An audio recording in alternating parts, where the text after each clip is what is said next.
Hello everybody! Christopher Schenström here. If you're interested in getting to know composers and artists behind the music that we love and adore, check out my podcast, Gameable Audio. And with that said, let's head back to the classic and deep cuts over at Rhythm and Pixels Radio.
Hey everybody, welcome on in. So yeah, I've been feeling highly nostalgic to start up Super Mario World today. We're playing the All-Stars and Super Mario World Edition because that saves more often. Also, I basically started up my stream on YouTube, so I don't think there's anybody who's going to be coming by for the first stream, so I'm not worried about that. But I know I'm getting used to it, so it's gonna take a little bit. I don't have the chats merged, so I have another screen I'm looking at. So, and plus, I must have played this before because in World 2 apparently. This actually helps you save whenever too. Yeah, they actually made this like later on, like 2 or 3 years after All Stars, and they included it into the like all the other games, which makes sense because it's a very good compilation. Also, this attract screen I saw all the time as kids, like, ooh, this is an area I probably won't get to for a bit. Also, they changed Luigi's look a little bit.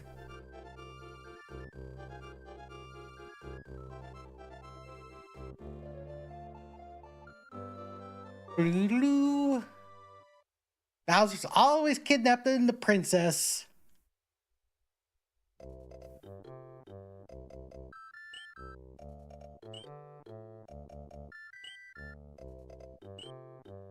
Let's go get Yoshi first.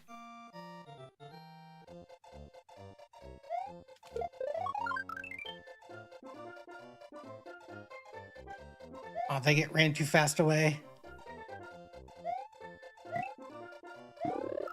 Yeah, no idea about multiple exits. Yeah, it's like 70-some levels and then like 20, 20 other exits. Also, hold on a second.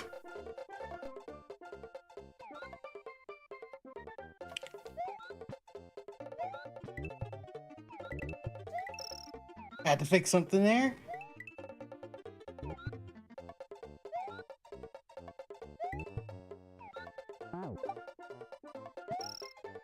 Bonk.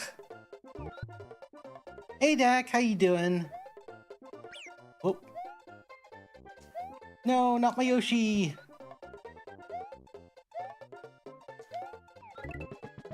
Bonk. Still good here, nice. I hope you had a good Christmas.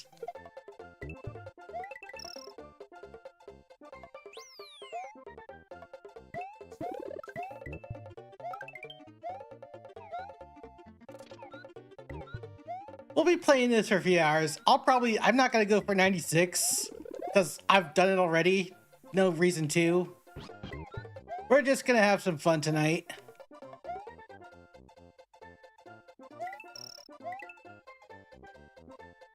Ooh.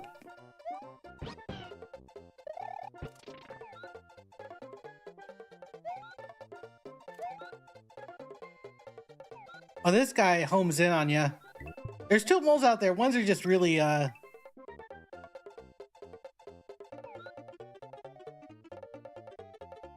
You're about due for... I mean, I already got one this year. Hey, Riley. I already got one this year. I had, like, 2 polyps. One was precancerous, but it was in such a early stage that, I was in a good state.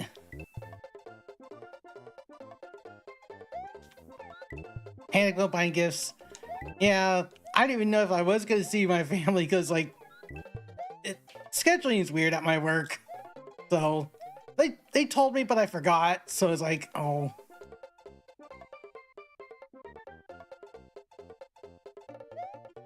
But no, I got this literally on my birthday when it was released in North America. So, same day as my actual birthday. So,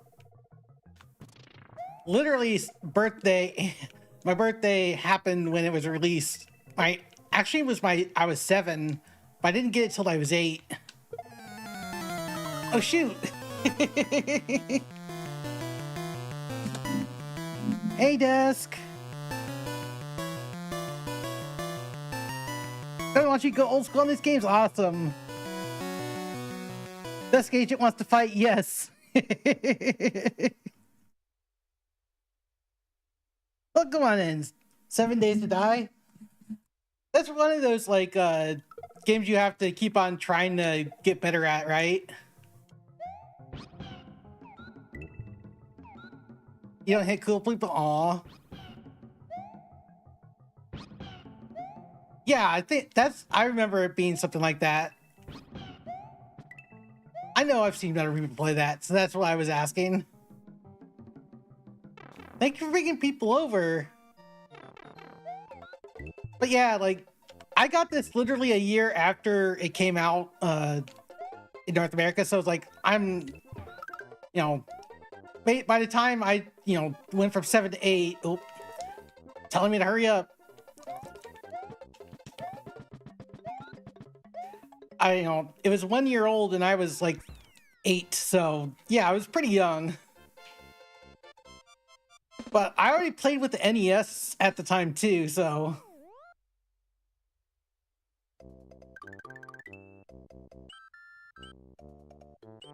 I wanted to get Yoshi first. Also, when you get Yoshi, you could do this. It was so weird to see that happen too. Ah, well, lost Yoshi. I'll get him back.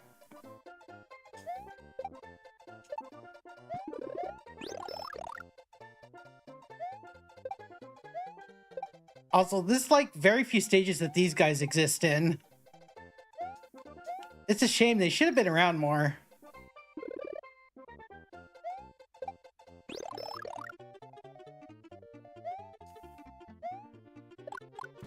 Yeah, the Rexes don't exist for like many stages, just like 1 or 2 or 3.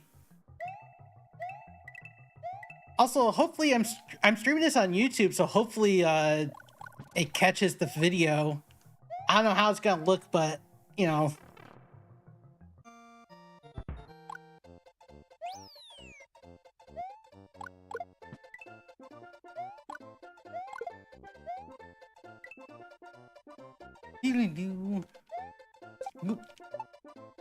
Hitbox was weird there.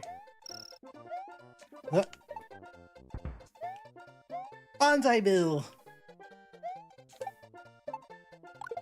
Oh, shoot, I missed that. Didn't mean to hit it. That was a 1-up right there. Also, this like thing here is reminiscent of it looks decent on this end. Okay, thank you, Desk. I appreciate you checking on me. Yeah, I need like you know, a little bit of feedback.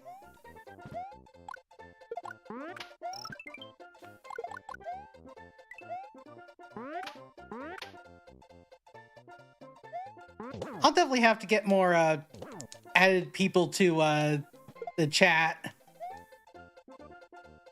Nice. Yeah, I used the multi-stream thing to help it, you know, help it work out.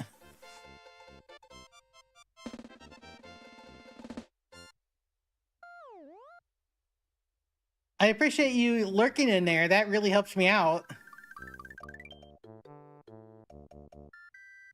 I kind of have somewhat of a YouTube VTuber Oshi that that comes in here too. No, or comes to join my streams usually, but they're called Natsukashi and they're really great.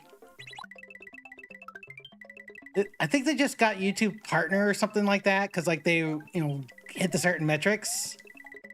It's like 1,000 subs or something. They get all the super chats and everything.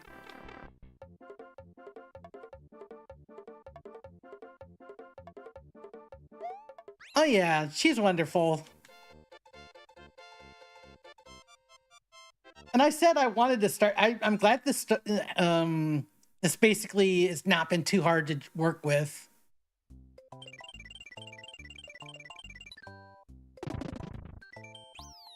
Oh yeah, you can also end without save and leave in this version, which is really cool. Yeah, okay, so it's like 3 exits. They're counting exits, not worlds here.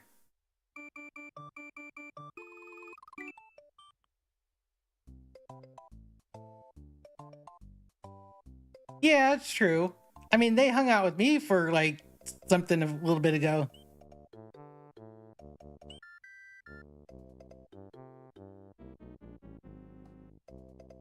I'm sure that's possible, but I don't have one really. Okay, it wasn't fast enough for that.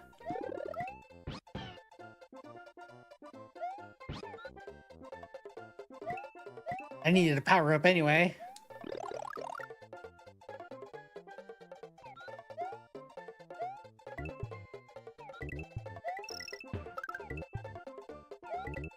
Yeah, there's very funny ways to glitch this out.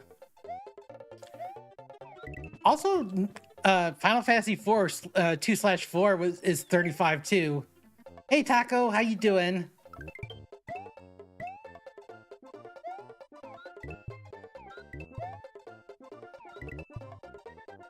Pre-chewed gum, yeah. Like Gen 1 Pokemon. Yeah, I mean, it's early NES, right?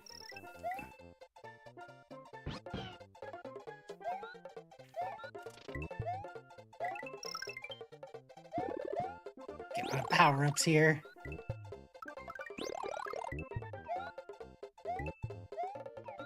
Right. We can leave here now. Wanted to get that all taken up. Okay, this is like the first like roadblock for people. You gotta go over like hilly, cliffy, like high cliff terrain.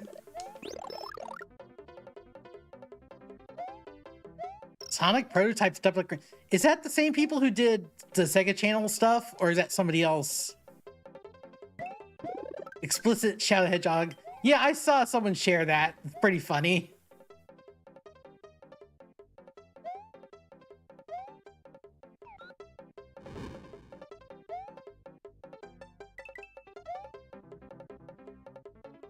Oop.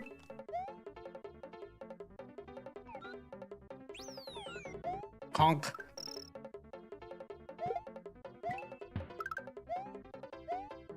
Man, Yoshi's so OP.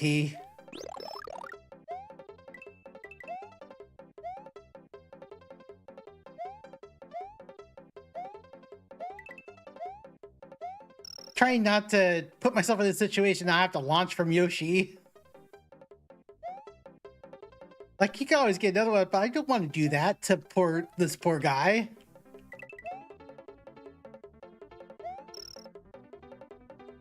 Do, do, do, do, do.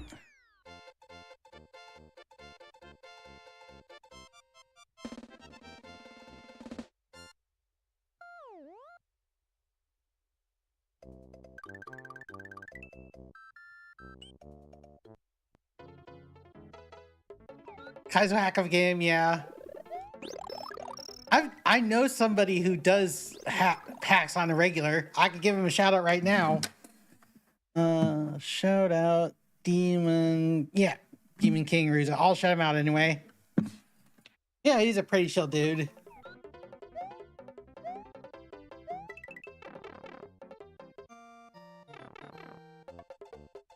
Oh yeah, these guys like show five of their like parts of their body if you have Yoshi.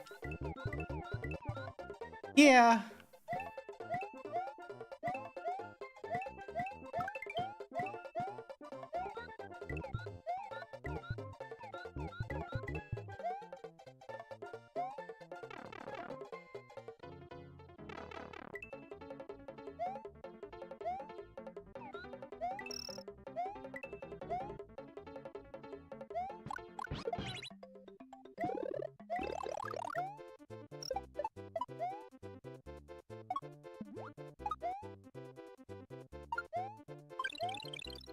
Nice.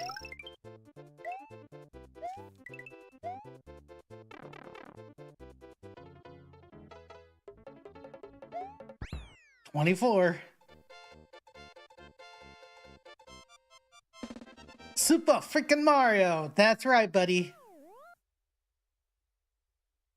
Also, Flea, I'm doing my first YouTube stream like simultaneously too. I'm growing up to multi-stream.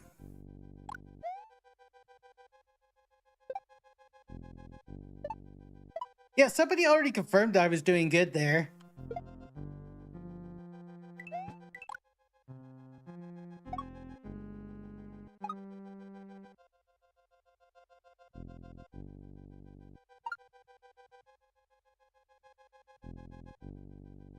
Like in lyric, aw, thank you.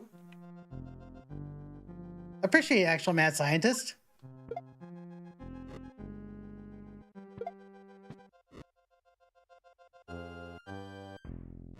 Boo, boo, boo, boo. This guy's slowly moving.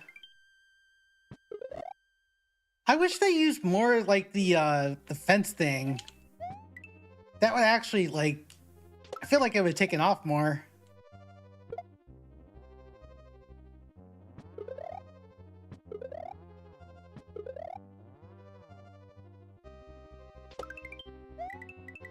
Yeah, I wish they implicated some of these more a little bit.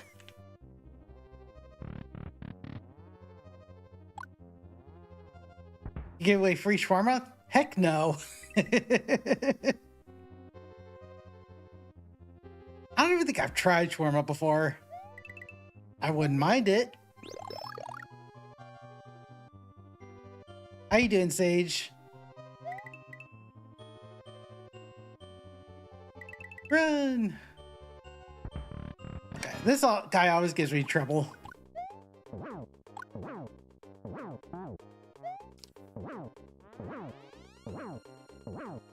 Ah.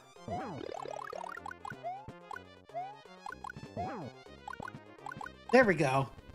Yeah, I always tend to get hit by him at least once.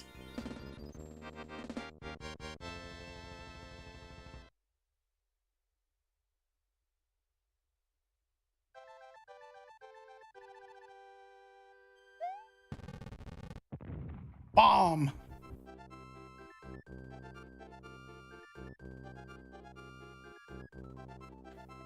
Hey, FX Tex, how you doing, buddy?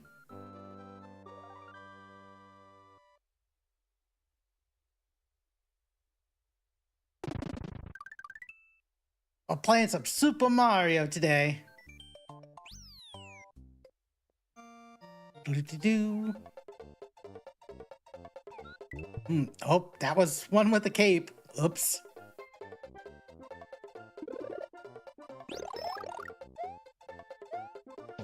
Baseball.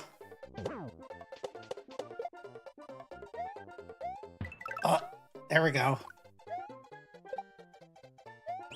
Yippee!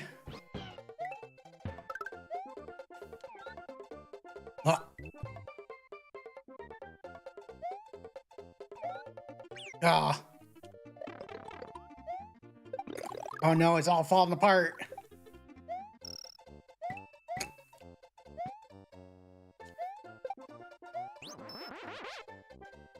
At least the cape's super fast to like dodge those baseballs.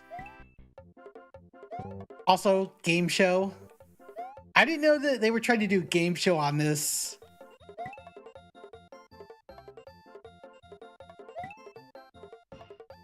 Bowser. Oh, dang it. I only got one.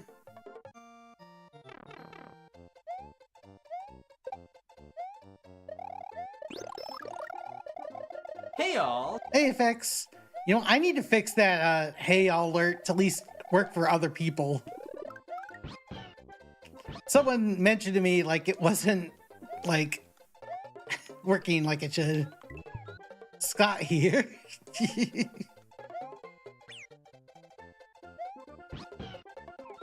Yeah, it's okay. It's like something that's fixable.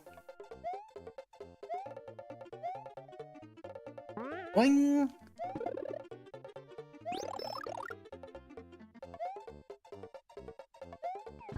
$40. There we go.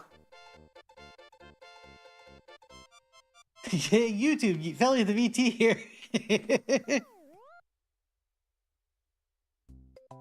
I could probably rig up a YouTube side chat. But I'm still reading it from like my screen.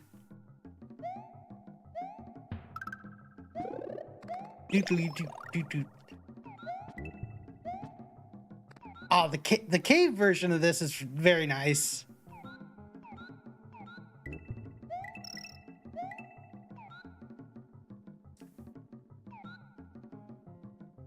Well, I actually have a Chromebook that hey Grailson, how you doing? So I have a Chromebook that is touchscreen. I think it's like it's 1 or 2 years old now, but it was pretty high end at the time. But it definitely has more space and all that, so it works better compared to the old Chromebook I had. Plus, I could watch streams with it too if if I actually wanted to.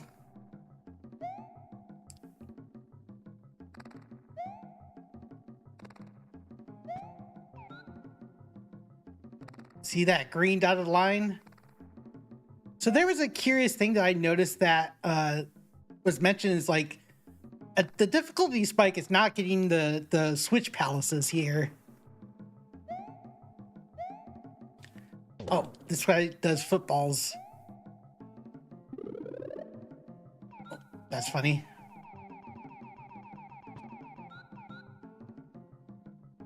Or, oh, that's right. He's a Super Bowl, right?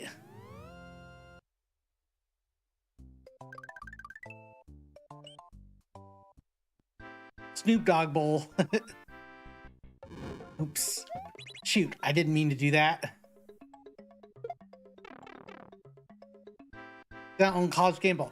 Okay. I thought it was professional.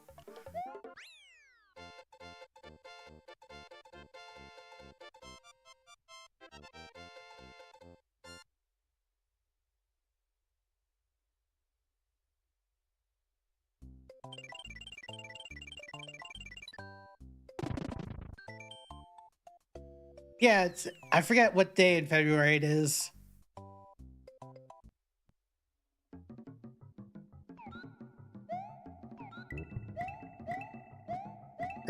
I mean, yeah, it's usually for early February. I didn't know if I didn't see what Sunday, you know, is it the first Sunday of the month or no, I mean, of course, first Sunday, but is it Sunday the 1st, Sunday the 2nd? You know what I'm saying?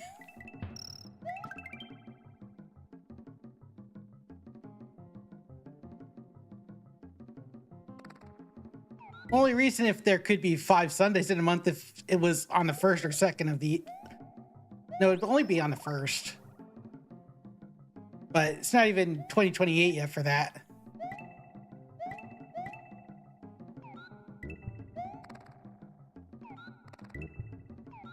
Nope. No, Yoshi! Also, look! Green blocks. Also, I never understood why they couldn't disable Mario punching. It's like, what are you trying to hit?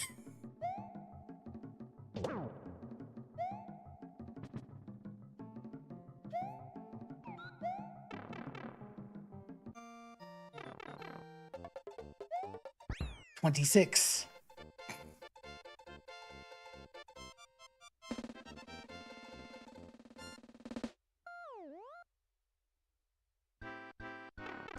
Okay, mushroom, huh?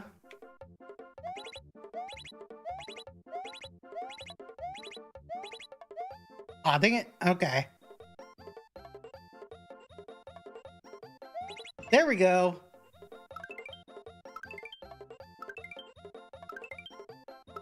It's pretty hard to pull that off, honestly.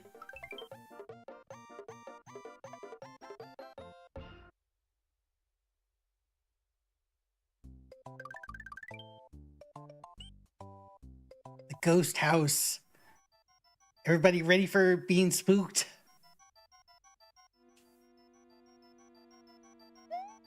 Aw, no!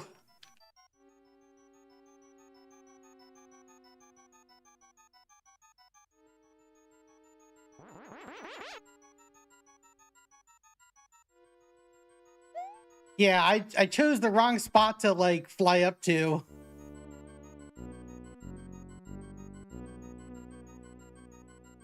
It's like, whoops.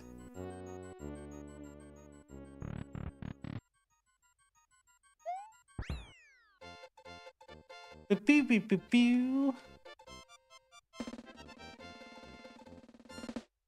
Is he a SMW YouTuber you followed?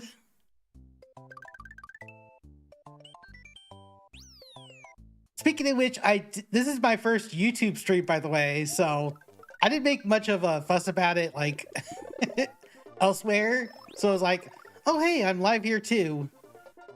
I'm just feeling it out. Great music is some guy 712. YouTube is where the poop is. Sure it does. It's been one of those days.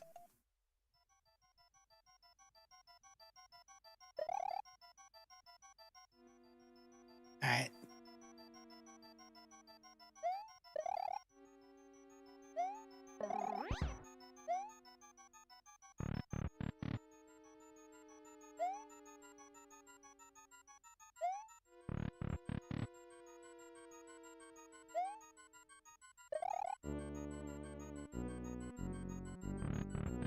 There's some really good YouTube poops out there nowadays. Like, they're a lot more cleaner. They still have like lewd stuff, but it's much more clever.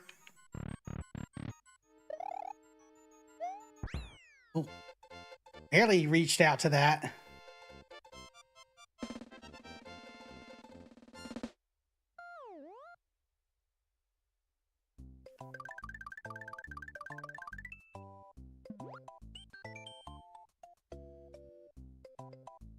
And that stupid entity over there is, yeah.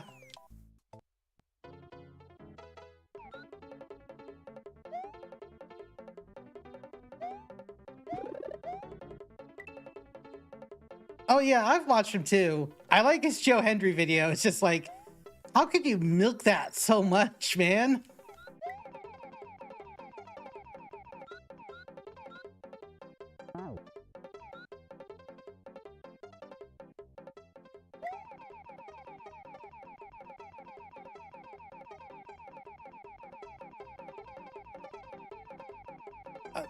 I think somebody did like a Breaking Dale or something really goofy.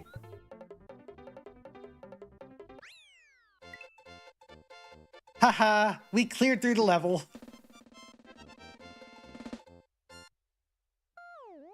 I probably won't be do that for everything.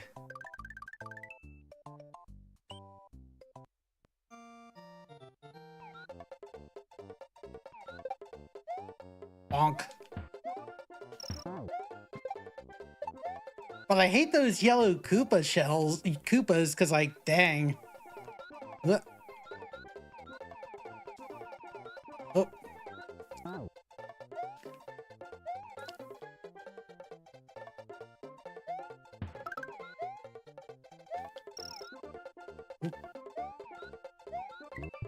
Where does this lead to?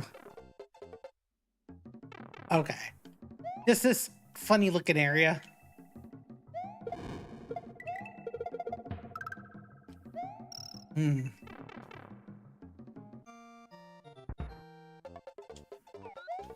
Oh, that's not the true checkpoint. That's just the checkpoint, not the... Boink. Bonk.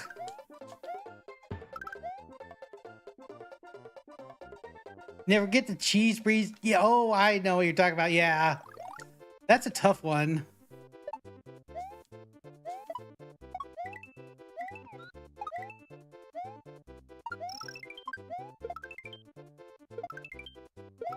Honestly, I'm crazy for trying it myself.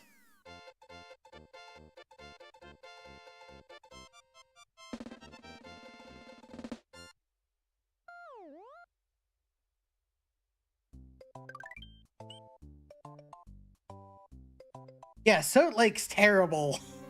Soda Lake is just, ugh.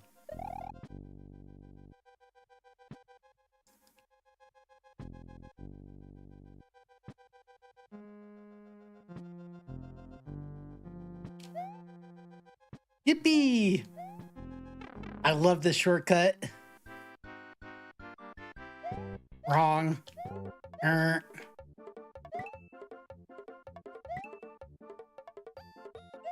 This game is giving me a little bit of pity.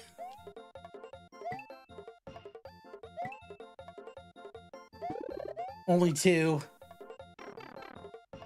I have like 36 lives right now.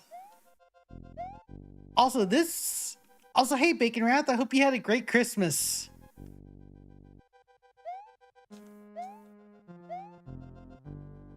And that you dealt with no snatchers at all.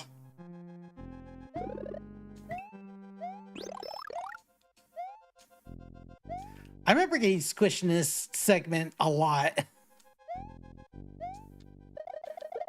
Oh, thank God, like, they allow you to, like, kill the, or, like, take out the, dry bones. 'Cause they're already dead. I'm gonna wait for this. This is the part that normally got me as a kid. Because, like, I could never time it properly.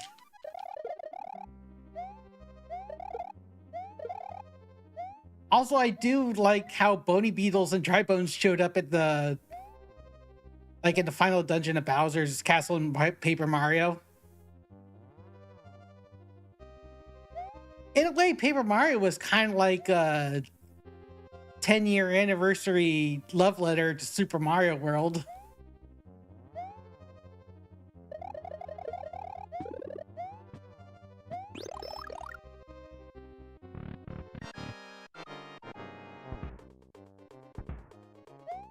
Look at this funny guy. Ah! I almost screwed up. He's gonna get on the wall this time. Get out of here. Oh no.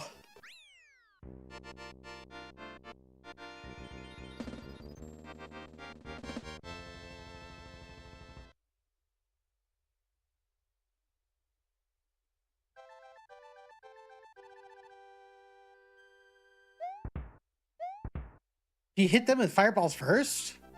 Interesting.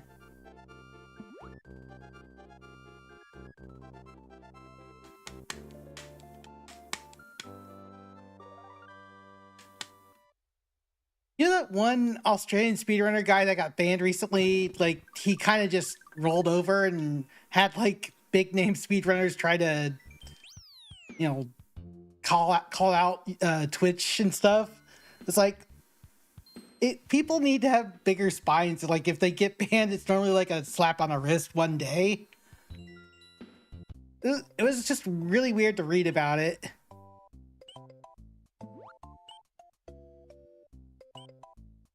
Okay.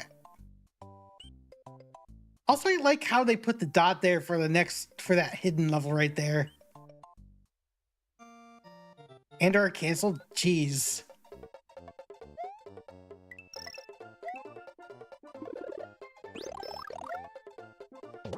It just feels like every community has their bad eggs, and it without fail, like, it's kind of sad to me. It's like,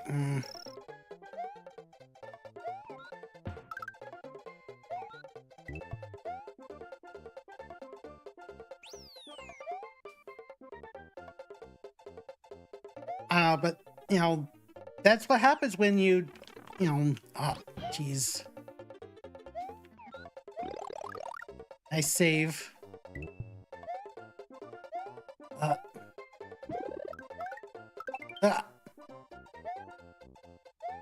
Dang it, I lost my Yoshi.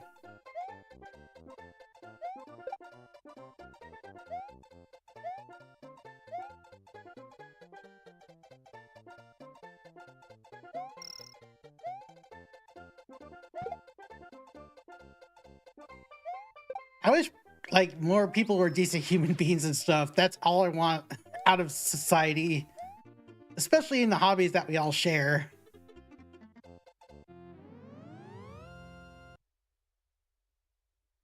But that's an unreachable utopia.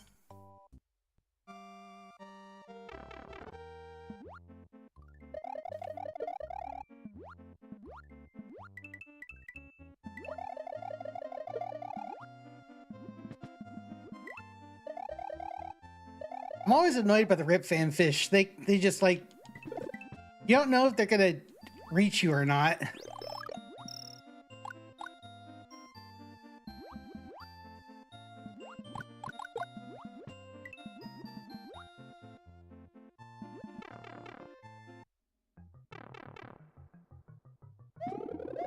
Oh no, inflation. I don't think anybody really thought about this back then, but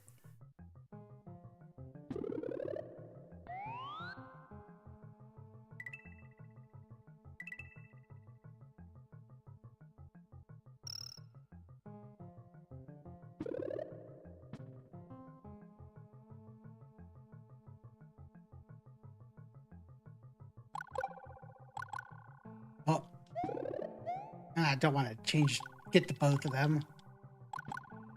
Oh, I think yeah. I didn't expect it to stay around.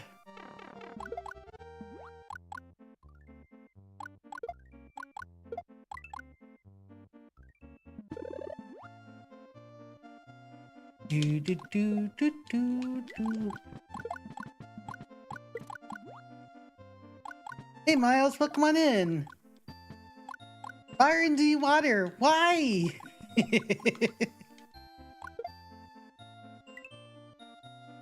Ooh. Ooh. Hey, Inari, how you doing? Get out of here, you stupid fish.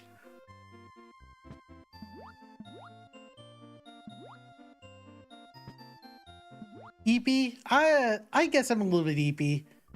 I'm just hoping. I know the weather's gonna like get cooler soon, but it's like it happened at a bad time. It's like I've been struggling this whole week. Oh no, is that leaf that? Oh, that feather's not gonna come back. It's stuck in the water.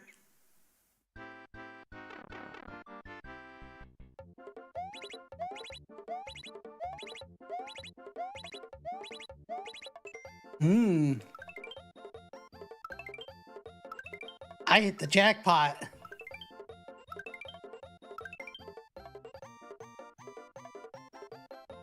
Time to do some lottery tickets. All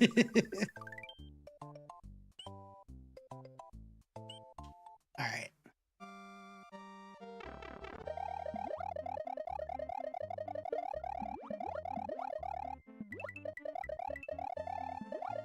Did they finally? You won $8 out of it? Yeah, it was like 1.7 billion, wasn't it?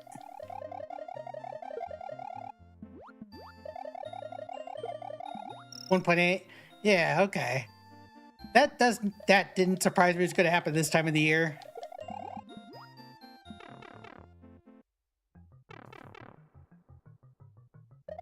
Some hick from Arkansas? Hope they make good use of it.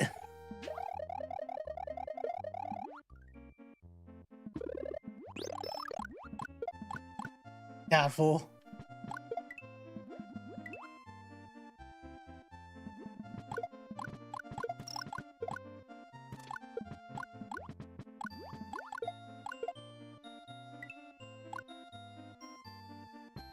Do do do do do do. Yeah, most of them go broke instead of like putting it to like investments and stuff.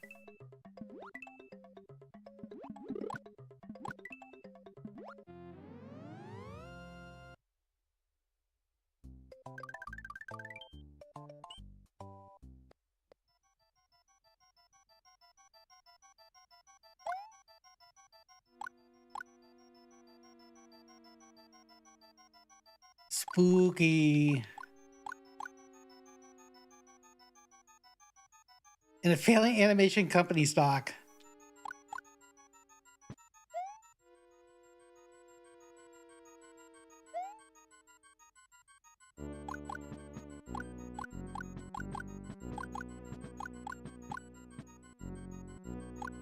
Oh.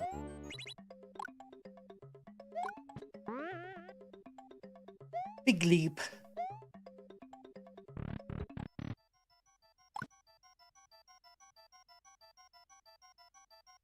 Yeah, it's just like you get so like like you're like, oh man, I'm gonna do this, be able to do this forever. It's like, nah, dude. Also, I need to Not quite the way you think about it.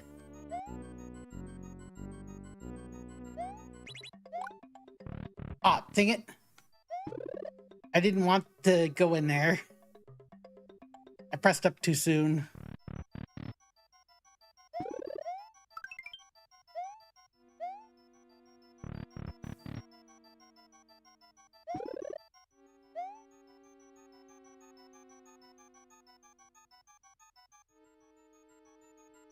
It was a misinput.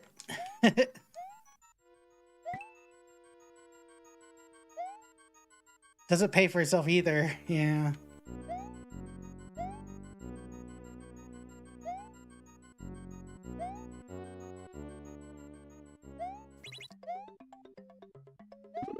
There we go. I didn't want to press up and go into the door again.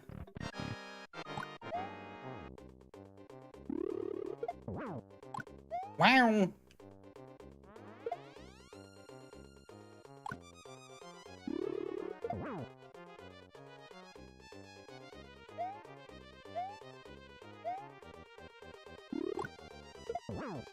Get wrecked.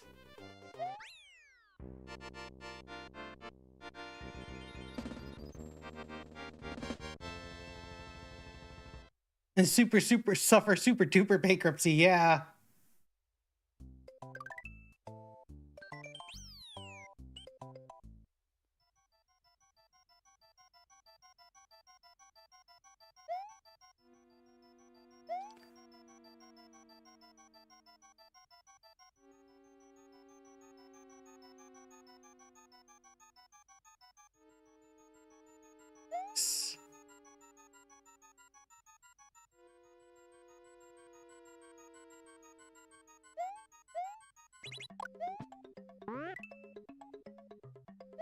Whee.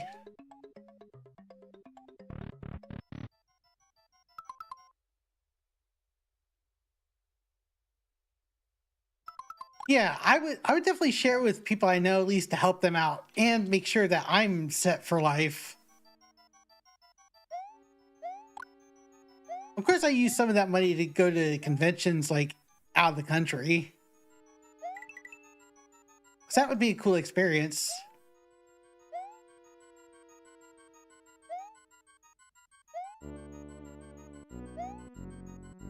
The-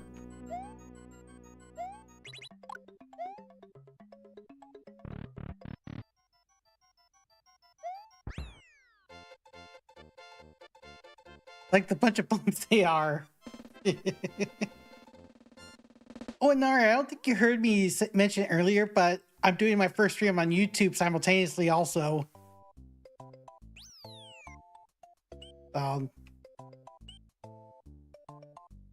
Yeah, it's not been too bad. I've already had somebody in this chat double check to make sure things are all right.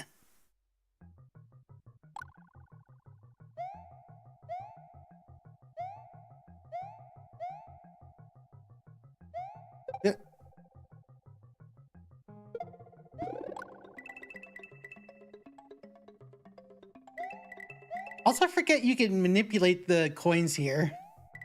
You get like a bunch of them.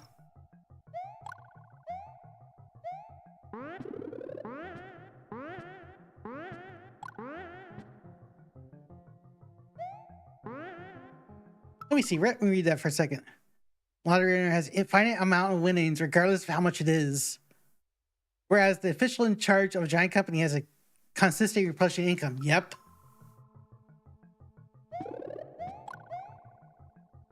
Oh, geez. What? I was following it. Oops.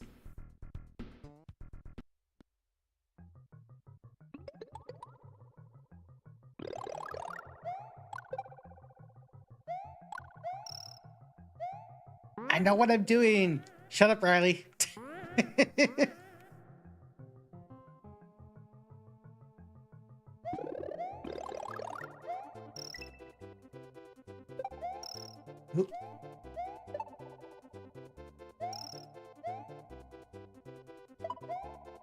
How many enemies around here?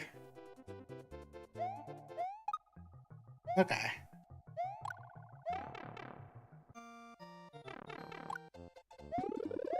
Uh, oh, I see. I forgot there was this segment here.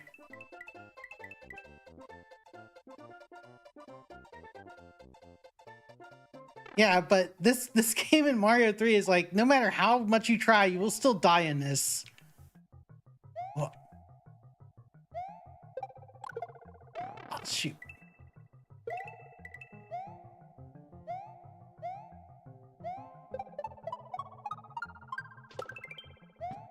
Oh, phew. That was scary-ish.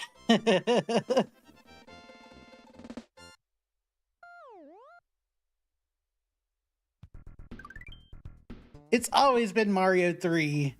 Like, there's infinite ways to play it. Always something new pops up. I mean, this game is still good too. I can't shame it or anything.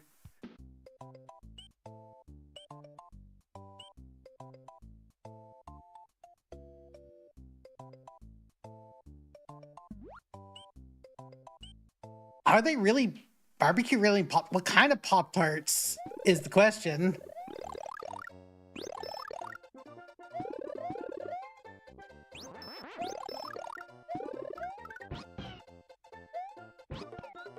Use Wildberry. Huh. I guess to mix with the if it's really sweet barbecue sauce, I guess it will like mesh with the tartness.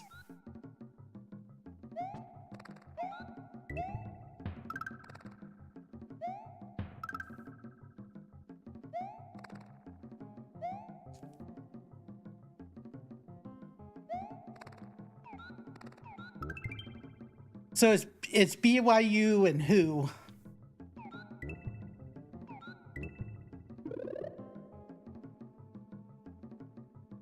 Georgia Tech. Oh, okay.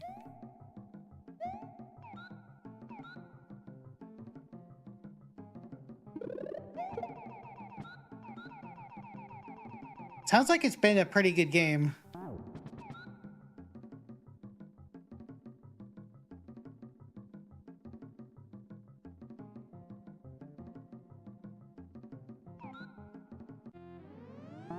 Oh.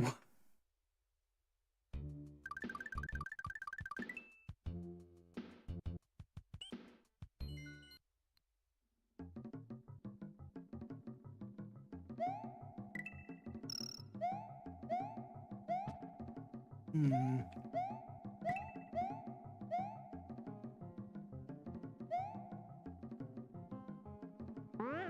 I see no. Yeah, they aren't giving me any looks like they aren't giving me any blue Koopas here.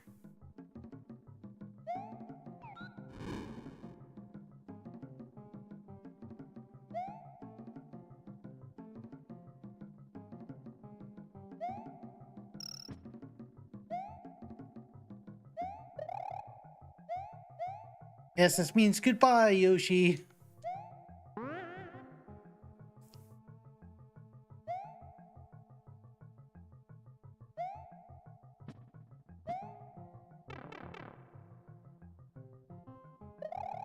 Yeah, it's like, so long, so long. It's like, I'm sorry.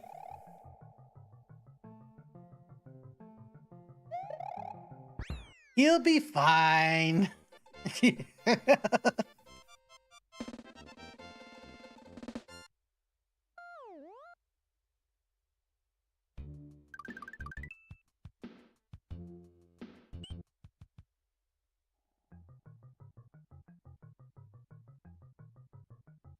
Laser power-up? I don't remember ever hearing about that.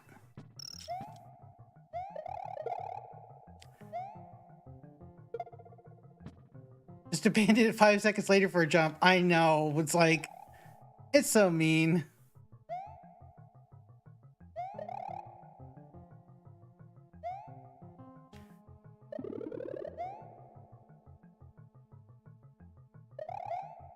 It feels weird to just abandon like a ride.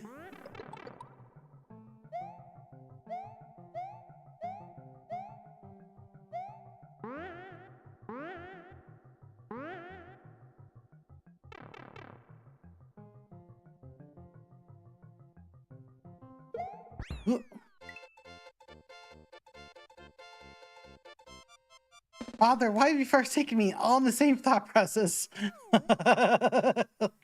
Yeah.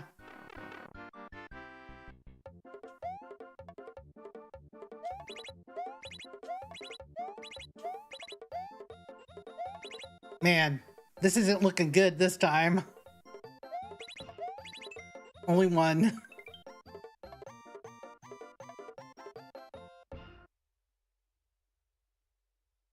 I'm kind of greedy asking for more than one up here, though.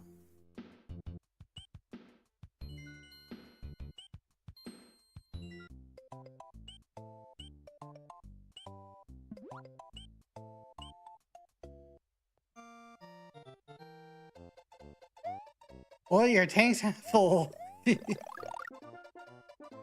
Let's go gambling. Aw, dang it.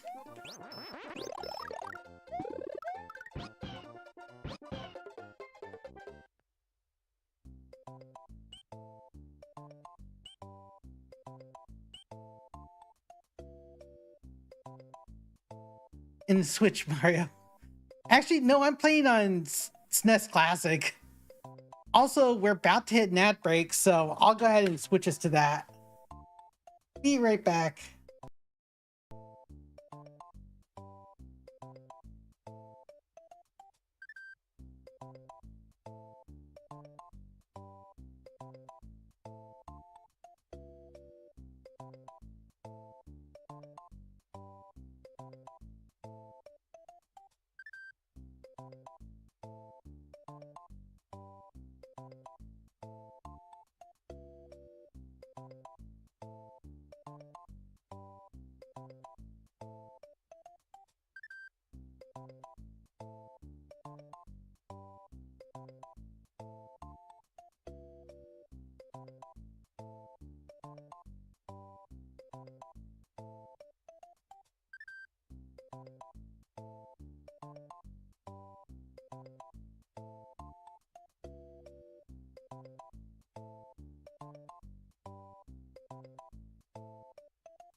Riley's talking about the BYU football team in context, but I just feel like that gets a lot of like question marks above people's heads because context is lost.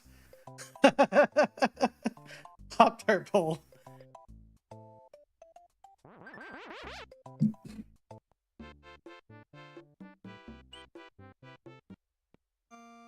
Not too bad. I got to World 3 in an hour, but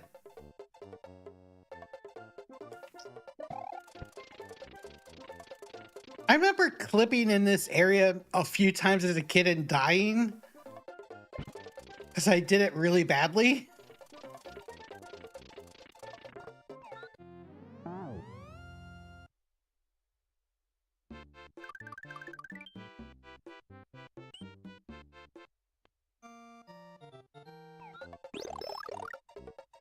So I have to be ample careful about not like glitching.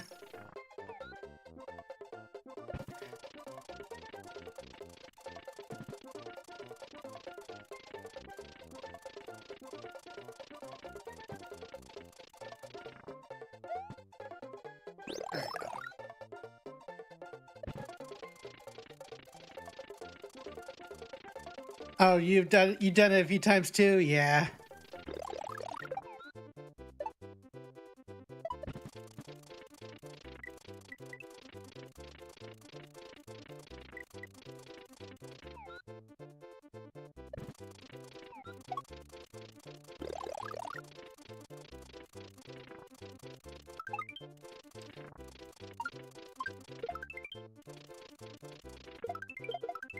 There we go.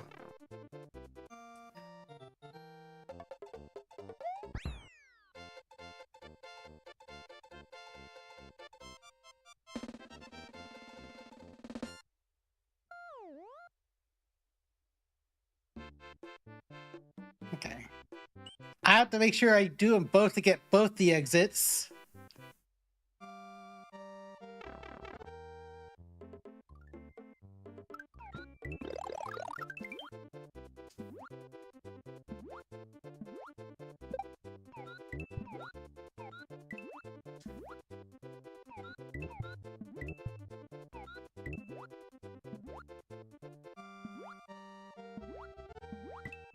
Oh, not fast enough.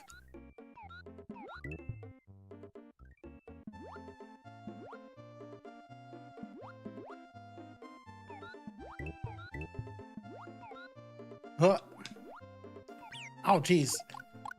Oh, I wanted to get the other Yoshi anyway.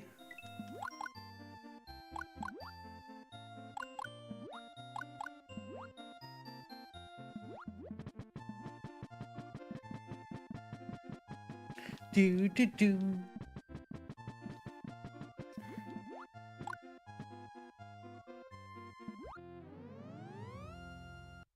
If there's one like Mario hack I would play is the Super Mario World created from memory.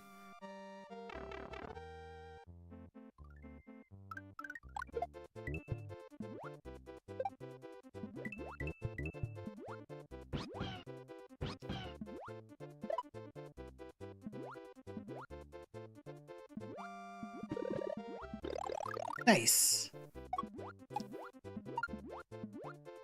There's a Clippy bike doing spin jumps in this.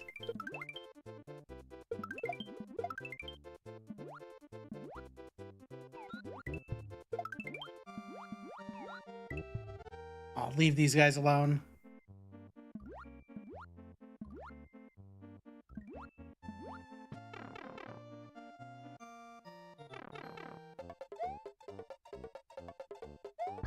$17.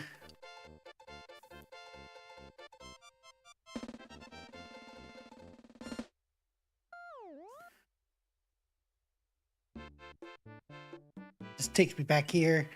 And the third one's just the yeah,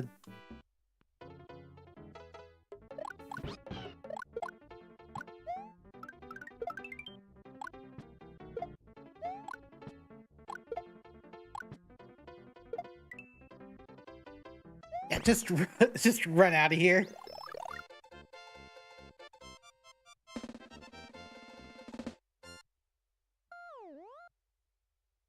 I do, yeah. A 7 TV.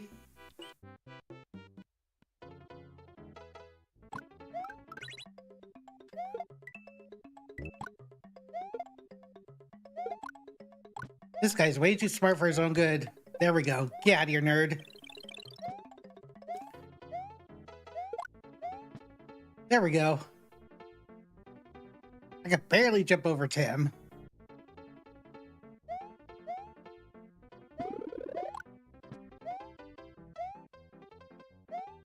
Woo, woo.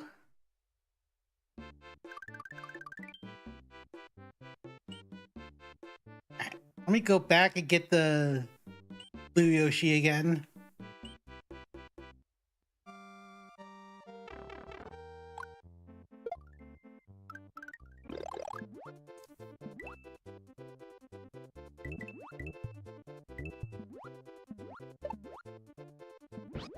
Good boy.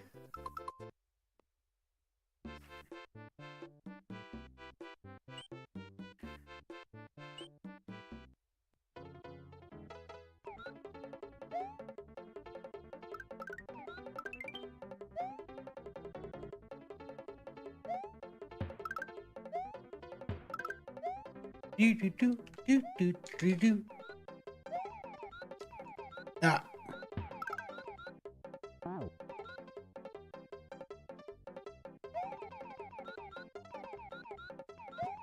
Oh, right. The feather lets you fly longer. That's just a weird thing to consider.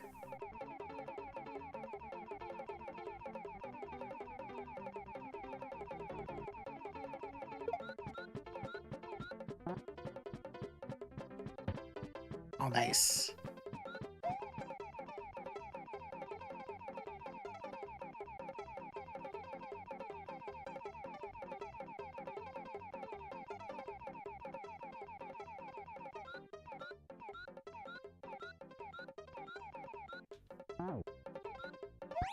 Yep. Let's go ahead and just run through there.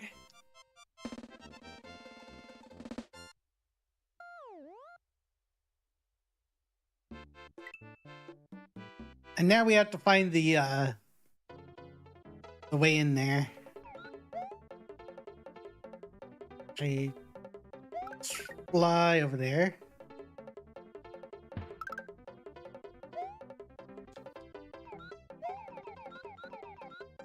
If I'm correct, it should be somewhere lower than where I was flying to.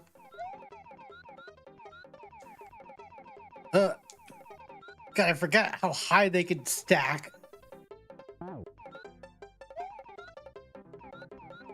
Oh yeah, down here. We don't have the red one yet.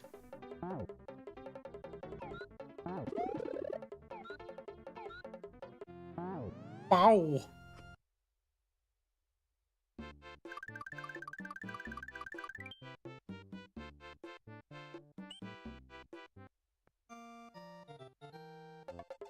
Doodly-doodly-doodly-doo-doo-doo-doo.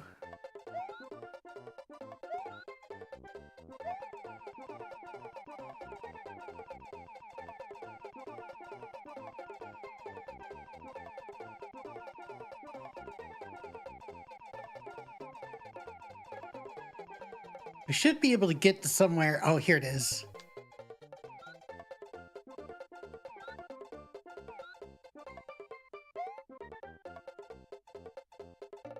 There we go.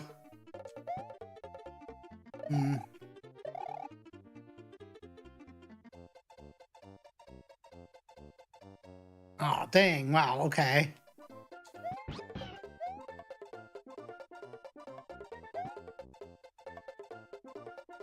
Yeah, you have to go all the way around here.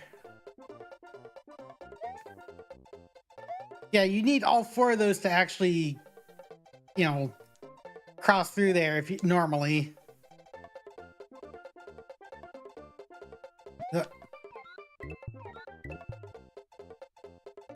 Spinies are at the end here. But you could cross through here better with having them not be activated yet.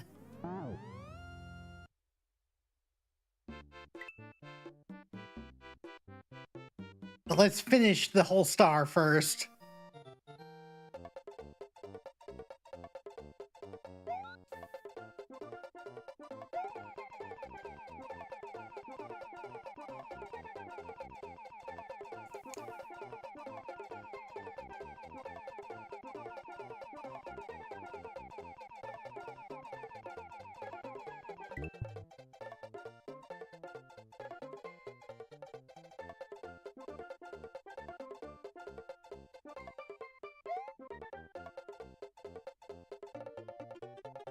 We reached the end here. Yep. Nice.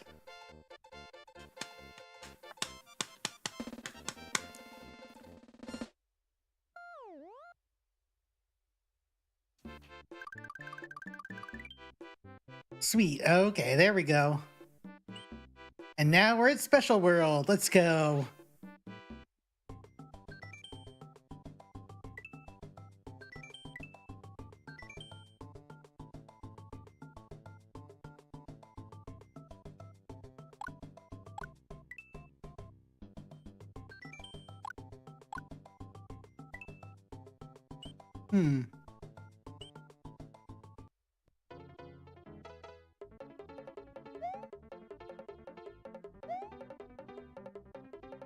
Hold up a second. Yeah, I can reach you. Okay. Like, I could barely reach over to him.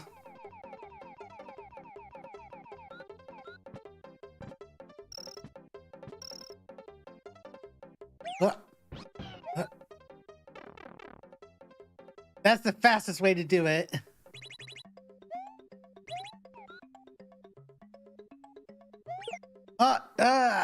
Whoops. I probably should have jumped sooner.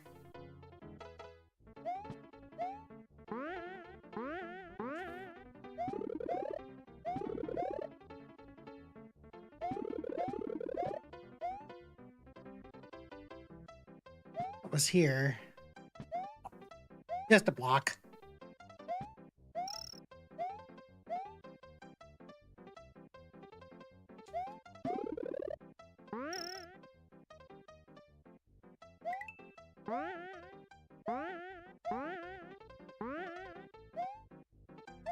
Good. Yeah. Just as fast. Ah! Oh man, I got pincered there.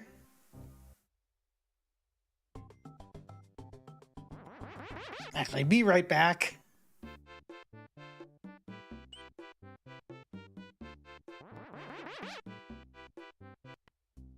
I normally don't have that much trouble with that stage.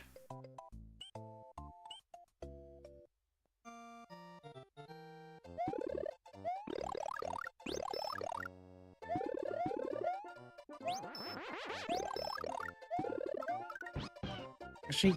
No, I don't need Yoshi.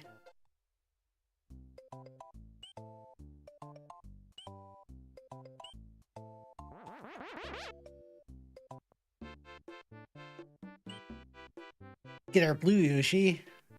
There isn't, like, if you get the Yoshi's Wing items, then you can upgrade your Yoshi to blue Yoshi. Which is, you know, a lot quicker if you're at a certain stage.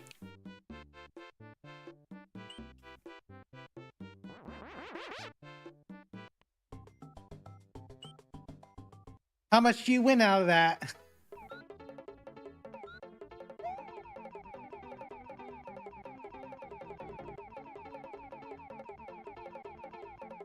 $50.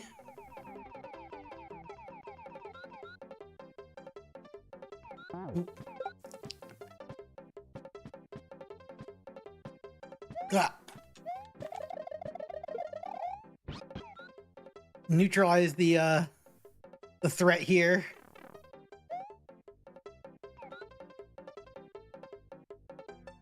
Oh, there's like a secret path?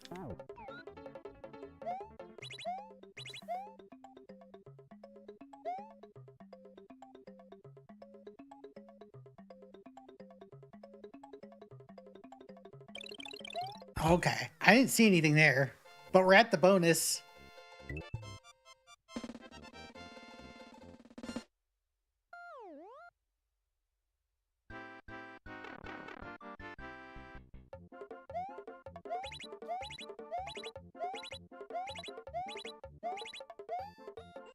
Hmm. 2 lives? Sure. Boom. And now for the most annoying stage.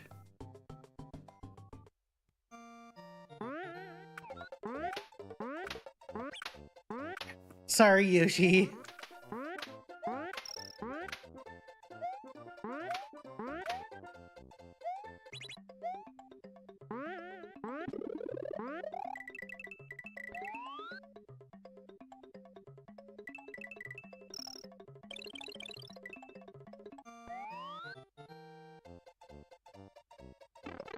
No! Okay, that's gonna be the tough part.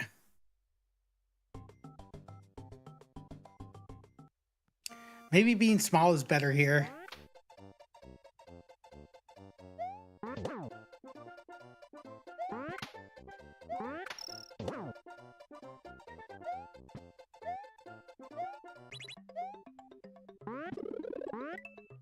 Ah, shoot.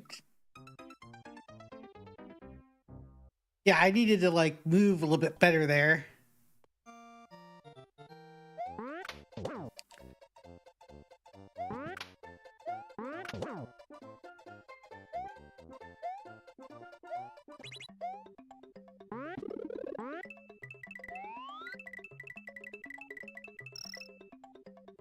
Ah, no, shoot.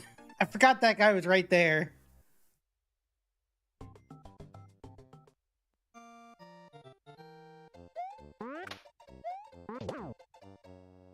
It's a little bit worse if you're smaller because, like, it drops you down more.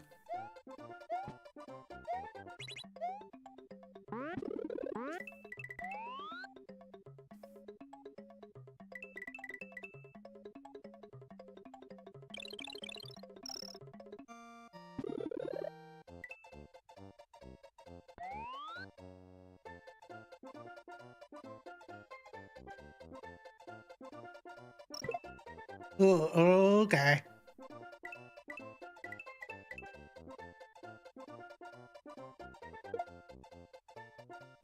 Ah, yeah, they're good. I have to be more careful there with the football.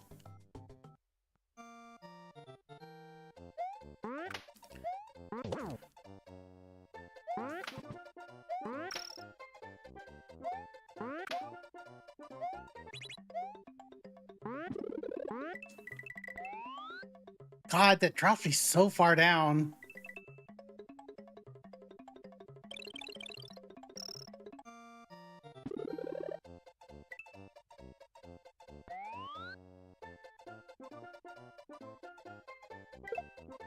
Ooh, ooh.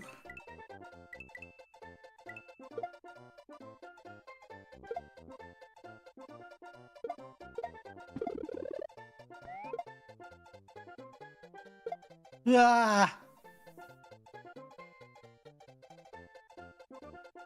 Oh. That's one of the hardest stages. Then came Kaizo, yeah. You made me a sticker?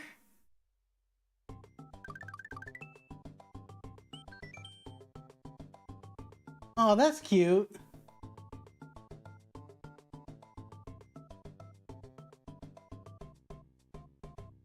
That's cute, thank you.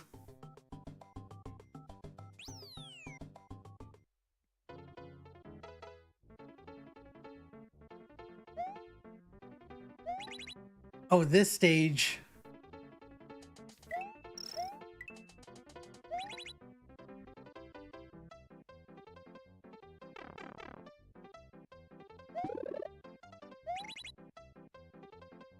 Spiders, punch them.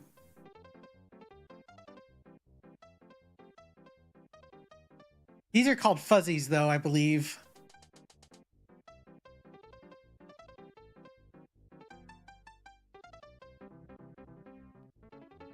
Okay. I see. I should have pressed the switch there. Waka waka.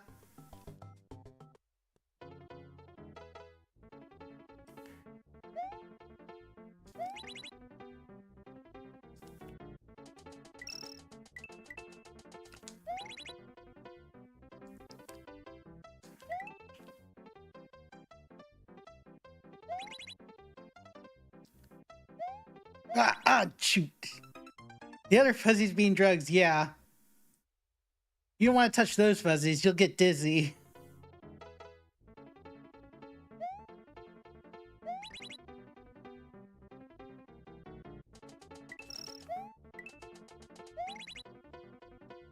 Do-do-do-do-do.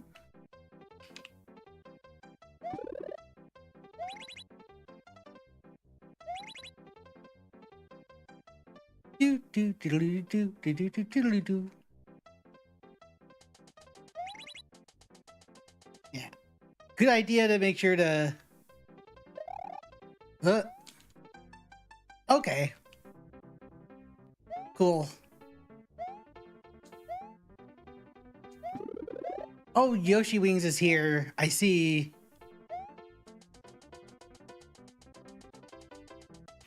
Ah! No checkpoint either. Dang. You know what?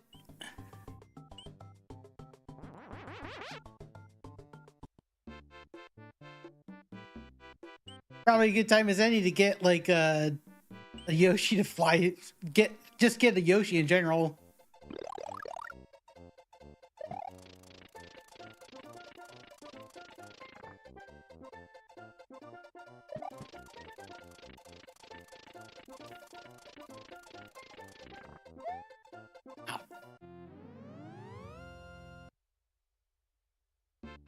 I think the other side of that place was where a feather is. I want to try the right side, left side.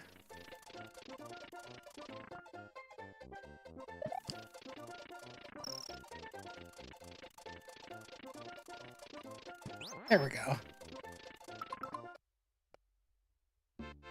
They gave Mario very detailed back pockets. They're eating them. I hope they're good.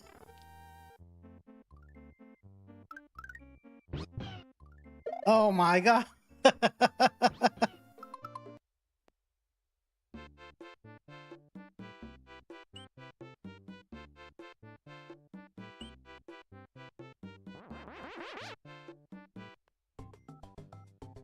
The pockets would never be seen again until Brawl.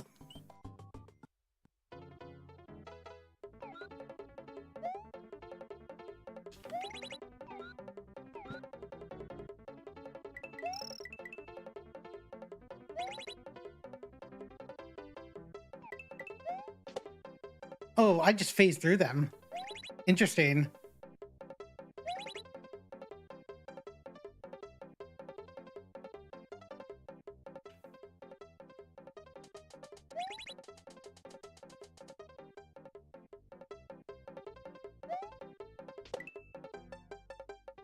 Okay, yeah, I should have just taken the path of least resistance.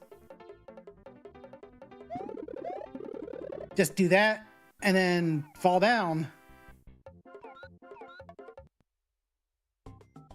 And then we go to the next level. Ah, it's the ice one.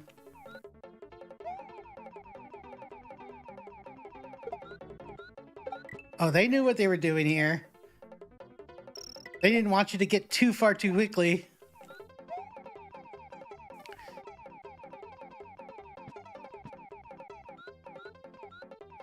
Ooh.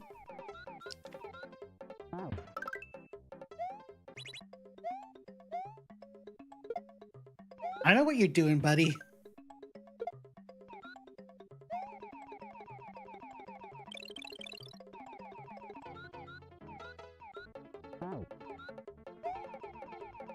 Yeah, I had to be really patient to get to here. Also, fish.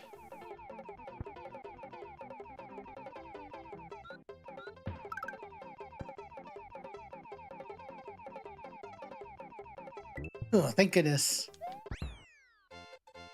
That part is really tough.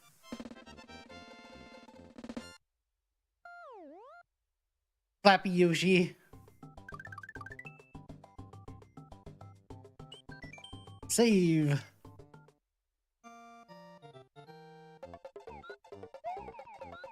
Actually, I think this area is not too... Oh, this is the demo stage. Yeah, this is the demo stage.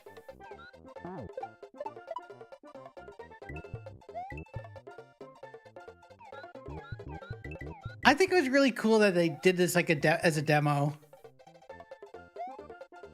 Because it gave you a little bit of everything.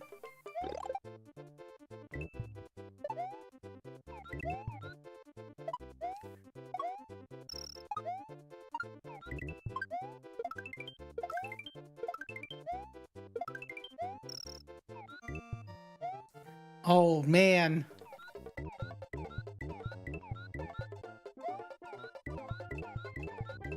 Time to eat, Yoshi. Mmm. Yum, num, num.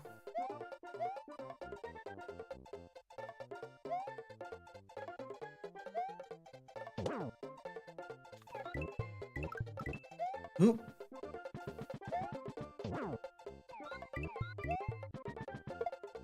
Get here. These volcano plants are like always the most annoying thing to like get around.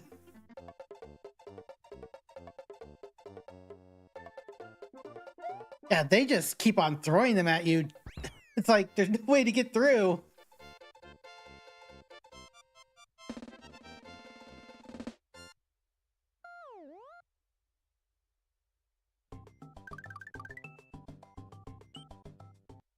It feels like the second stage of this is like the barrier, like the rental check.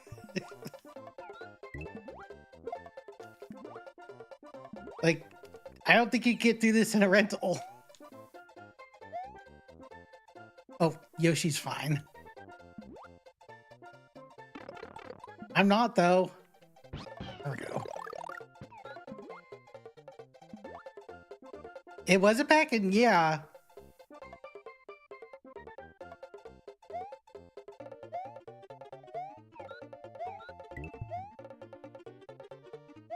But I'm sure they did have like base copies after a bit.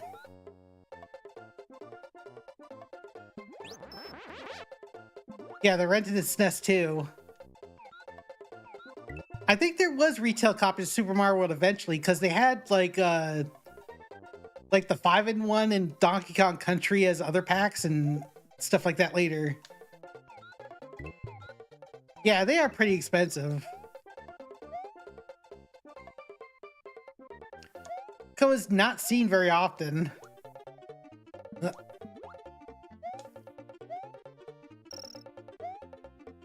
Oh, geez.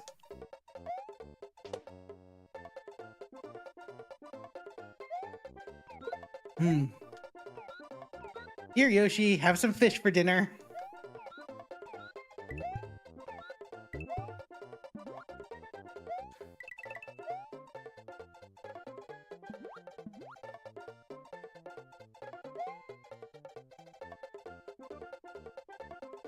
Sushi. Yeah.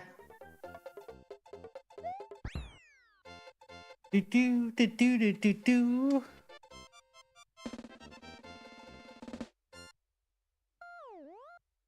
Boo whoop.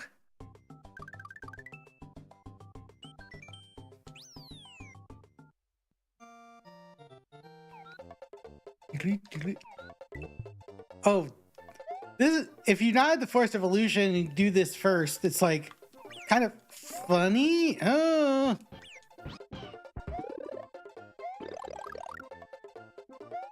Dang it. I hate those guys.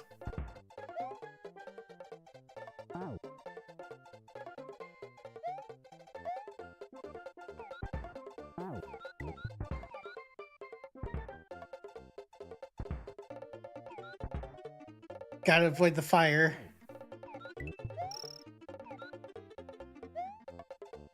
Oh.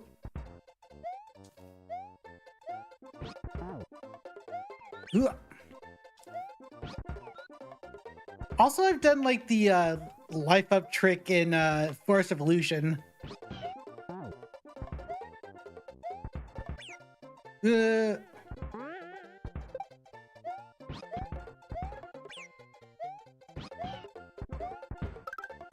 Uh, oh, that started it.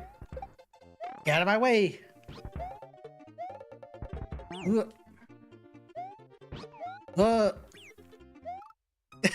Everything's in on my way, gosh darn it.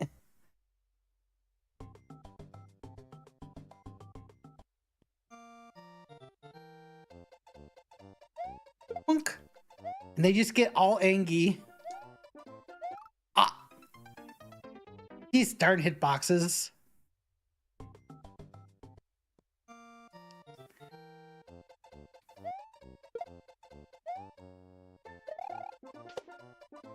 Okay, you can't spin jump the little flames.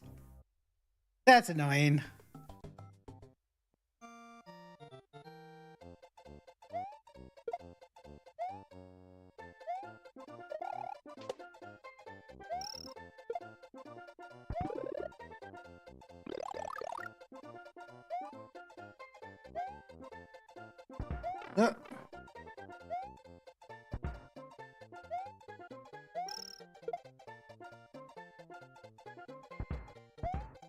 I knew you were gonna fire. Ah.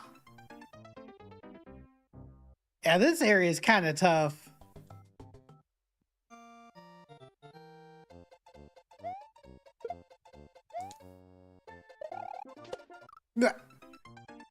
I guess I have to hold the spin jump to move across there.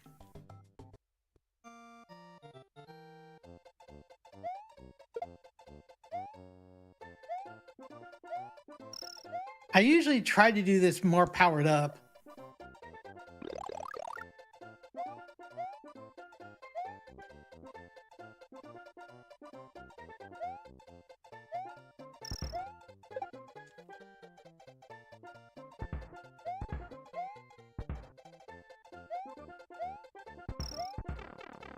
Yeah.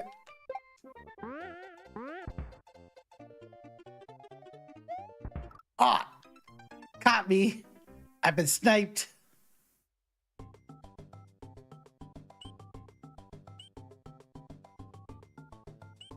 Alright, be right back. Gotta rearm here.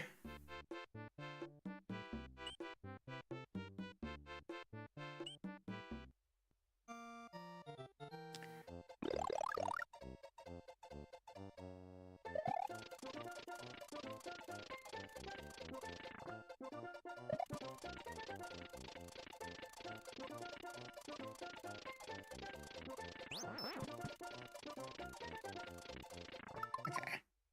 Yeah, they really detailed his back pockets, by the way. I just noticed that. But they really went above and beyond to like put a lot of detail in this game in general.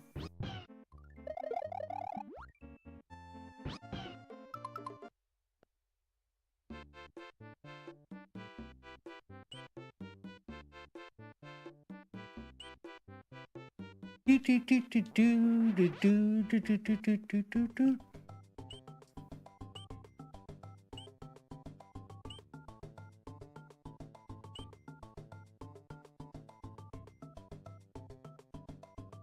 Right, right. Like they had to use all the capabilities.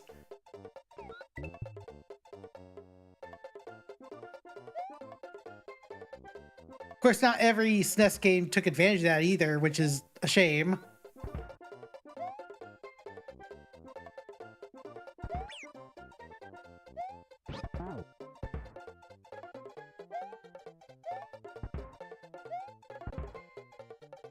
Whoa.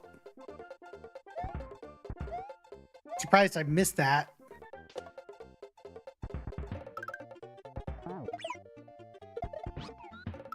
Ooh. Too much happening.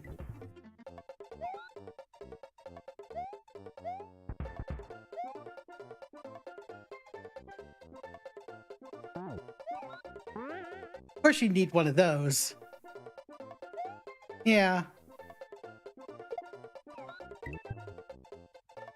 For every Super Mario Brothers that you had on one end, you had a baby's kids in the other. I don't think that took advantage of much.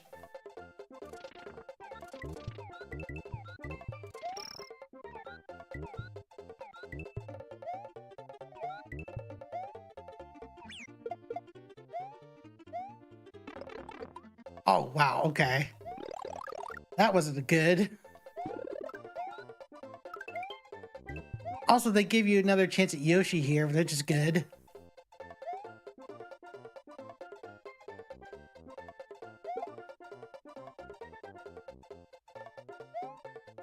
Beedly-doo-doo.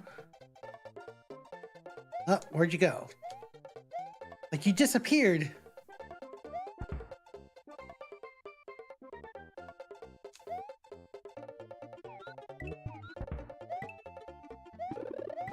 Cool.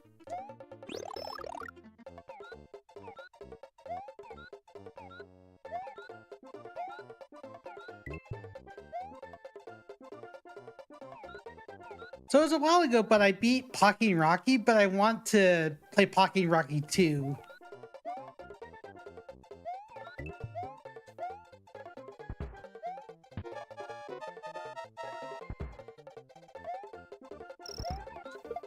Of course, you litter the area. Trash. Run! Whew. Yeah, I just want to get out of there.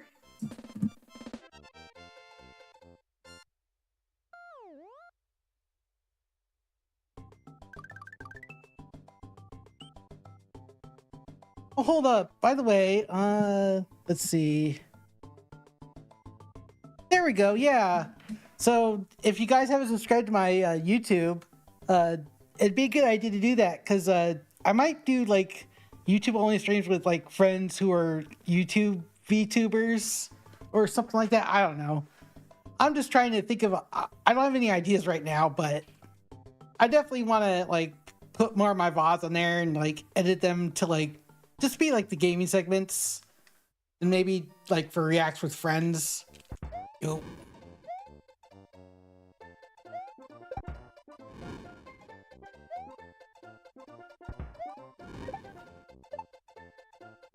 All right, this area is where you can get Yoshi. How do I get up to you though?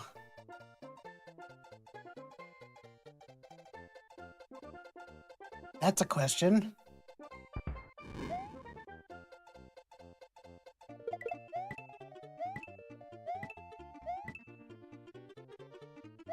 Hmm.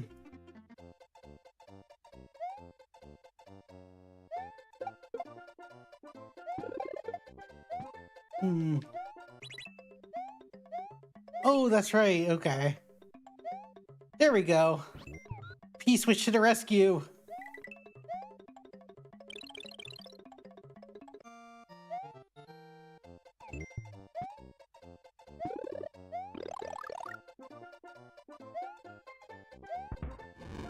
Okay.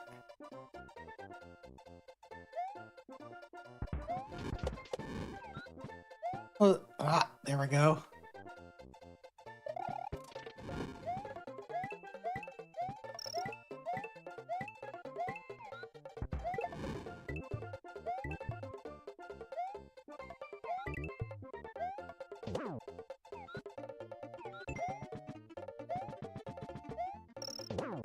Why is that guy just standing there? Oh, he's like calling his buddies. He's calling for help. Oh, geez.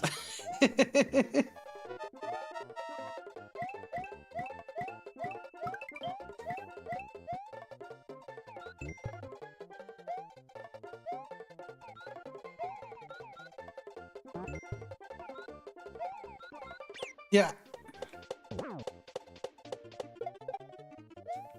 Dang it.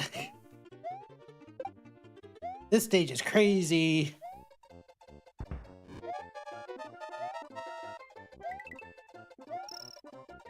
this is the last stage anyway, so it's like we gotta go for it.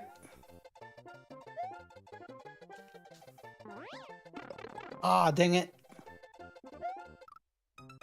Yeah, they throw all the stops at this stage.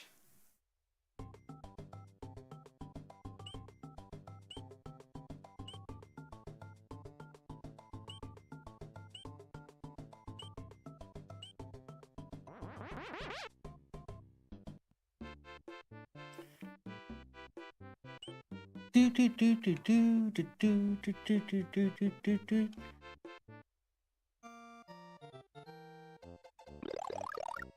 Well, I'm pretty proud of myself with like getting through special in like 2 hours.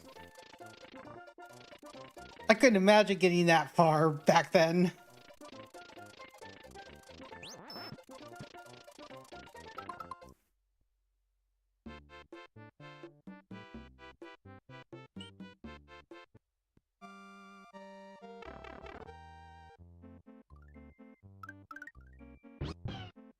Ripper. Alright.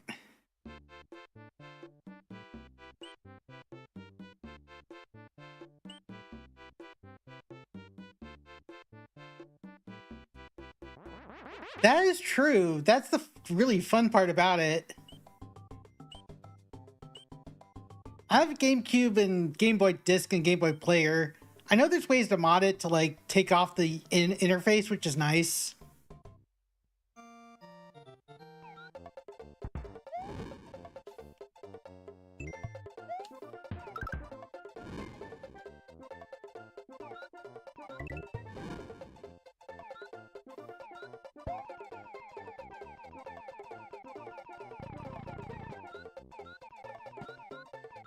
Yeah, I think they were only going for 100 last I checked, but I don't know if it's changed much. But yeah, that stuff didn't seem too rare back then, and then it just became very scarce.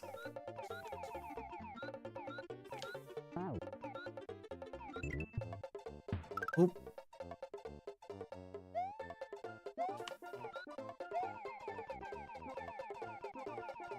Oh, we could go over it. Cool.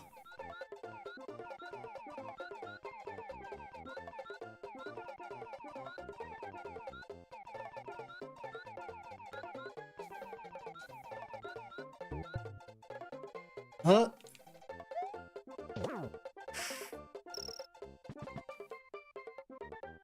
All the baseballs. Oh yeah, like you have to renew like his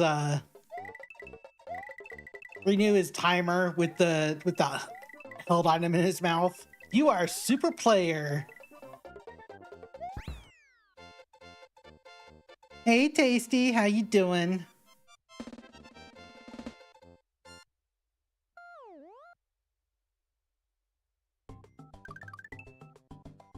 And we're done.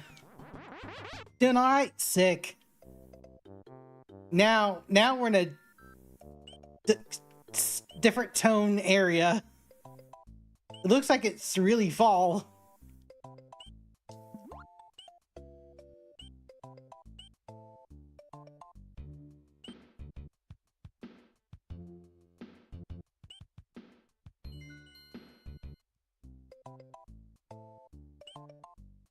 And then the secrets. And Mario heads too.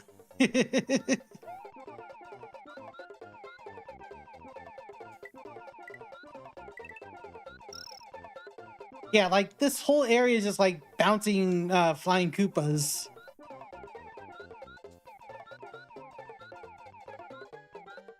Oop. And pumpkin plants. And yeah, Lakitus out of pipes instead of their normal homes. Oh yeah, this is where like the para bombs start.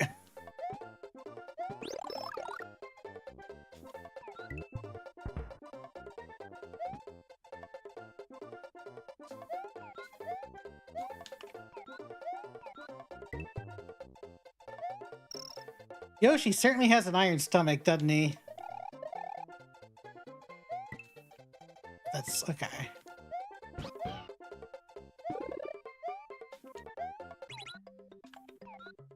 Ooh, that slowdown.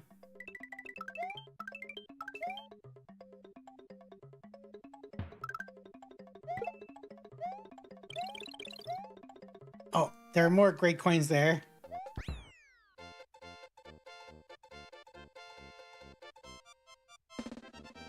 I'm sure some people are going to be surprised, like, how do you have so many lives through all this? It's like, I don't know.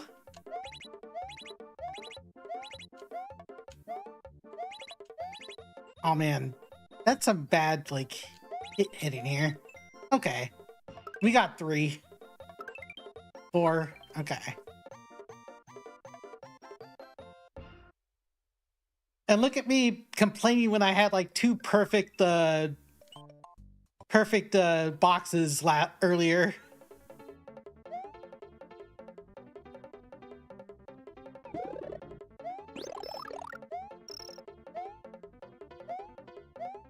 Also, dolphins. They are Yoshi safe.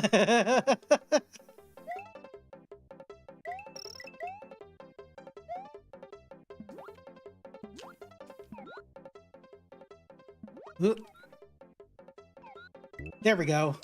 Now he won't bother us at all.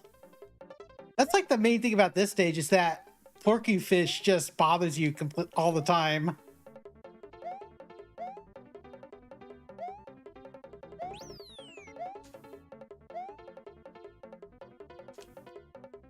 Punch. Yeah, you can hear like the sound there. Oh, look at these little guys.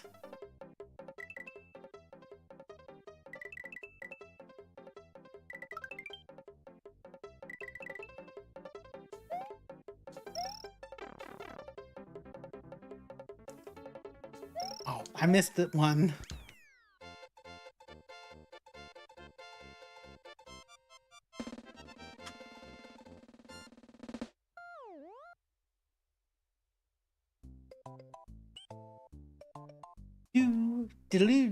Do.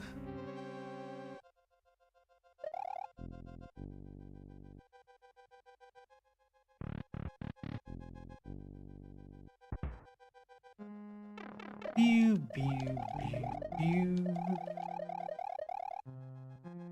I love these fishbone guys.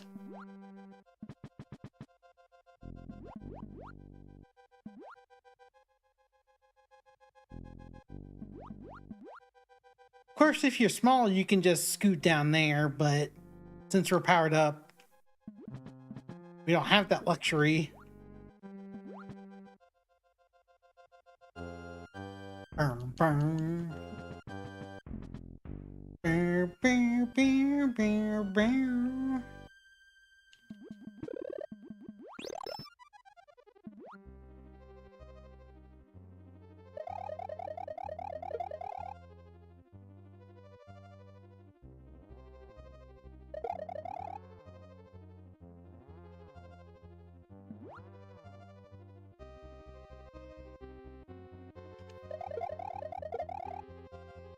Are these stalactites or stalagmites? I think they're stalactites, as they fall down.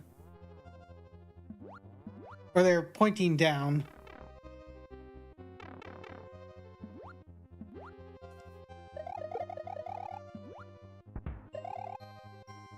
Do do do do. Do do. Do do. Do.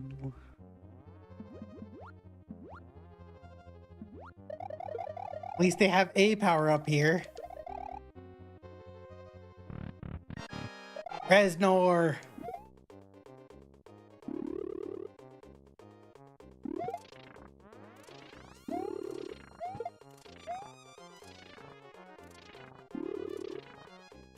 Yeah, I'm not too worried about him now. There we go.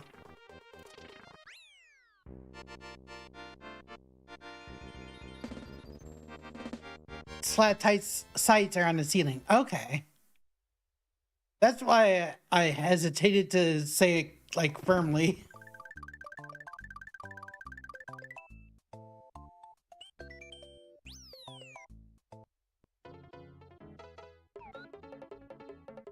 Oh, auto-scroller level. Yippee! Oh, that's right.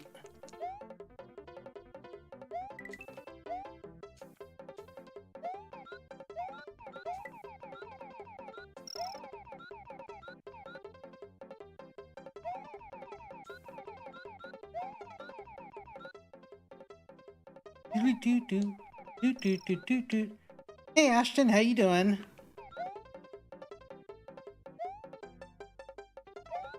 There we go. Let's fly up here. Just ignore everything that's coming my way.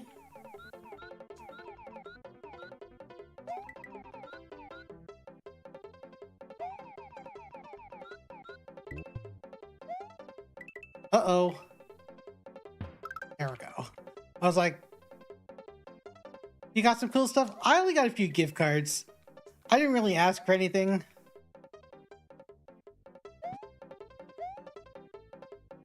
I'm always nervous about asking for, like, gifts.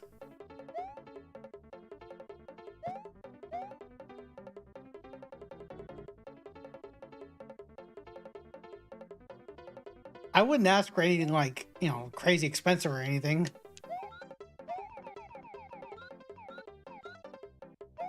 Granted, I always asked for video games as a kid, and, like, those got pretty pricey in the 90s. Oh.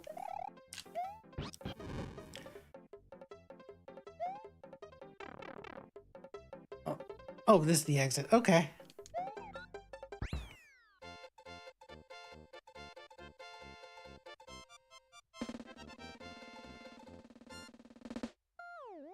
I'm just having a fun time playing through a classic game.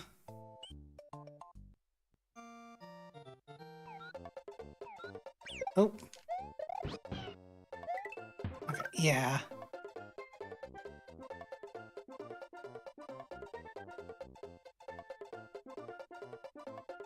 Oh, that's cool.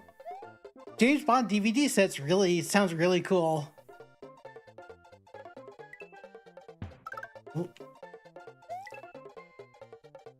Like, how many of the movies did you get? Was it like a certain era or something?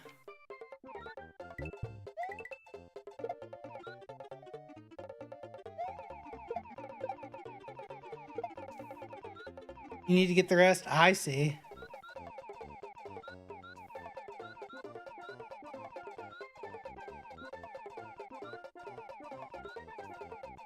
You got all 25. Wow. That's a good deal right there. Oh. Cowboy Bebop Anniversary Blu-ray set. Yeah, it's...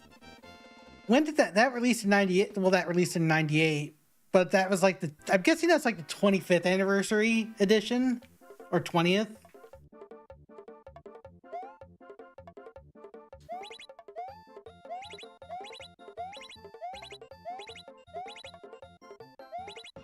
For health. Yeah, I figured it's not even the 30th. It's like two more years till that. So it's like, it'd only be like if it's a 25th. We got to Ludwig's.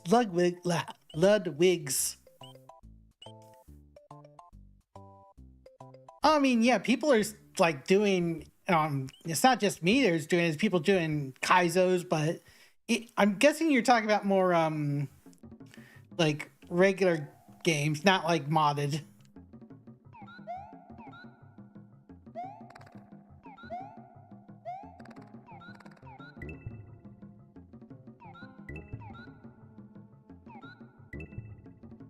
First 3 Bond. Ooh. I hope they look really crisp.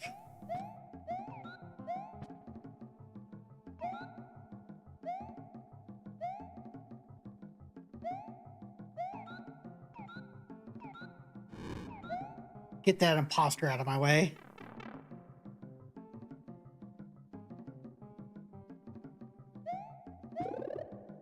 I forget. I don't think I saw all of Casino Royale for the last generation Bond, but I think I saw everything else.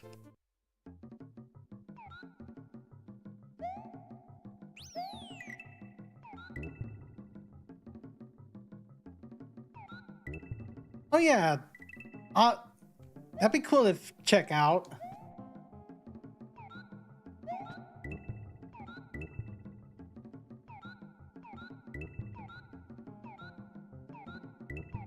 Oh shoot, we're at an ad break. Oops. Be right back, everybody. Oops, wrong scene.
You're listening in on Rhythm and Pixels Radio, the best of 8-bit and 16-bit classics and deep cuts.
All right, I'm back. Hello, everybody. Christopher Thank you. here. If you're interested in getting Ignore the Patreon promo over there, of course. They always shout it out.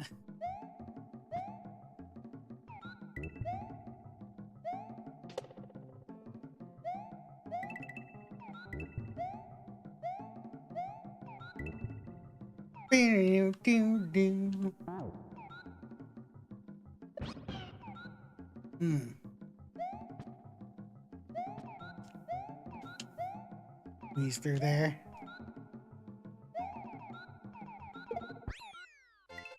Boo boo boo boo boo boo boo.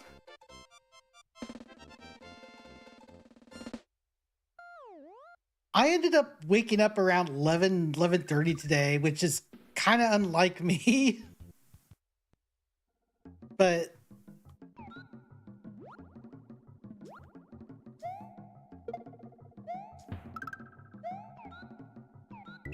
that just basically made me start stuff later.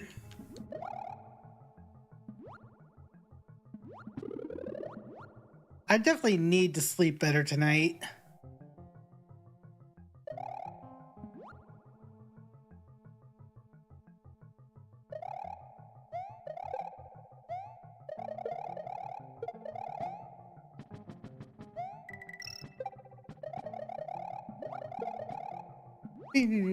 Hey Foxy, how you doing?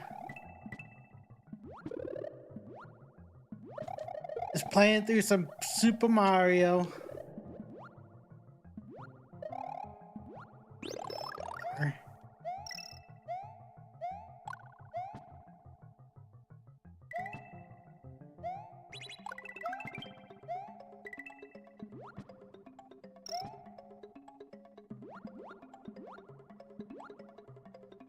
Getting pretty far for there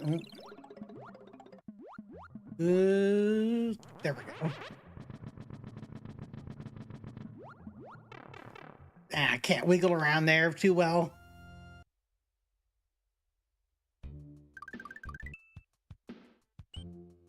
Oh, that's no fun. It's been too warm to have anything like that happen. Ah! I knew I was gonna mess up there. We had snow stuff like that like a few weeks before, and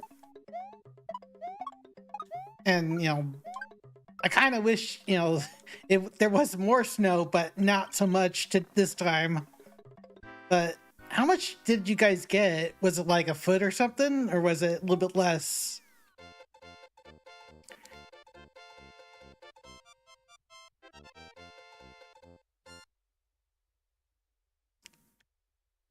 It's been sticking to the 40s and 50s near me right now.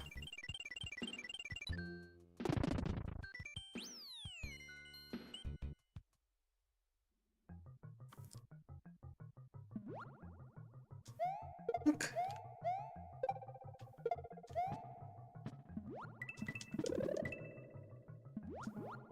Yeah, with a lot of ice, 40 inches is pretty tough to deal with, especially since it gets hidden.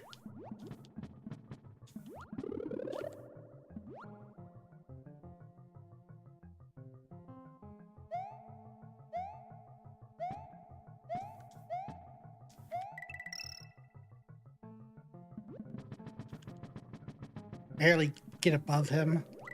That's right, there's one up there.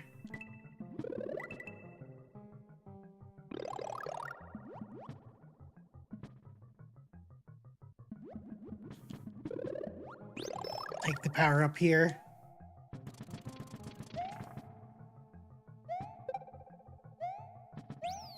Oh, why'd you jump up there, buddy? It's like...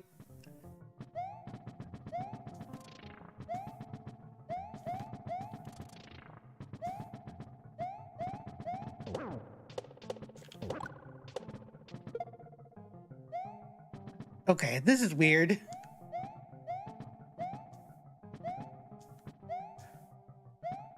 Okay. Okay. Got around there, jeez. Like,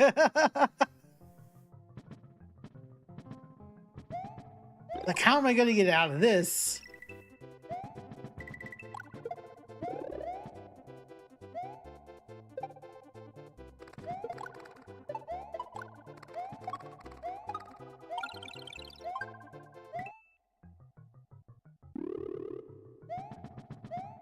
Hey, Ed.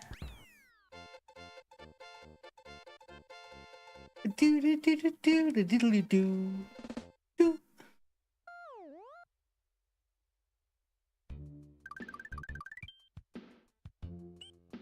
To the goose, not to the goose, to the ghost house.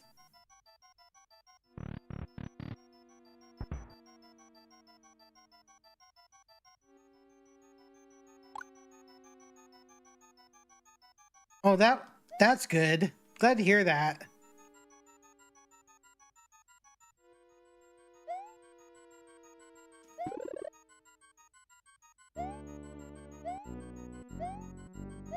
Ah, didn't see the ghost up there.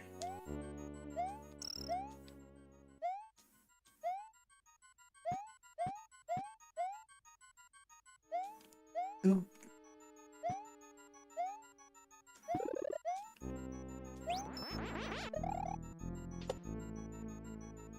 Ooh.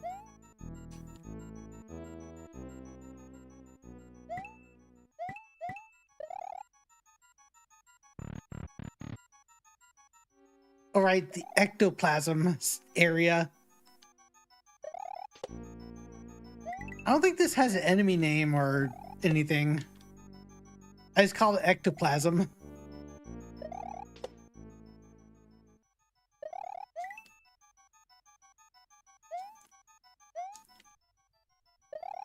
Ah. Ooh.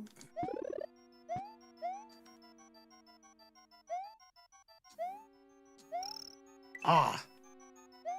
That's why I didn't want to use it immediately.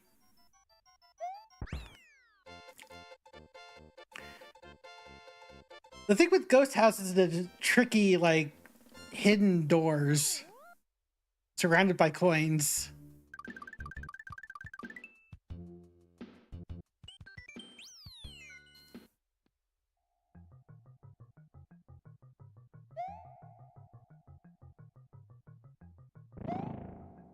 Oh.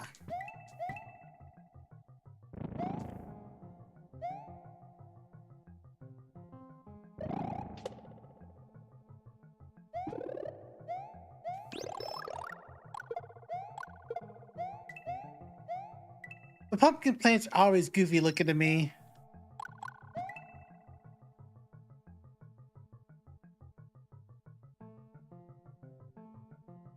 Also, look there. Those are the guy's eyes. It's not his nose or anything. He's just like looking back and forth. I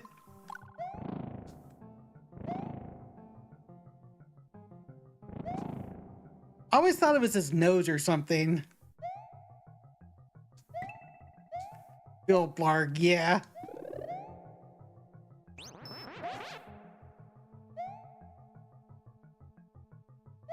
Oh, there's something over here. I remembered, strangely enough.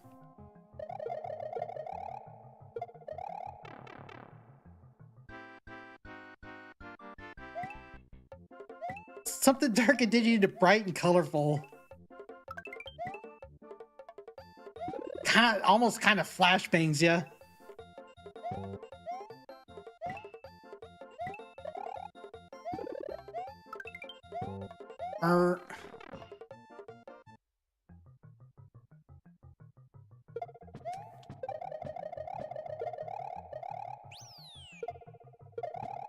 Oop.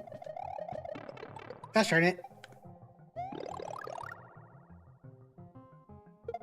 There we go.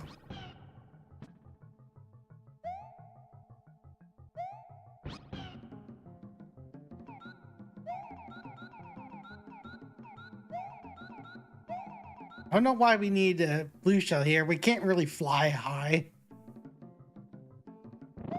Arr.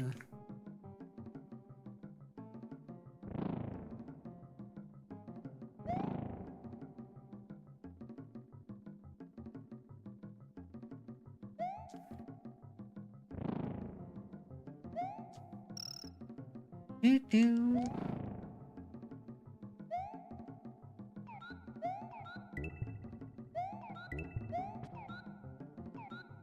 I forget this part. It happens next. I always got tripped up by the spinies.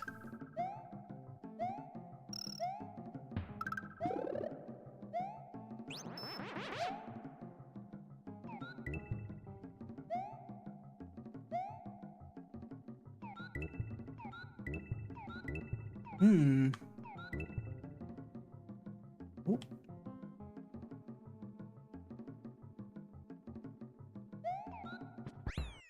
Yippee!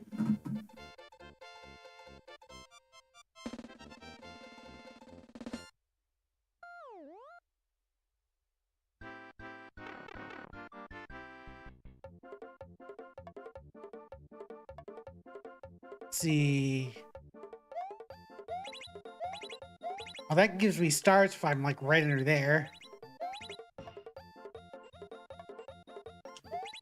So if I move like this a little bit, I probably hit a flower.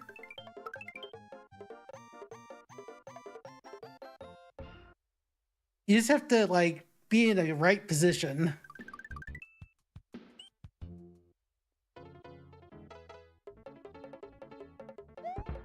Oh,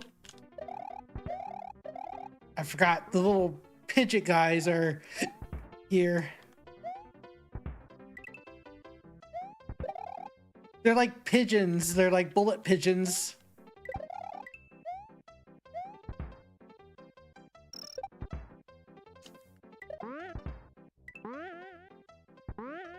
Ooh. Oh yeah, you can like hit them with your feather, but not if like they're slightly above you.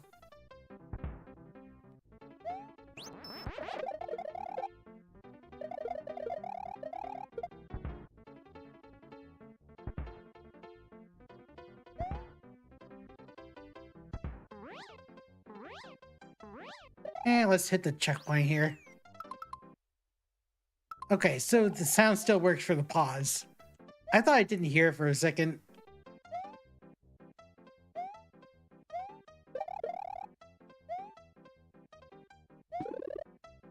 I only need one fire flower.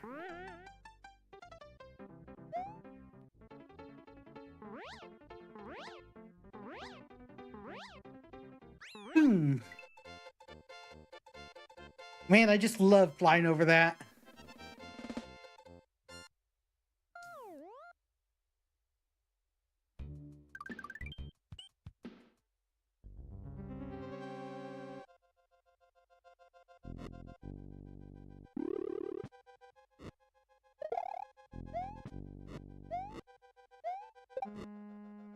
Wizards. Oh, forgot he was still in there.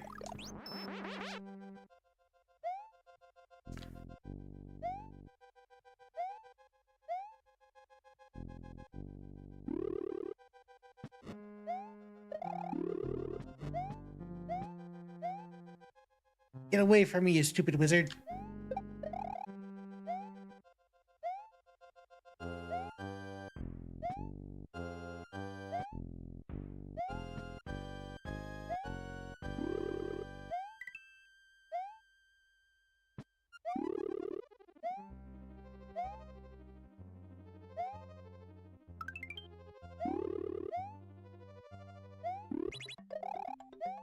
There we go. That's really hard to pull off.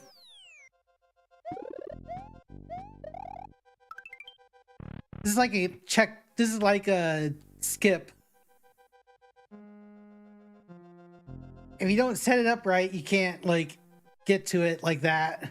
You have to go a little bit further.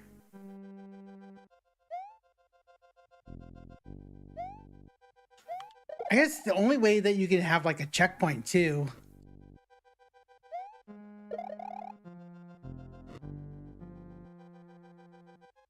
Boo, boo, boo, boo, boo. Do, do, boom, boom. Do, do, do.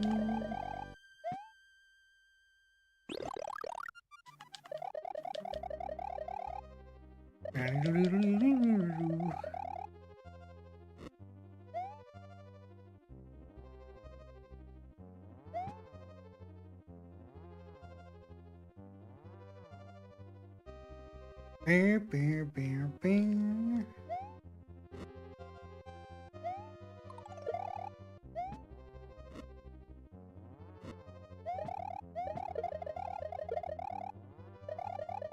Boo, boo, boo, boo, boo. Do, do, do, do, do.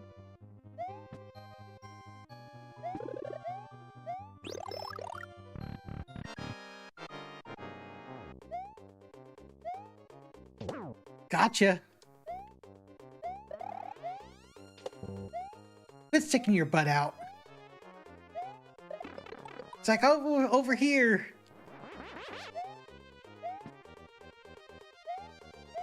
Gosh darn it.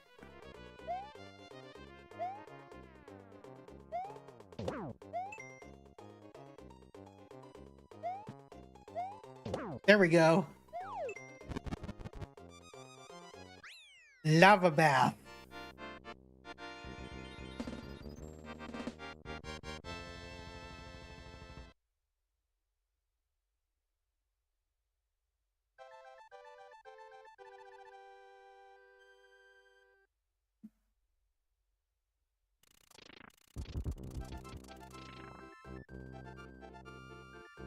Have you found the red and green switches yet?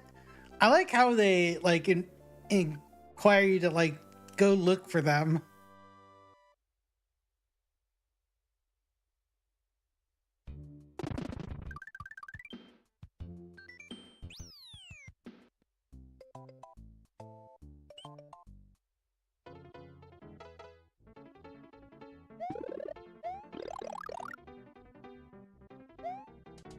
As much as I would like to do it, I might call it a shorter stream today. And just go straight to Bowser, because I already did Special World. I'm just doing as much as I want to before then. Hello.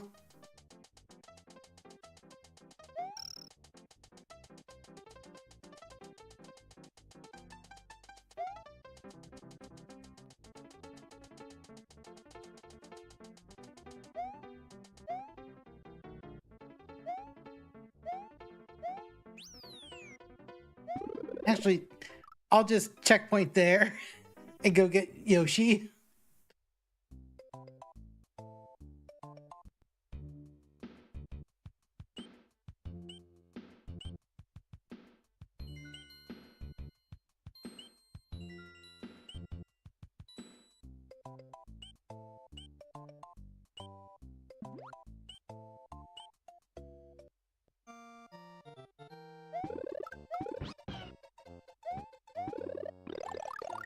Eee.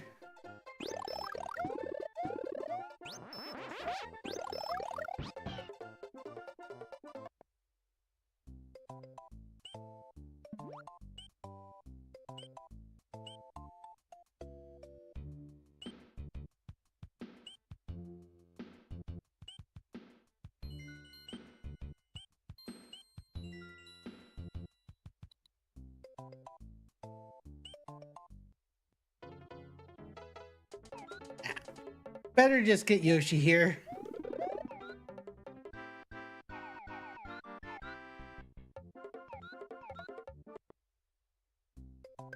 And then we can advance.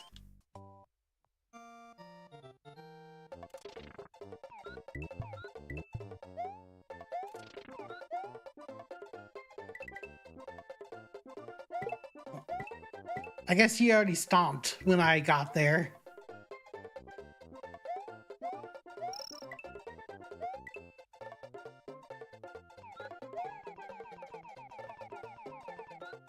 Oh, nope. Yeah, we can just kindly advance to the end.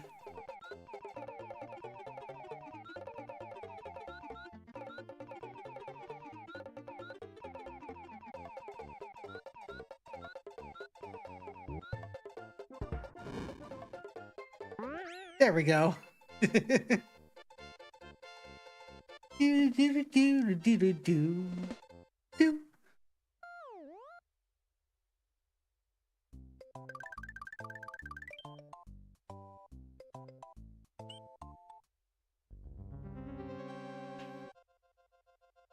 Boo, boo.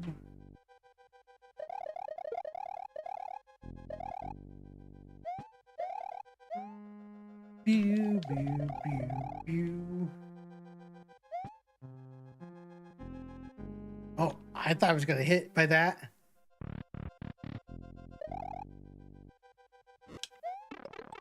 Oh.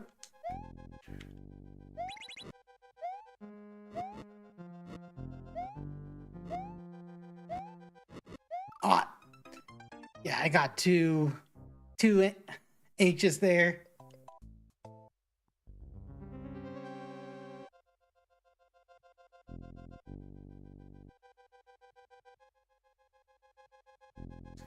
Unk.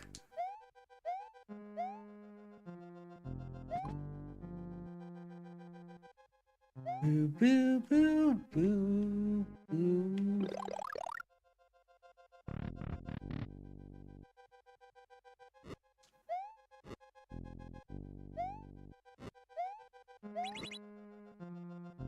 Oh, nice. Was it like how heavy was it? Was it just like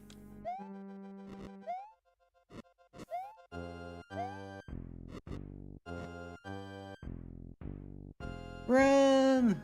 Ah, nah, dang it. Heavy? Okay. Well, at least you're home when that happened.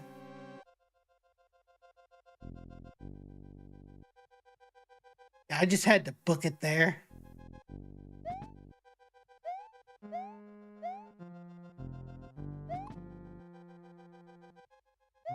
Do, do, do, do.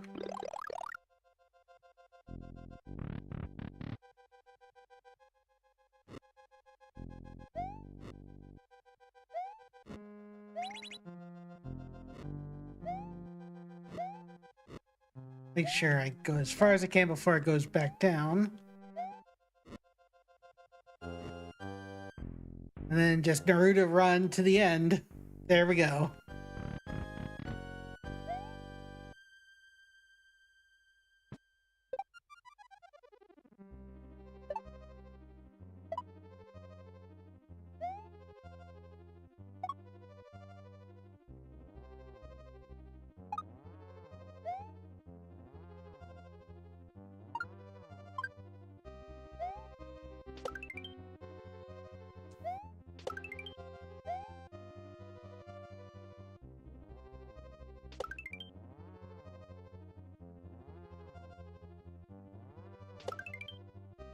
Just wraps around there.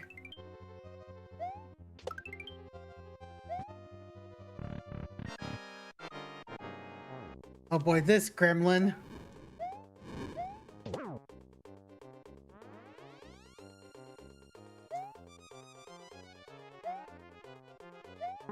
Boing.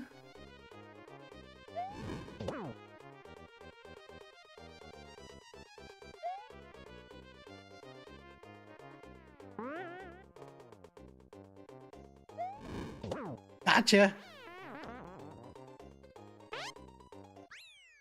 Take that, Ludwig. Hey, Degressa.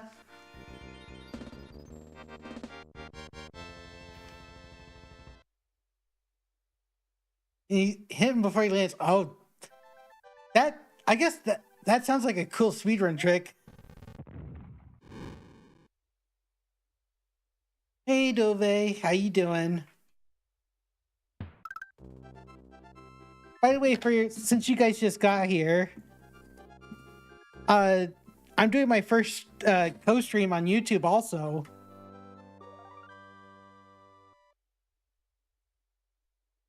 Yeah, it was a childhood game of mine too. And actually, it's been running pretty well over there.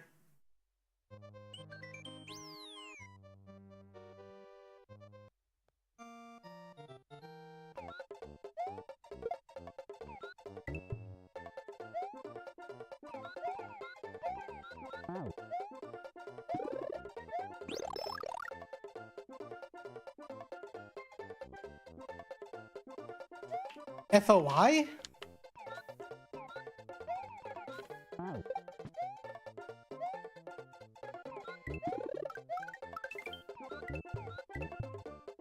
Or solution. Oh, okay. Yeah. Yeah, I do remember getting lost in this as a kid.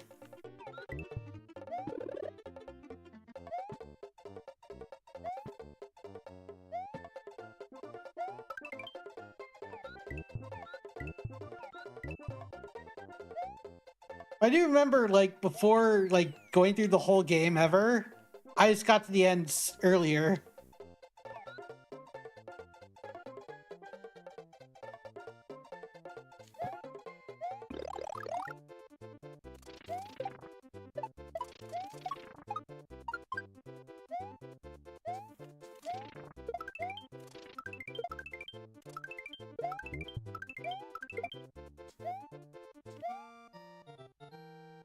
Hmm.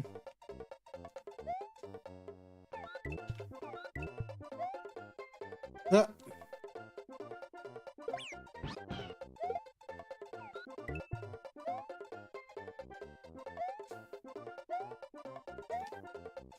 there we go.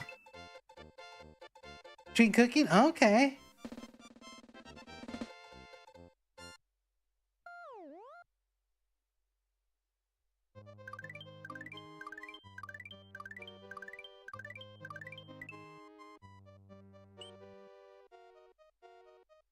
Do, do, do, do, do, do.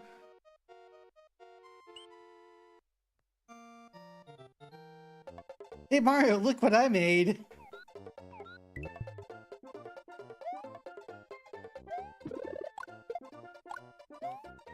Oh, almost betrayed Yoshi again. That would be no good.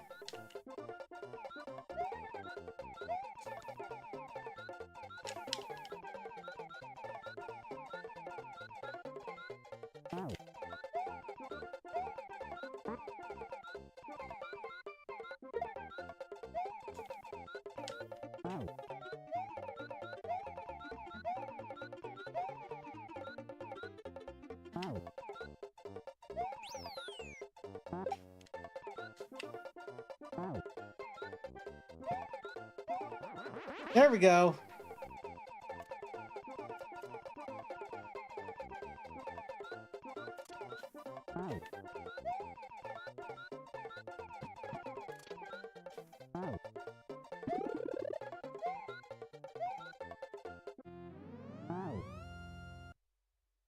I see you already been through Outrageous, yeah. I did that very early.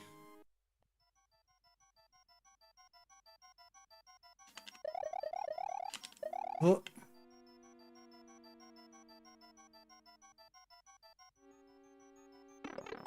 Well, shoot. He's like, I messed that up.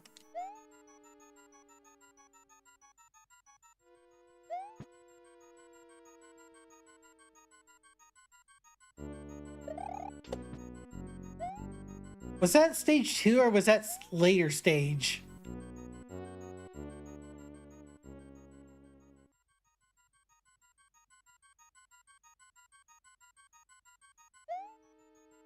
I forget at this point because I've moved on so much. Oh.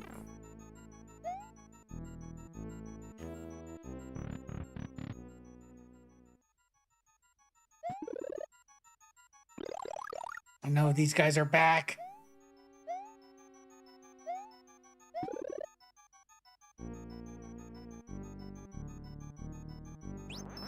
This is literally a no-fly zone, according to these ghosts.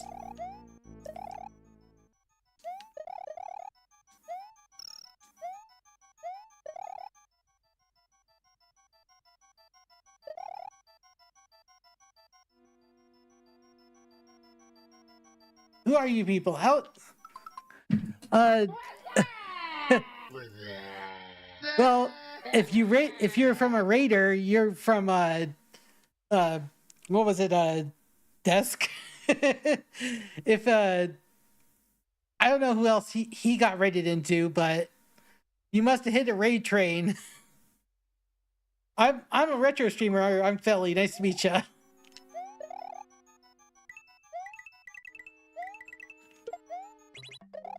And thank you for the follow. I appreciate it.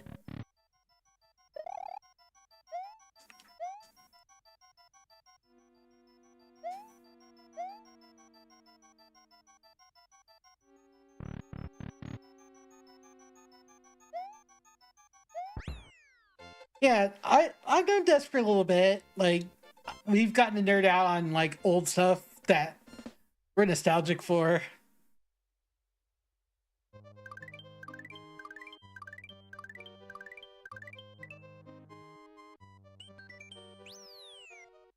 Saved.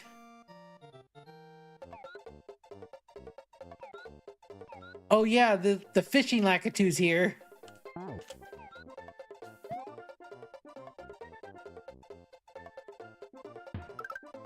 He just wants to destroy Mario.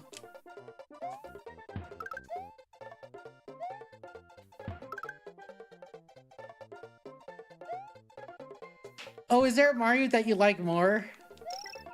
Yeah, this game gets pretty tough, you know, if you're not used to it.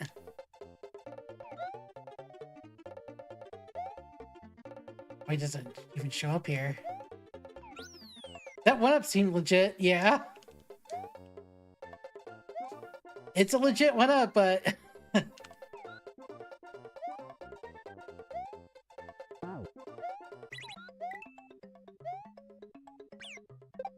but what he offers is not legit. A means to destroy you. I was for a bit too. My bread and butter's RPGs, honestly. But I don't mind me a good platformer now and then.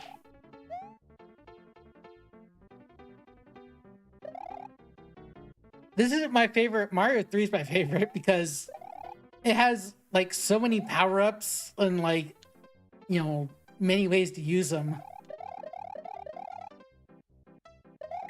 Also, I love the scrolling background. It's just like, holy cow.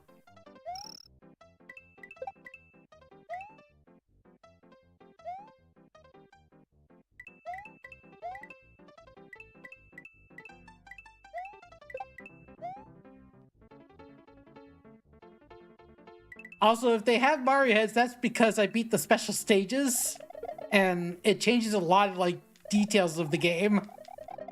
Makes it funnier.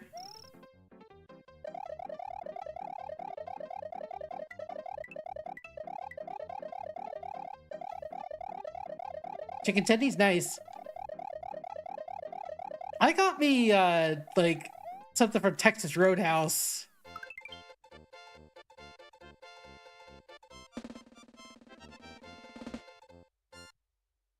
I got a gift card from family to get something from there.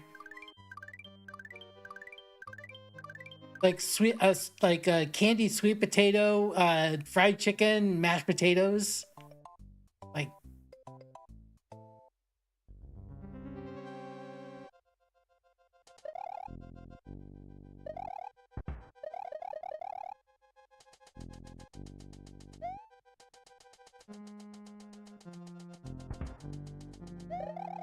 God, I hate these buzzsaws.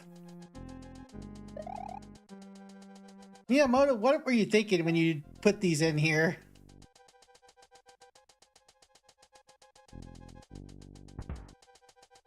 Ah, shoot.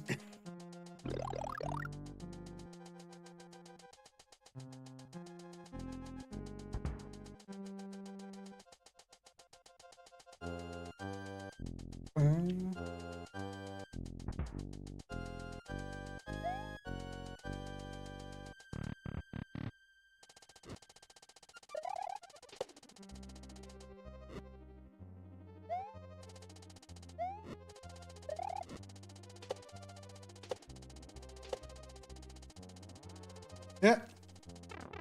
Shoot. Get up there.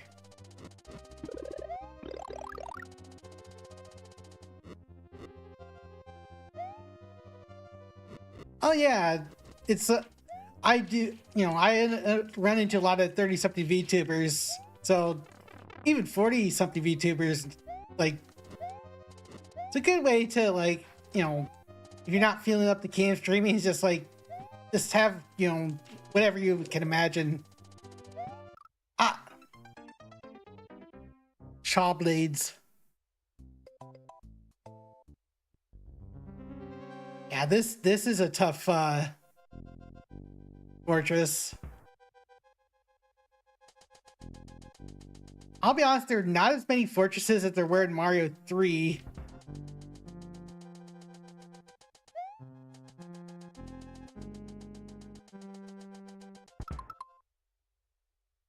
You thought it was going to be Elden Ring? Oh, okay, yeah. Yeah, it's kind of close in terms of, like, pronunciation.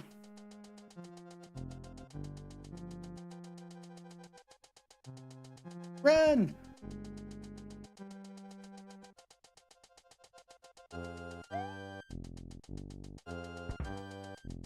I'm not, like, I might play Elden Ring someday. I love watching others play it. I'm more of a like a visual consumer rather than a person who plays it.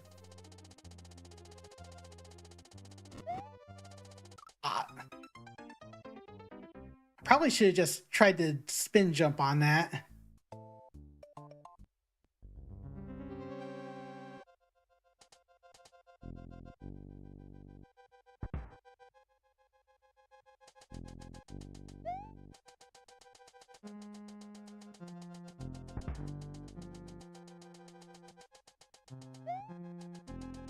Oh.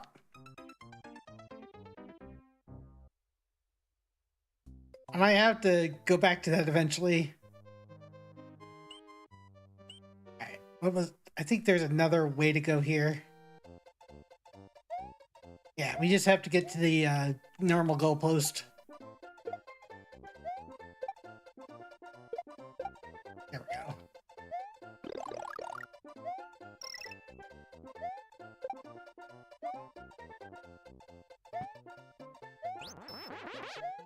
Now we're in business.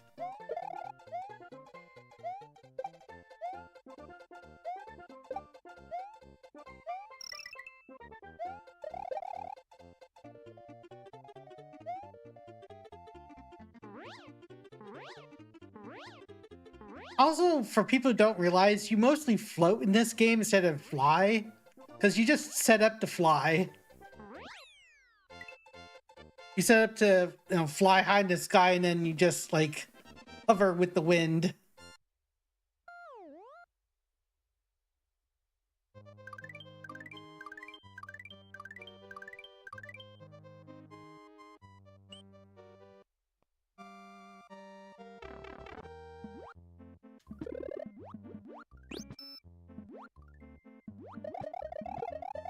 Boo, boo, boo, boo, boo.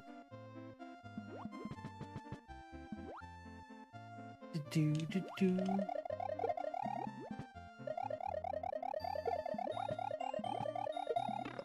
Oop.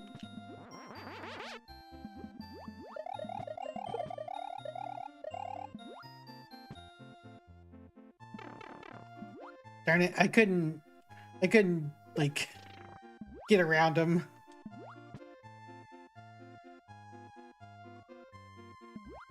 Boo, boo, boo, boo, boo, boo. What? Man, I'm not having good luck against these stages. Strange urchin-like creatures, yeah.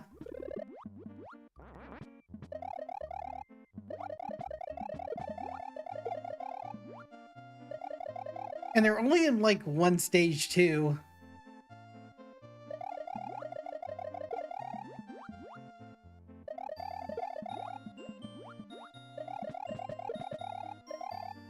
There's many enemies that are just of, like, one appearance. One or two appearances.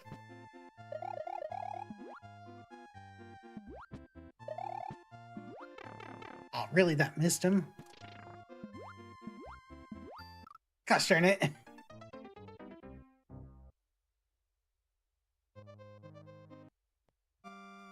The water stage can be really annoying if you're not, like, swimming in a particular way.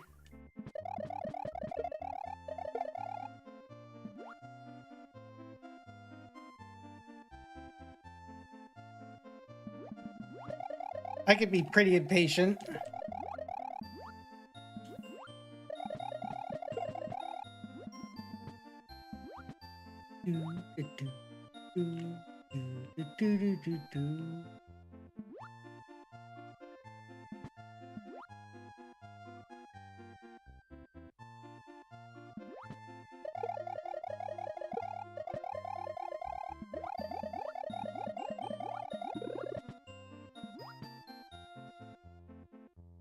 Oh, there's like a Yoshi clip in this? That's pretty sick.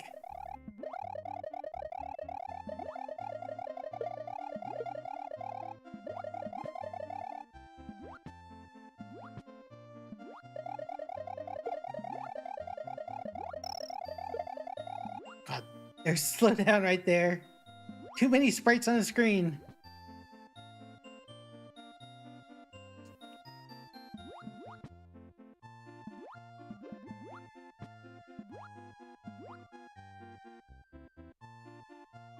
I think the other urchin there got phased out.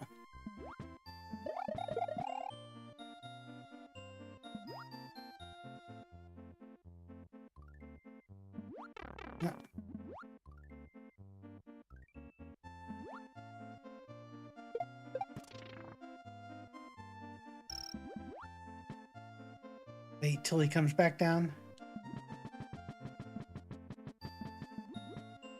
At least they give you a way to swim fast upwards.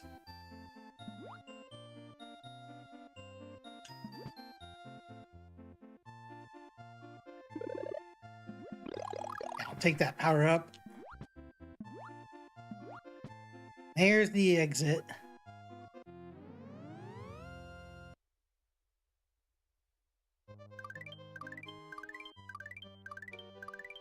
Here's the fourth Switch Palace.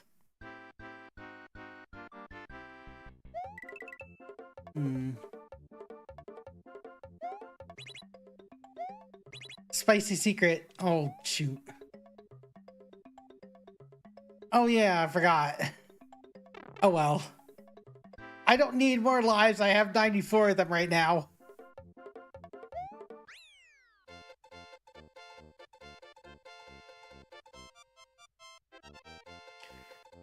I'm not even life grinding to begin with. I'm just getting mostly through the bonus stage.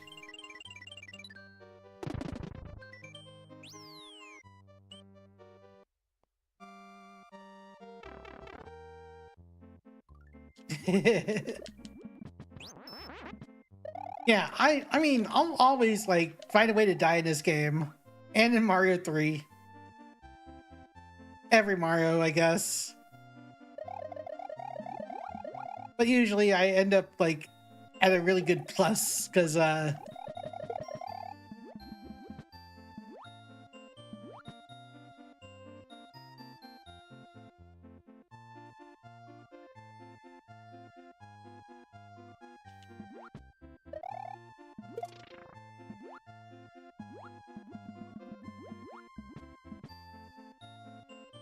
spend them like currency. Oh.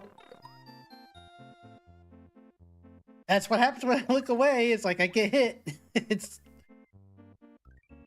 I can wait until I'm out of danger.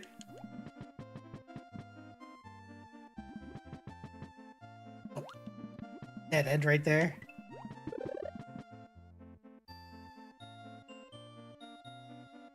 Oh, this slow down. I chose the wrong path also. The serial dangerous chat all the whole time. Yeah, exactly.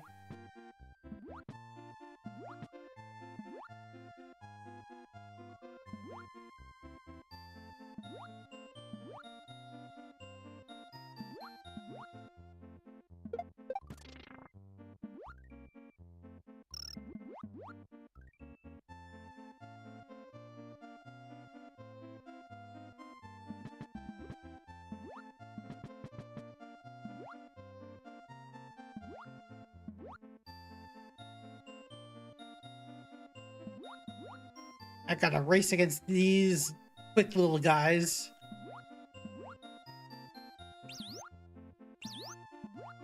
No, leave me alone. It's like everybody's coming to get me.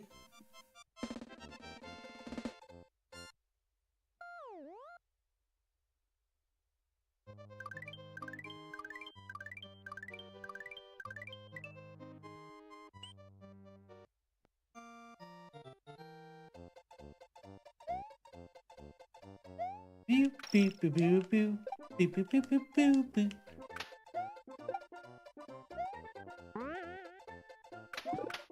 Oh.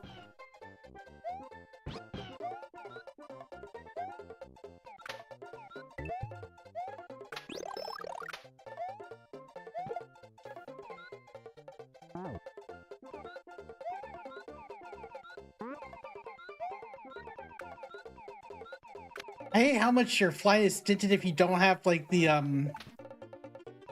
what is it, the cape? Because you have to continually press B to like fly upwards. But I guess that's the added benefit.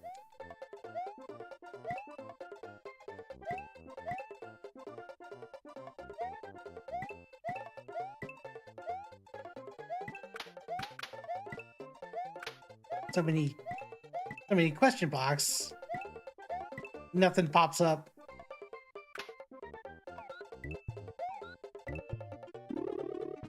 Oh, they can only form like one other.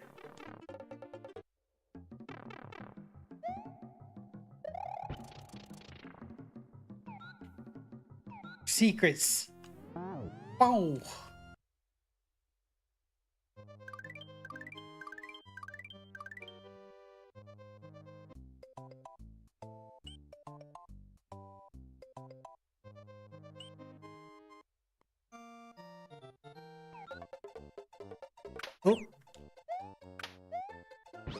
Get back here.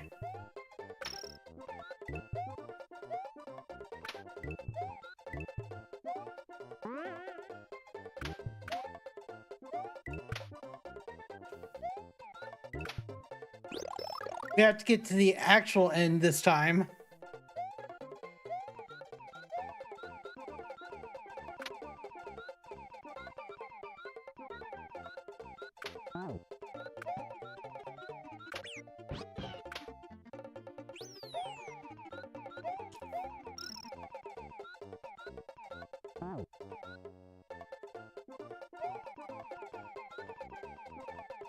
We'll just fast flutter over there.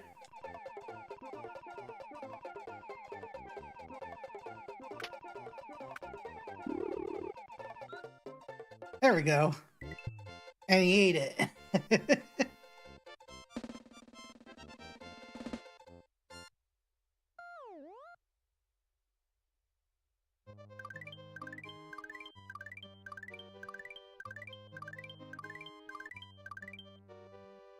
There we go. I think we got everything here. So to the castle.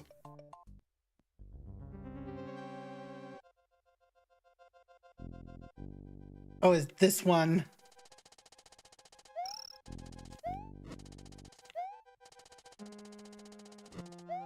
I don't think I did, but I am kind of burning out on going long tonight.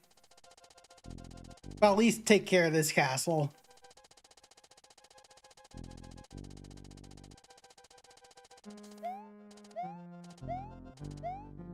This is really more of a test to see how YouTube streaming works. And I got what I needed as an answer.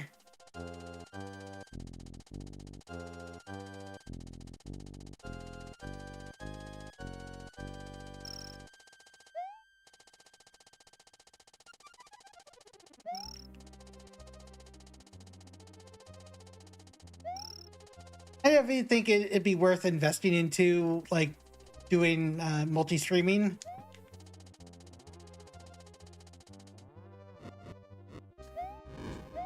Let's see. Oh, shoot.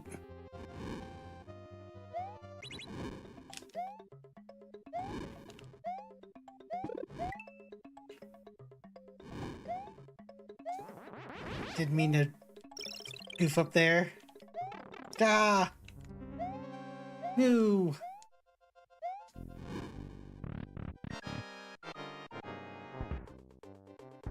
I already, like, watched somebody, a VTuber on YouTube. It's not too bad.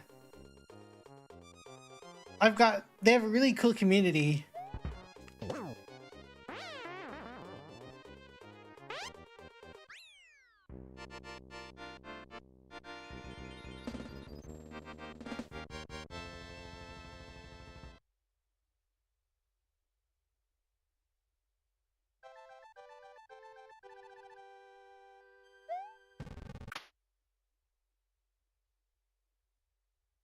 I definitely need to work on like putting more stuff into YouTube to like, you know, make it more appealing.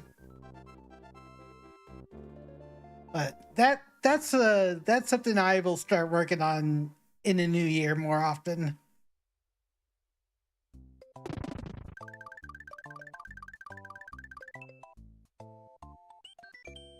All right. I think we'll just go confront Bowser now.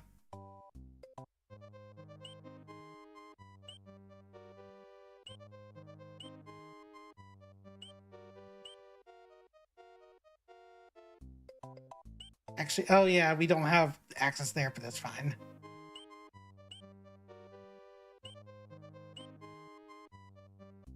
I don't mind crawling back this way. The dome I can use there to go to him directly.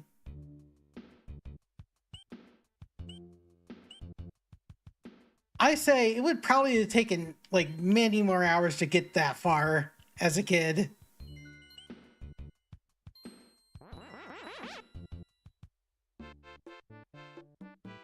Let's see. The last star over here.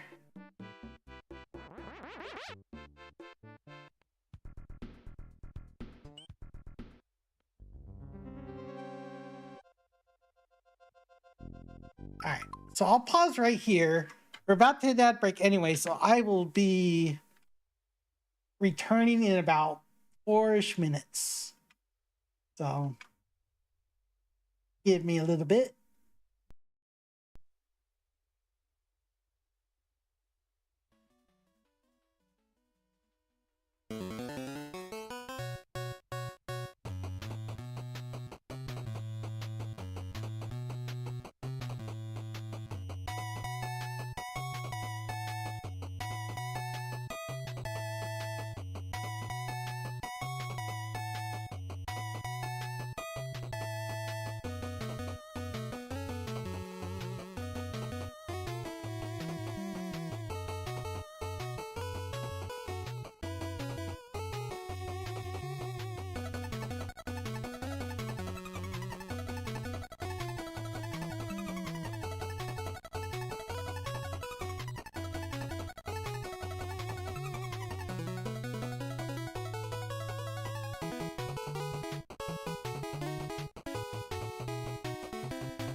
Geek, oh my god. Thank you, Sage. I was like, I did not expect that. Hi, I'm fellow United Retro Media VTuber. I talk about old stuff and play old games. And we're just about to go beat Bowser in Super Mario World. And just because you guys are here, I will give you an extra treat. I have a video lined up for y'all to watch because it's more about the history of Super Mario World because there is a lot that went on with this back then. Right, Adam was ending. Oh yeah. Good timing. Welcome in, everybody. Hey, Geek. Hey, Natalia. Hey, Avoiding Sobriety. V Hoyer. Boo, how you doing? I saw you were like doing like you're doing like a suggestion thing. Your favorite Mario characters, Waluigi? Awesome. Okay. Hey, Mellow Jello, how you doing? So, welcome in, everybody. Well, we're just about to take down Bowser. It's like the second Mario game I'll be beating like in a week. So, thank you. I appreciate it. You seem to have a very nice community. You're like, well, Waluigi so goes, wah. It's a little different between him and Wario. Also, I'm small Mario right now.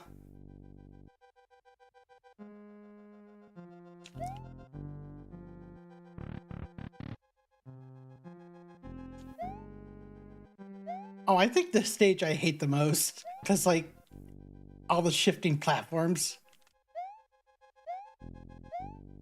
Oh. There we go. Well, we're out of that one quickly. I'll have to remind myself what other doors there are. Boing. Ah, shoot. Oops. Dang it. Well. Oh, man. Do I have to ban people already for making that joke? I'm not going to, but you make me laugh.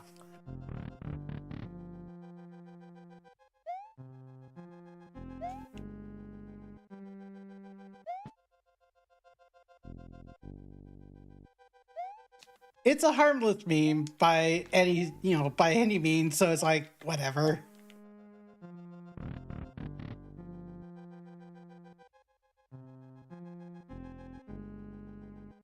But yes, they are numbered in order, like you said.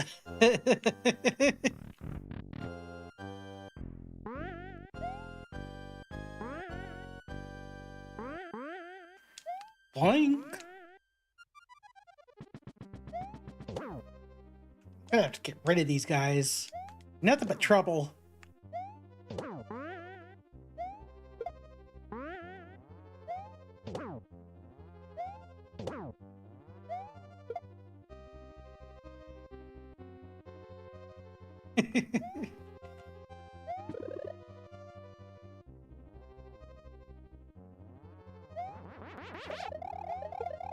Ooh, there we go. Better way to clear them out. I used to be all about like high score in this game, but kind of grew out of that. Ooh.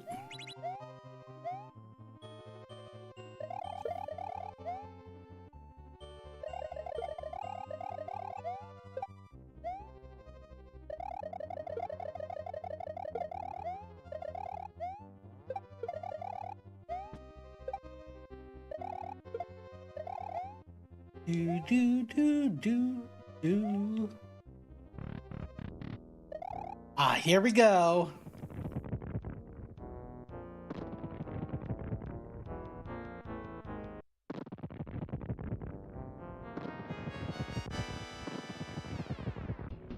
Do.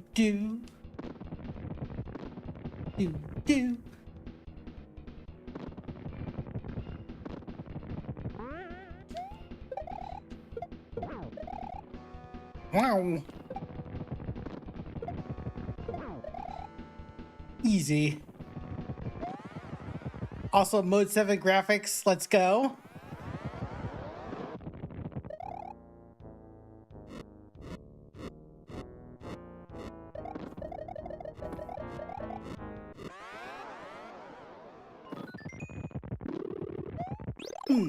Help!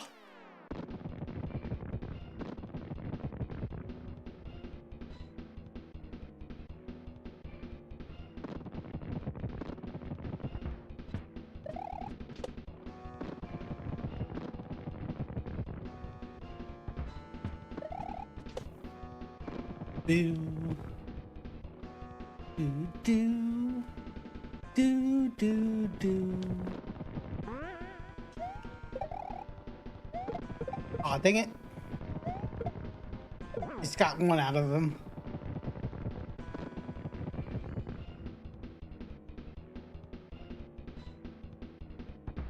Now I gotta deal another phase of that.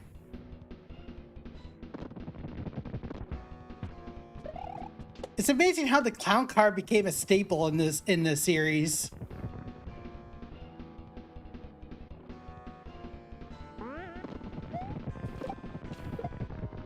Oh.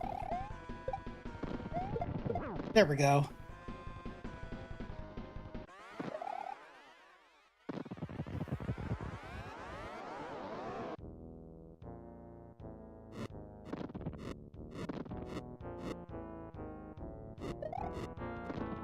As that didn't hit me.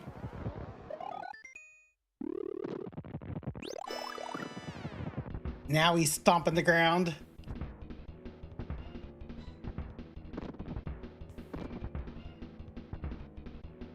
Do do.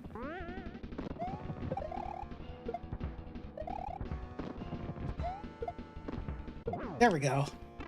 Oh shoot. Ooh, that was close.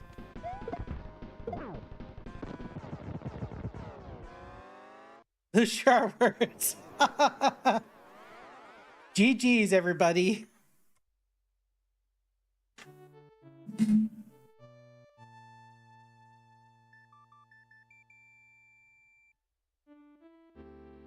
Do-do-do.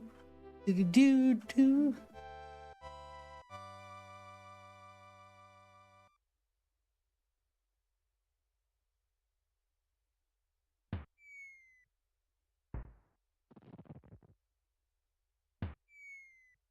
The Gist of G's. I have a video to react about the history of this game being made after this, because I didn't want to finish off on just, the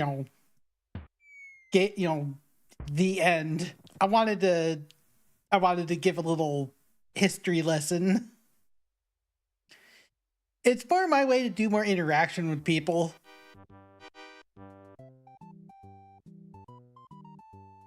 This is a good way to just cool down.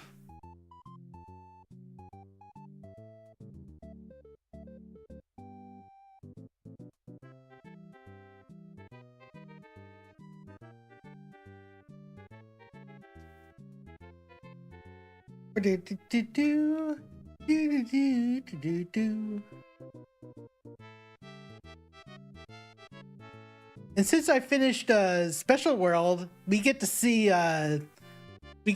like the enemy changes too.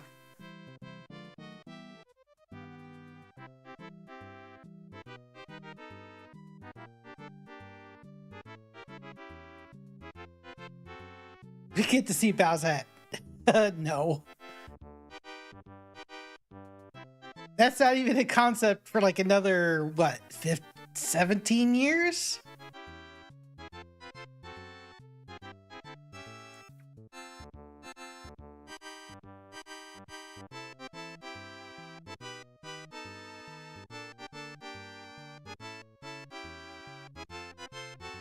Hiroshi Yamauchi.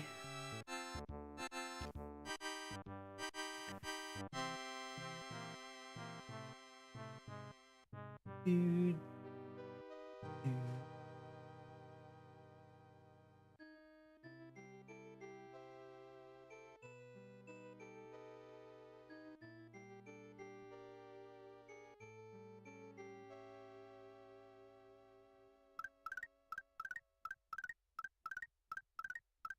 Right.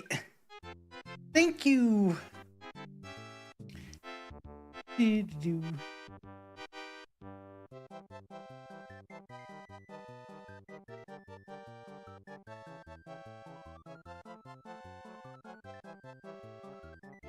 Don't let the flame out. Yeah.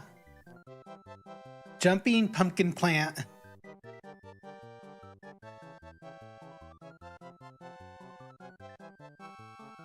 Fire sumo. Pidget bill. Oh yeah, they're called Pidget bills instead of the regular bullet bill. Bonsai bill, Mega Mole, and Rex.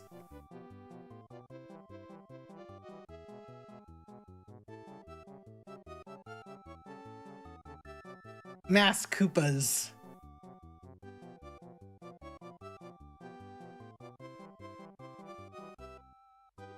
Spike Top, Blurg, Fuzzy Beetle, Swoopers.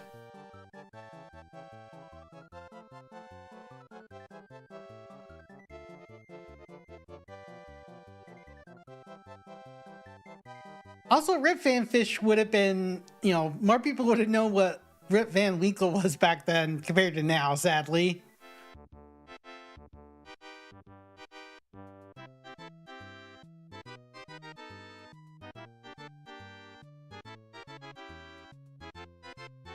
Little Sparky versus Hothead.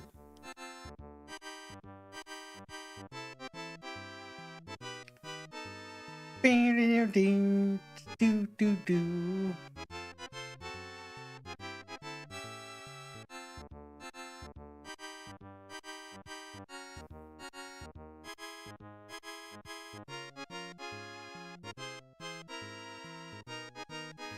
The Mecha Koopas.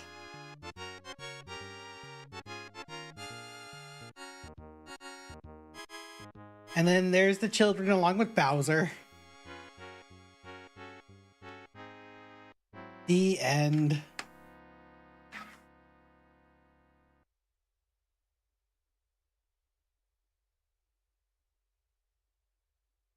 Yippee. Oh wait, does it? I mean, this is the 5-in-1 cart. I guess it doesn't reset. That's weird. Hold on, let me see something here.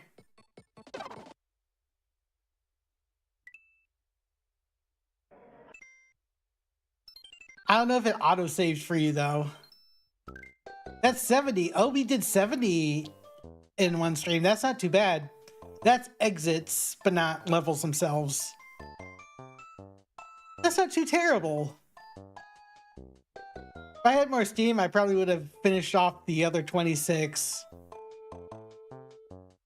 Anyway, I wanted to focus on, since that's done, we can focus on the video I wanted to, you know, react to, because I've done it enough times, but it's always fun to share with people who haven't seen it before. Ah, here we go. It's showing the right thing. This is the history of Super Mario. Oh, let's see.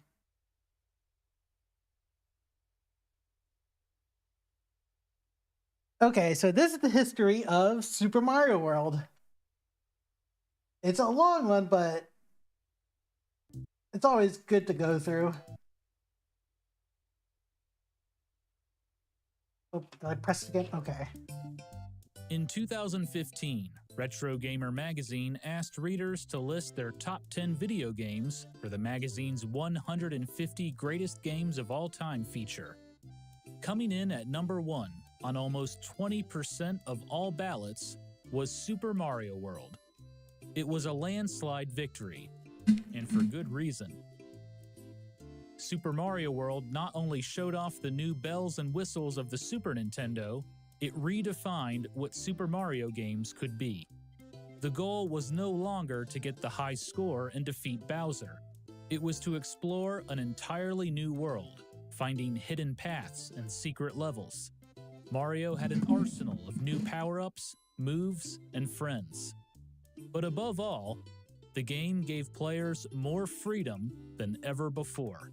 Super Mario World. Also, this is from the Gaming Historian. He did this 3 years ago. It's still very, very good. And sadly, his last video that he made was the story of Oregon Trail, which I would say is a must-watch for those who played the game in some capacity. Is widely considered the apex of 2D platforming. But it was a masterpiece made under challenging circumstances. For the first time, new competition threatened Nintendo's position in the video game market. The Super Mario World development team had to learn new hardware, the 16-bit Super Famicom, or Super Nintendo, and they had to learn it quickly in order for the game to launch with the new console. The result was the best Super Mario game yet, and arguably, ever. It helped ensure Nintendo stayed competitive in a new, more powerful era of video games. This is the story of Super Mario World. And it says 96 levels there, but they really mean like 96, like 70 levels and like 24 special exits or something to that effect.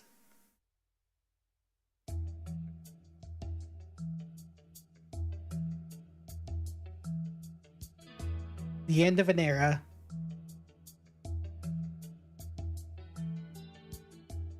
It's about time for the Famicom to start dropping off. I think people are getting tired of it. Hiroshi Yamauchi. In the summer of 1988, Nintendo president Hiroshi Yamauchi made a stunning declaration. The Famicom era was coming to an end. Nintendo's Family Computer Console, or Famicom for short, was first released in Japan. Also, if you see that, that's highlighted. They're playing the JP version is probably better to play, but but you know, there's other system for it that, you know, it felt like it fit there. Yeah. So 83 to 88. So by like 5 years, he was starting to call his shot as like the Famicom's starting to lose steam here. And, you know, of course we got it a few years after they did. So, you know, our peak was at a different time compared to this. And in July of 1983. By 1988, Nintendo had sold 12 million systems and untold millions of games, giving them a 90% share of the Japanese video game market. But Yamauchi had reason to be concerned. Sales of the Famicom had peaked in 1986 and were slowly dropping. In an exclusive interview with Japanese magazine Touch, Yamauchi expressed disappointment in the Famicom's recent sales numbers and admitted that the next generation of consoles had arrived. There was new competition in the video game market. In October of 1987, NEC, a massive electronics corporation, threw its hat in the ring with the PC Engine console. NEC boasted about the technological superiority of its system and planned to release a CD-ROM attachment in the future. The PC Engine appealed to teenagers and young adults. In just 2 months, NEC shipped more than 500,000 consoles. Nintendo was also keeping tabs on Sega. Sega was planning to launch their new console, the Mega Drive, in October of 1988. Yeah, so Sega and NEC had like a several-year head start on them for the next generation. And, you know, it's like, that does seem kind of steep. Sega boasted their new system would be capable of more than just playing video games. It would have a modem, a printer, and more. The Mega Drive was also the first 16-bit video game console. Sega proudly slapped a 16-bit label on their system. All of a sudden, Nintendo's 8-bit Famicom seemed underpowered and outdated. But Yamauchi had a surprise. In the interview with Touch magazine, he announced that Nintendo was shifting focus to their next-generation console, the 16-bit Super Famicom. Yamauchi had been teasing the system since 1987, not coincidentally, a month before NEC released the PC Engine. Now, in 1988, our console will be 17-bit. Yamauchi was ready One to more reveal bit. Details. Not coincidentally, a month before Sega released the Mega Drive. The news was more than an announcement. It was a warning for potential buyers. Don't waste your money. Nintendo's latest console will be available soon. The Super Famicom was much more powerful than its predecessor. It had a custom 16-bit CPU, more memory, a custom Sony sound chip, more than 32,000 colors to choose from, a higher max resolution, stereo sound, and more. But yeah, the advent of like stereo sound was like pretty cutting edge at the time, but the Genesis Mega Drive beat them to the punch on that, being first. Yamauchi believed looking at only the technical aspects of a console was naive. The strength of a video game system was in the software. And the Super Nintendo. Hey, Sana, how you doing? Developers to make games they'd never thought possible. Yamauchi revealed that Nintendo was currently prototyping several games themselves, and one of them was Super Mario Bros. 4. It was a surprising announcement, mainly because Nintendo hadn't even released Super Mario Bros. 3. Oh, yeah, because like they were teasing about an updated system, but Mario 3 hadn't been released yet. Now it's supposed to be 88. So he teased at 87. Mario 3 had not yet released yet. And Mario 3 was yet to be even like thought about being released until 1990 elsewhere. So there had to be some real mind games going on. Over the past summer, Mario creator Shigeru Miyamoto and his team within Nintendo's Entertainment Analysis and Development Group were wrapping up Super Mario Bros. 3. Nintendo planned to release the game in October of 1988. Miyamoto considered Super Mario Bros. 3 the definitive Mario game on the Famicom, and the true sequel to the original Super Mario Bros. It was 10 times the size of the first game, with 8 massive worlds containing 90... I guess kinda, yeah. But this is like pre-internet that we know it today. Like all those other things that, can, be, given to people like immediately. levels and an array of new power-ups. Super Mario Bros. 3 also utilized a multi-memory controller chip on the cartridge that pushed the Famicom hardware to its limits. By the end of development, Miyamoto's team was exhausted. He believed they, quote, put everything they had into it. But there was no time to rest. The higher-ups at Nintendo gave the team a new directive: make Super Mario Bros. 4 for the Super Famicom, and have it ready by launch. Making Super Mario Bros. 4 a launch title was a no-brainer for Nintendo. Super Mario Bros. Yeah, he looked like he was just ready to do anything at any given moment.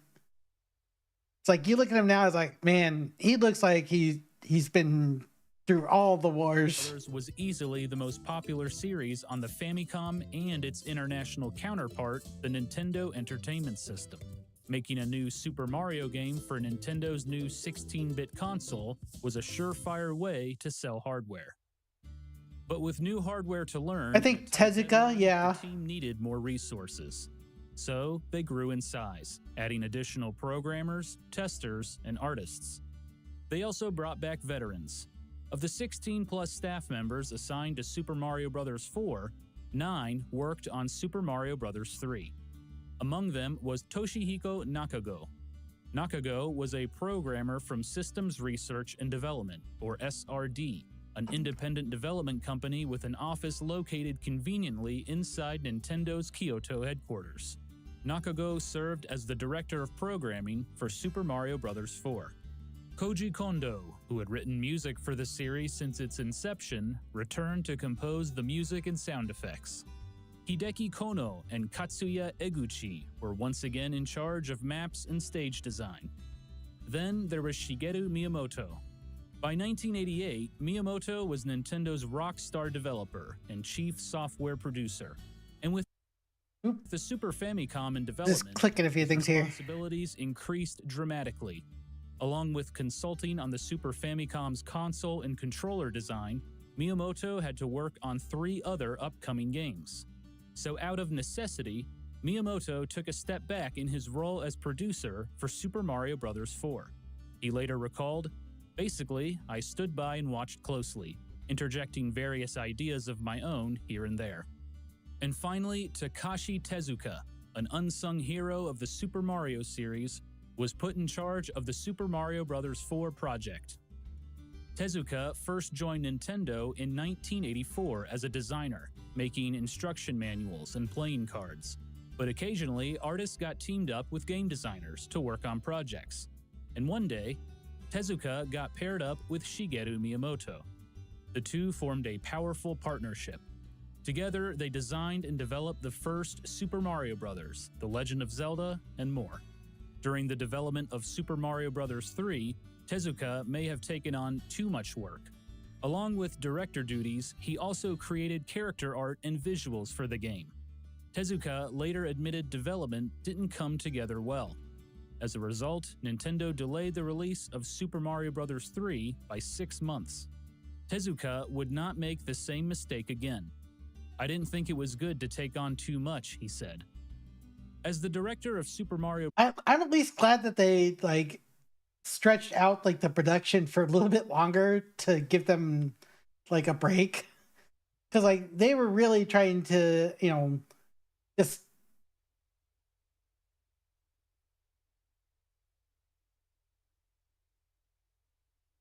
Brothers 4. Oh, what? Sure. Along with director duties, he also created character art and visuals for the game. Tezuka later admitted development... What are you seeing? That's a cool navigational tool. Oh, I see. A powerful partnership. Together, they designed and developed the first... Yeah, they had a sprite developer back then. Super Mario Bros., The Legend of Zelda, and more. During the development of Super Mario Bros. 3, Tezuka may have taken on too much work. Along with director duties, later, okay. He also created character art and visuals for the game. Tezuka later admitted development didn't come together well. As a result, Nintendo delayed the release of Super Mario Bros. 3 by 6 I might have months. missed where you wanted it to be. Like this? Yeah, I think you're talking about this, aren't you? Yeah, I never really thought about it. He's like a movement pad you could use the computer. I don't know. I just think it's a game development tool for the or the regular Nintendo. Would not make the same mistake again. "I didn't think it was good to take on too much," he said. As the director of Super Mario Bros. 4, Tezuka... Yeah, I'm not sure what that is exactly. ...helping with the game's overall design. He delegated visuals to a new member of the team, Shigefumi Hino. Hino was a relative newcomer to Nintendo. It was only his second year at the company, and he had only worked on one other game, a sequel to... There have been people who've been really, getting me to more interested, acquiring old technology for some reason, or at least, being able to look at it in person. F1 race, and it never got released. There's a lot of cool things I never got to mess with in the 90s. Nintendo's most important project. He felt a ton of pressure, saying, "Super Mario Bros. 3 was really well made, so it was intimidating to know it would be compared to that. For that reason, I worried a lot over how we could present Super Mario in a fresh way." But luckily, the Super Mario Bros. 4 team had Hey, a Braley, more welcome on in. console to work with, the Super Famicom, and they were excited to try all the new bells and whistles. Head programmer Toshihiko Nakago was relieved he and his programmers no longer had to worry so much about hardware limitations, and Miyamoto thought it would be easier to create visuals with the new vast array of colors. The team also got some upgraded development tools. Up to that point, Mario levels were created by hand on graph paper, then transferred into a computer by programmers. Now the designers had software that allowed them to edit levels directly on the computer. Of course, there would be a learning curve with new tools and new hardware, so the Mario 4 team started with an experiment. We ported Mario 3 to the Super Famicom as a hardware experiment, and even though the colors and sprites were more detailed, it was still the same game. Maybe That's a mini Famicom mouse? Oh, okay. Again, we had to create something new. So it was in that context that we talked about how to make the most use of the 4 new buttons instead. Oh, okay, so Shigeru Miyamoto. more functions. By now, Nintendo had solidified the Super Mario Bros. It looks like Mario's trying to do a somersault or flip. It's pretty funny. formula. Mario games were about athleticism, running fast, jumping high, dodging obstacles, and stomping enemies. They were about friendliness to new players. Anyone could pick up a Mario game, figure it out, and have fun. And Yeah, finally, absolutely. Super Mario Bros. Was about freedom. If players wanted to blaze through a level without collecting a single coin, they could do it. If players wanted to take their time, use power-ups, and explore levels, they could do that too. People could play Super Mario Bros. However they wanted. Tezuka and Miyamoto believe this new Mario game should not change what made the series so special. Instead, Nintendo could perfect the concepts, add fun new elements to the game, and show off the latest technologies in the Super Famicom. It would give players the most complete Super Mario experience yet. Meanwhile, on November 21st, 1988, All this turtle abuse, I know. Nintendo revealed a prototype of the Super Famicom at their Kyoto headquarters. Representatives from more than 200 companies, including TV press, magazines, and newspaper reporters, were on hand. Itself fits the panels and graphs. Oh, okay, or Nintendo graphs. announced they I would ship see. the Super Famicom by July of So this is what it looked like back then as a concept. And they took their time to make it look better. 1989, an extremely ambitious deadline. Nintendo also showed some early game demos, but notably absent was Super Mario Bros. 4. The development team was still trying to solidify the game. Along the way, they made constant changes. Early on, the Super Mario Bros. 3 influence was Want to make your apparent. console blue? $60, please. Style, including Mario's sprite, was very similar. Many enemies looked identical to their Super Yeah, like they only looked like just more enhanced here. Mario Bros. 3 counterparts, and the Koopaling bosses still occupied the castles. They also brought back familiar power-ups, like the raccoon suit for flying, and the world maps looked strikingly similar, albeit much larger. It may have looked too similar.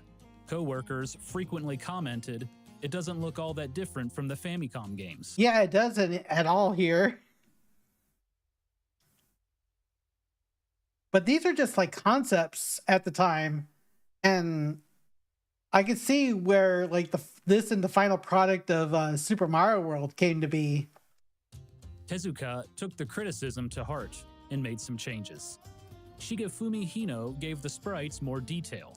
At one point, the team even experimented with a three-dimensional look, but they didn't stop there. Map director Hideki Kono also changed the world map considerably, clearly departing from the Mario 3 style. In addition to graphical upgrades, the Super Mario Bros. 4 team had to figure out how to show off the new features of the Super Famicom. The 16-bit Nah, he's always been Italian from what I remember. Like that's how they, gave, backstory to him. console could do all sorts of neat tricks, like background scaling and rotation, Whoa. transparency effects. And as a launch title, Nintendo wanted Super Mario Bros. 4 to show off the new hardware. But Miyamoto was hesitant to throw in new things just for the sake of it. He said, "Just because we found something cool the hardware could do, something that made us go, whoa. If it ruined the balance or flow of the game, we didn't want to include it." The development team thoughtfully added new elements. Large sprites emphasized the Super in Super Famicom. Transparency effects in the water and on enemies immersed the player into the game. Scrolling backgrounds gave levels a sense of depth. Rotating platforms gave Mario new, challenging boss fights. In addition to the technological upgrades, the Super Mario Bros. 4 team also honed in on the core game design. Luckily, they had a wealth of player feedback at their disposal. Actual transparency, yeah. On October 23, 1988, after 2.5 years in development, Super Mario Bros. 3 finally hit Japanese store shelves. The game received rave reviews and was the best-selling Famicom game for months. But Super Mario Bros. 3 wasn't the most friendly to new players. Miyamoto wanted to find a better balance with Super Mario Bros. 4. As a launch title, the game needed to appeal to players of all skill levels. So the team implemented a few features to make the game a bit easier. They added checkpoints to levels that made Mario big if he was small. In addition, the team added It's amazing to see like what like the prototypes to how the looks, how all these look in graphics wise compared to like their final product. I would love to have it in this style, but an item reserve box. In the previous game, Mario could stockpile power-ups and use them before entering levels. Now, Mario could bring extra power-ups into the level. If he got hit, or if players pressed select, the item would drop down automatically. By the summer of 1989, Super Mario Bros. 4 was starting to separate itself from the previous games, and the development team took it a step further by giving the game a new title. With a whole new world for Mario to explore, there could be no better name: Super Mario World. But everything changed when, not surprisingly, Nintendo decided to delay the release of the Super Famicom. There were a multitude of reasons. The Super Famicom hardware was, for the super. most part, ready to go. But there was a distinct lack of software. Nintendo was still working on launch titles. Yeah, And although it's in the 21 title. companies had signed on to become third-party developers for the system, none of them had development kits yet. There was also a global chip shortage. A new generation of semiconductor and chip technology caused manufacturers to split their production capacity.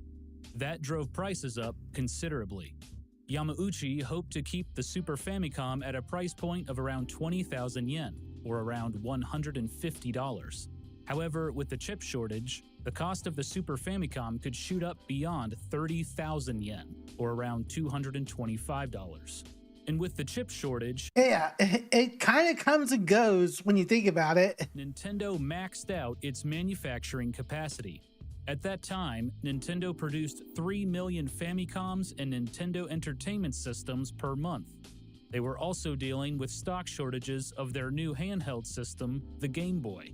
Nintendo planned to launch the Game Boy in North America later that year. The stock shortages led one columnist to comment, "Why launch a competing product when you cannot cope with what you already have?" Oh yeah, There was it's also it's no RAM life basically, left in the not 8-bit Famicom. Super Mario Bros. 3 was a huge success, and NX's upcoming Dragon Quest IV was guaranteed to fly off store shelves. It was so popular that NX planned to release the game on the weekend to prevent kids from skipping school to buy it. Yamauchi's early teasing of the Super Famicom seemed to have worked. In a Famitsu magazine survey, many readers claimed they would rather wait for the Super Famicom than Hold on buy a second. the PC Engine. Although NEC's PC Engine was selling well, Dragon it was Warrior still nowhere 4. near the reach of the Famicom, which was now in 1/3 of Japanese Yeah, the release households. date of that for And Dragon Warrior 4 was 16-bit Mega Drive 1990. failed to make much of an impact. They had only sold 400,000 units up to that point. With the threat of competition dying down, there was simply no need to rush the Super Famicom's launch. So on July 28, 1989, Nintendo held a press conference at their Kyoto headquarters and announced they were delaying the Super Famicom for an entire year. But while the delay made headlines, there was more to share. Nintendo unveiled a new design of the Super You Famicom. can't wait to see what Dragon Quest 12 will do. It's like, And for I'm the sure first they're taking their time with they it. previewed their most anticipated game, Super Mario World. But surprisingly, the reaction was mixed. While many publications were impressed by the technological advancements, they felt somewhat disappointed in the gameplay and graphics. Famitsu magazine commented that it looks to be the same as the previous Mario games. And Electronic Gaming Monthly, a US publication getting early scoops on games from Japan, stated Super Mario World was not as graphically impressive as Nintendo. Yeah, EGM was like a gaming magazine that was out at this time. I forget if GamePro was also. So you had gaming magazines back then that, didn't have like the pure Nintendo bias, but they were like trying to give people information. Nintendo's other upcoming games. But this would not deter Takashi Tezuka, Shigeru Miyamoto, and the rest of the Super Mario World team. The delay of the Super Famicom turned out to be a blessing in disguise. With another year of development at their disposal, there was plenty more to add that would turn Super Mario World into one of the greatest platformers of all time. 10 turned on.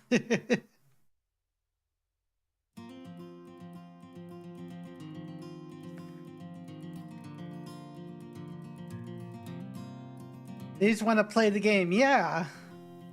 With the Super Famicom delayed until the fall of 1990, the Super Mario World team had an extra year to work on the game. For Shigeru Miyamoto and Takashi Tezuka, it was a chance to refine the game's balance. How could the development team ensure both newcomers and veterans got the most out of Super Mario? And how could they give these players more I would love to see a freedom to play prototype the of game this in their own of way? this version. The team often met late into the night, discussing potential ideas. But one idea unearthed a wealth of possibilities.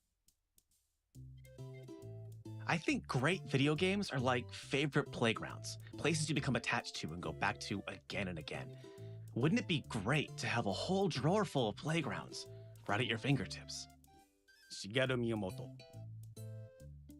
Miyamoto and Tezuka found their playground with the world map. That's an Nintendo interesting way to first put it. introduced the world map to the Super Mario series with Super Mario Bros. 3. It allowed players to choose what levels they wanted to play to reach the end.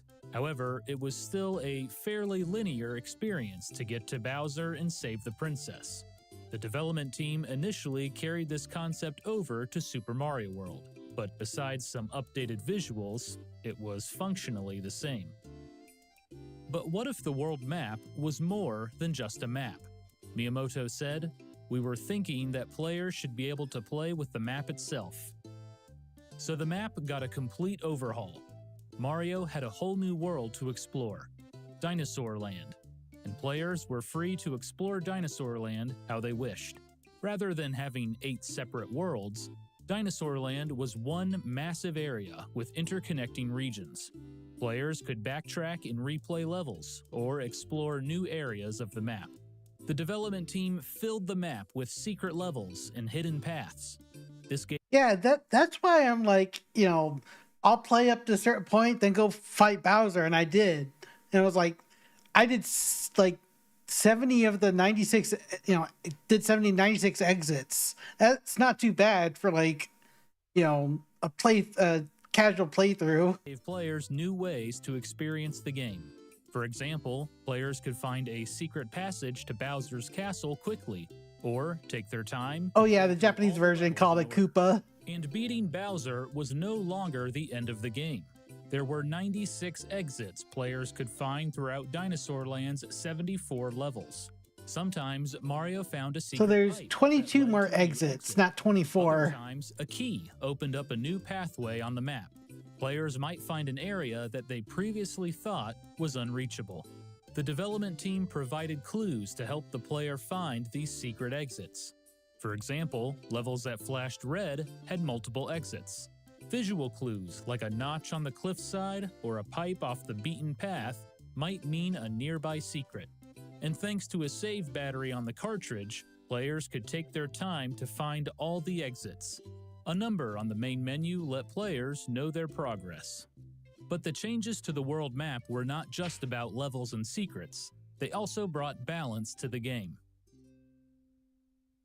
For many games, developers would add an easy mode or hard mode to the main menu to change the difficulty.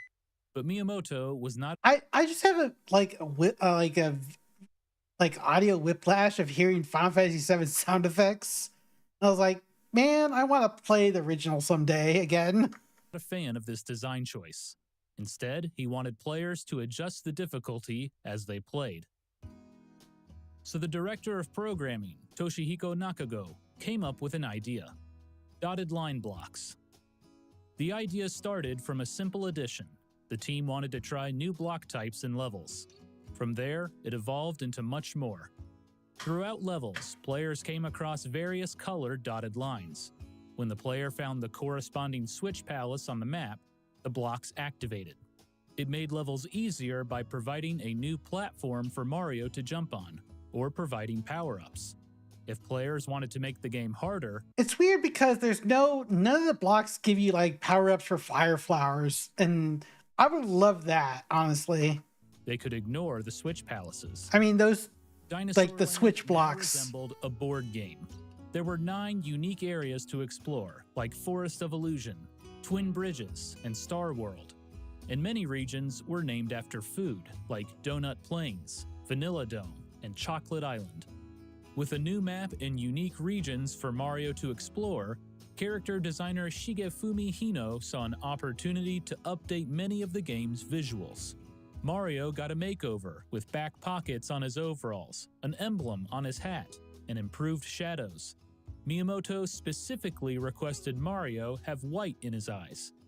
Hino complied with the request, but left Mario with tiny black eyes when he was small. He thought it gave Mario more character. Oh, that's kind of Also funny, added yeah. Small details. Mario flashed a peace sign when he finished a level. When Mario lost a life, a look of horror swept over his face. Oh, But Hino didn't stop with no. Mario. Many classic enemies, including Goombas, Lakitus, and Drybones, got a new look. Koopa Troopas changed significantly. Previously, Koopa Troopas acted like turtles, slowly moving around levels. Now, Koopa Troopas walked upright. Mario could bounce them out of their shell. I feel like that. revealing I feel like that works better for as an enemy in the modern gaming, because you see that in like the Mario RPG and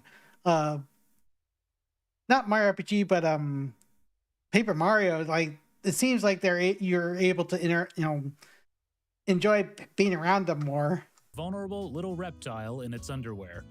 Some would even try to recover their shells. Finally got paid or so they keep them could at Mario. buy food. Yeah. Along with classic enemies, Hino and Tezuka came up with new ones. Among them was Wiggler, a volatile caterpillar, Chargin' Chuck, a football-playing Koopa that took 3 hits to take down, and Rip Van Fish, a sleepy fish who excitedly chased Mario when he woke up. And what was Dinosaur Land without a few dinosaurs? There was Rex, who required 2 stomps to take down. Dino Rhino, a large nearsighted enemy who turned into a dino torch if you stomped on him. Reznor, a fire-breathing triceratops that guarded several fortresses. And Blarg, a massive dinosaur who lurked beneath the lava, waiting for Mario to pass by. But not every Lava dinosaur dino, if you was an will. enemy. In fact, one new friend would forever change the Super Mario series.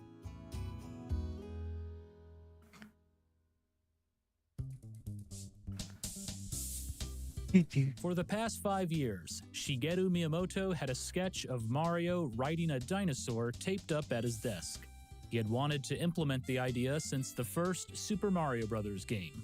The team tried to add it to Super Mario Bros. 3, but technical limitations prevented them. But with the more powerful 16-bit Super Famicom, there was hope. Tezuka noticed the sketch again and decided to give it a shot. He took the idea to character designer Shigefumi Hino. Yeah, so that ain't Yoshi. I know. I mean, it was a concept like for 5 years. So they're thinking maybe we need to change this up. And asked him to draw a dinosaur that Mario could ride like a horse. Hino's first idea came out looking like a crocodile. Tezuka made some suggestions.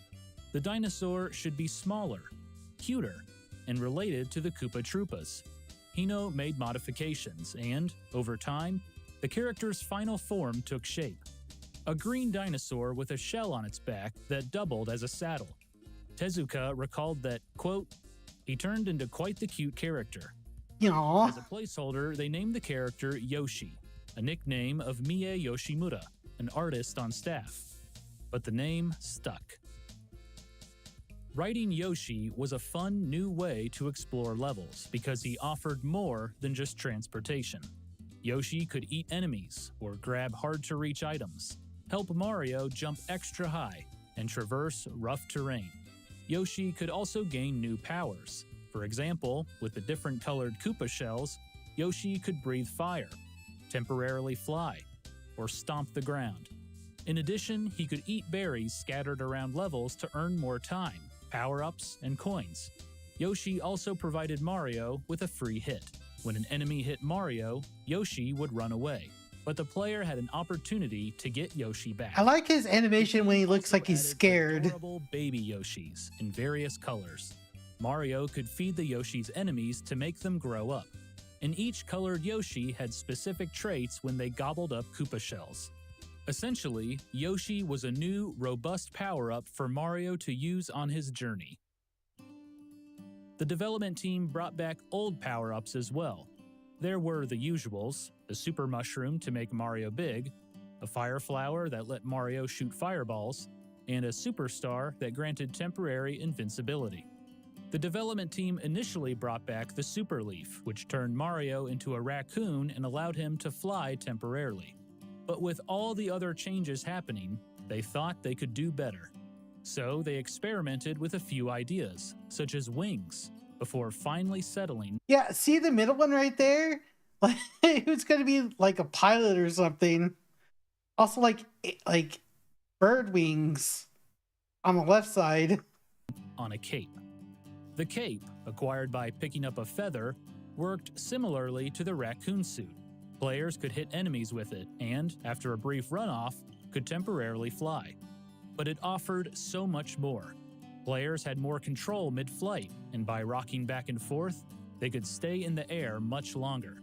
Mario could also attack enemies from above. It was the most intricate. Yeah, the dive bomb's a pretty useful attack. The development team constantly tinkered with the cape controls. Many test players found it too difficult. Also, there's a stage where you can practice floating. Available on the Super Famicom controller, Mario also had a new move, the spin jump. By pressing the A button, Mario could destroy blocks from above, bounce off obstacles, and stomp enemies. The development team even utilized the shoulder L and R buttons on the new controller. It allowed the player to scroll the screen forward or backward slightly. In previous Super Mario games, certain levels required players to take a blind leap of faith. Now, Yeah, players that's a tough jump to make in regular Mario Bros. Super Mario World was finally coming into its own.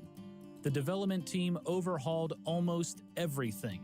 A new world, new enemies, new friends, new minigames, and new power-ups.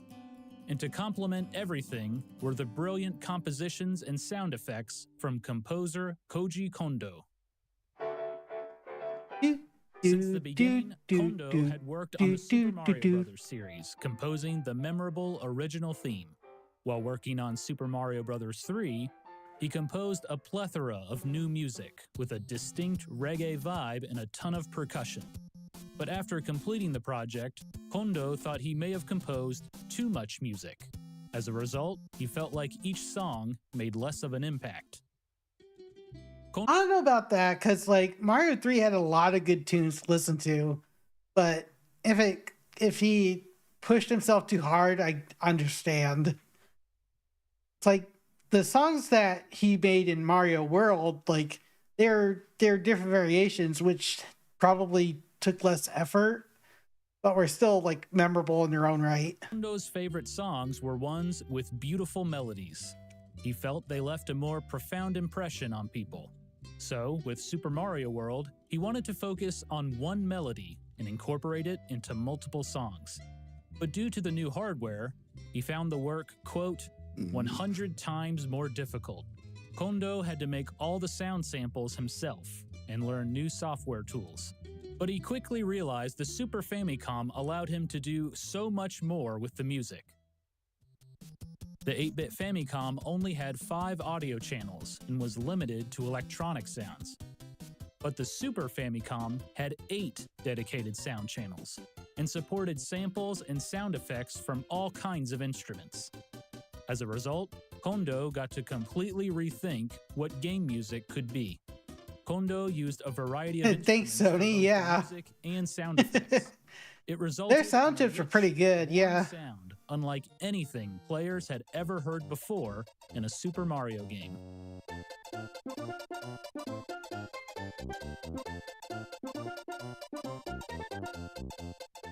Players heard Kondo's catchy melody throughout the game. The above-ground music made the melody sound bright and fun. I probably need to get like some Sony headphones anyway, because these are kind of In not contrast, working the as Fortress well as they music could be gave the now. melody a sinister, mysterious vibe. Beer, beer, beer, beer.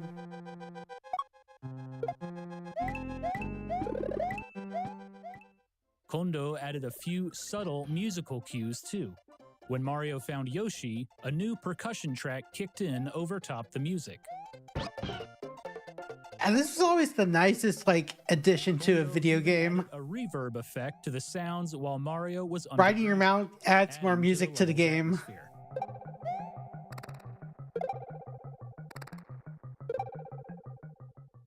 And with the additional memory in the Super Famicom, Kondo was able to compose a title song for the game, a first for the Super Mario series. Okay, we're about to hit another ad break, so I will return shortly.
Whoa.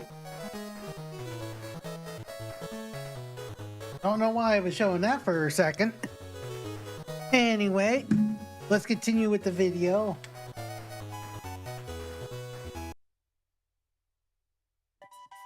By the summer of 1990, 2 years after development started, Super Mario World was mostly complete.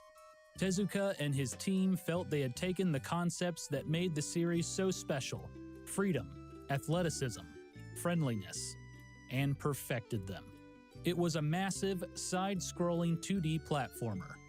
Nintendo packed everything into a 4 megabit cartridge, an impressive feat. Man, 4 considering all megabits, the that new was huge graphics back and stuff. then.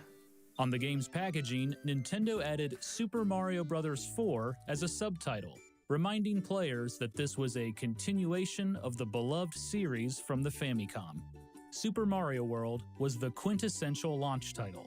It showcased the hardware's new technologies, while at the same time, providing fans of the series comfort and familiarity. In many ways, it embodied the Super Famicom. The primary colors of the console, red, green, blue, and yellow, were found throughout the game. I kind of wish like that was a thing for like the North American controllers, but we definitely got variations of that later on. In Koopa shells, Yoshi's, and even on the game's box art. Shigefumi Hino, who had been nervous even to start development, felt that they had perfected the genre. I felt like, with Super Mario World, we had done everything we could with a side-scrolling jumping game, he said. With development finished, all that was left was for Nintendo to release the Super Famicom. Ever since Nintendo announced the delay of the system a year earlier, the company had been mostly silent. But on June 21st, 1990, they finally had an update. The Super Famicom was coming out on November 21st, 1990. On August 28th and 29th, Nintendo held a Shoshinkai trade show at the Harumi International Exhibition Center in Tokyo. There were now 33 developers making games for the Super Famicom. Many of the companies were at the show to demonstrate their upcoming games. But all eyes were on Nintendo. For the first time, they premiered the final version of the Super Famicom. The system would cost 25,000 yen, or around $170, That's not too bad for a starting price. and come with 2 controllers. To keep the price down, Nintendo didn't include any cables or power adapters. Nintendo also premiered their 2 launch titles. The first was F-Zero, an ultra-fast arcade racing game. It showcased one of the Super Famicom's new technologies, Mode 7, which gave a faux 3D effect. The second game was Super Mario World. Nintendo set up 10 Super Famicom stations at the trade show so attendees could try out the new games. 8 of them were dedicated to Super Mario World. People packed the booth for the entire show. The media was impressed by all It certainly was. It's kept people hungry for more of them.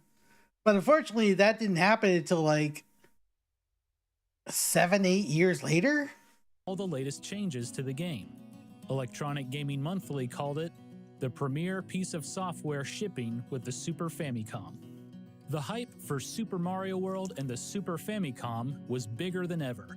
Nintendo received 1.5 million pre-orders for their new console from wholesalers. With so many pre-orders, Nintendo worried that launch day might be a little chaotic. So they encouraged retailers to implement a reservation system when selling the Super Famicom. One store had so many reservations. Looks dope, yeah. They held a lottery. This is the Super Nintendo their version of Super Nintendo in Japan. We definitely got a much different looking one. It was still a top loader, but not as sleek looking as this. Postcards to the winners. 2 years after announcing the system, Nintendo was finally ready to enter the next generation. And for the first time, they were launching a new console with real competition in the market. In the early morning of November 20th, Nintendo loaded 100 trucks with boxes of Super Famicom consoles, along with F-Zero and Super Mario World cartridges. In an event dubbed Operation Midnight Shipping, Nintendo sent out their newest console and games in the dead of night, hoping to ward off thieves. And on the morning of November 21st, 1990, the Super Famicom and Super Mario World were officially on store shelves in Japan. Launch day was a mixed bag. Yeah, look at all the people just lining up for that. Kind of wild. Hinkan Toy Park store, which didn't take reservations, had a massive line outside the entrance. The store sold Super Famicoms on a first-come, first-served basis. As a result, many customers left without a console.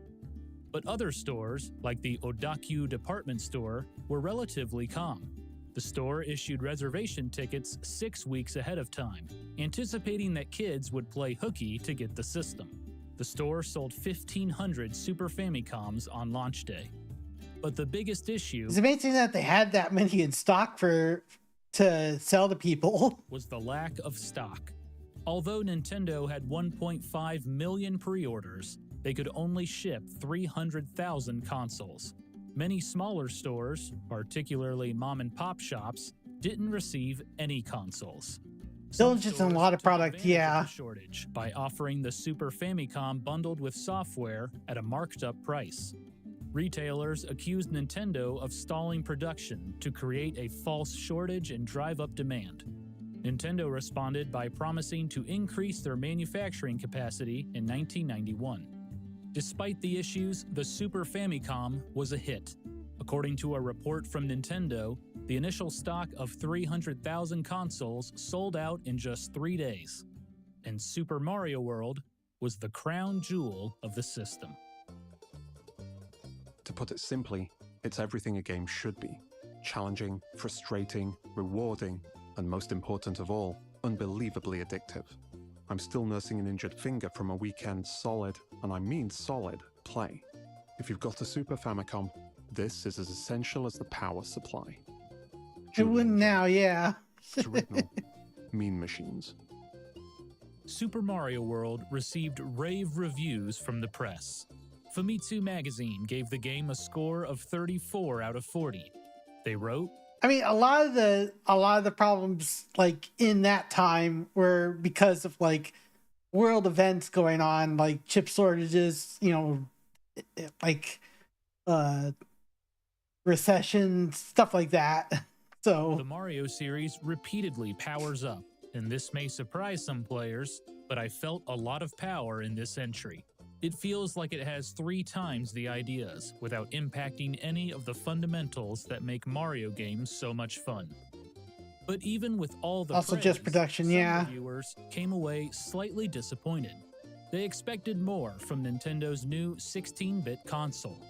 One reviewer considered the game a bit stale compared to Super Mario Bros. 3. Others found the extra controls challenging to learn. None of that stopped customers from scooping up Super Mario World. Many people bought the game even without owning a Super Famicom. By February of 1991, Nintendo... I don't think I could buy a game without the console already in hand. Super Mario World, that would feel awkward to me. Selling 600,000 Super Famicom consoles. Super Mario Mania, once again, swept over Japan. A new wave of Super Mario merchandise, including plushies and toys, hit store shelves. Bandai released Super Mario World, Mario and Yoshi's Adventure Land, an interactive anime compatible with Bandai's Terabiko toy phone. There were cross-promotions with food and beverage companies, including McDonald's. There were mangas based on the game, such as the Super Mario-kun series. Nintendo and Warner Pioneer released the game's soundtrack on... Yeah, that's the funny thing, because like they didn't do that in Japan, but they did it for North America because they knew that would be more of an incentive over here. It's like, so it's kind of, you know, just cultural differences in that kind of way. CD featuring new jazz arrangements of Koji Kondo's music. Konami even released a gambling machine, Mario Roulette, based on the minigame Of course you would, Konami. Jeez. in Super Mario World. The Super Famicom and Super Mario World were a success. Nintendo hit its goal of selling 3 million consoles within a year by August of 1991, 3 months ahead of time. And in total, Nintendo would sell 3.5 million copies of Super Mario World in Japan, making it the second best-selling game on the Super Famicom. By 1992, the Super Famicom overtook NEC's PC Engine in sales, cementing Nintendo as the top dog in the Japanese video game market. Yeah, Super Mario But when it came Pachinko. time to bring the Super Famicom and Super Mario World over to North America, things wouldn't be so easy.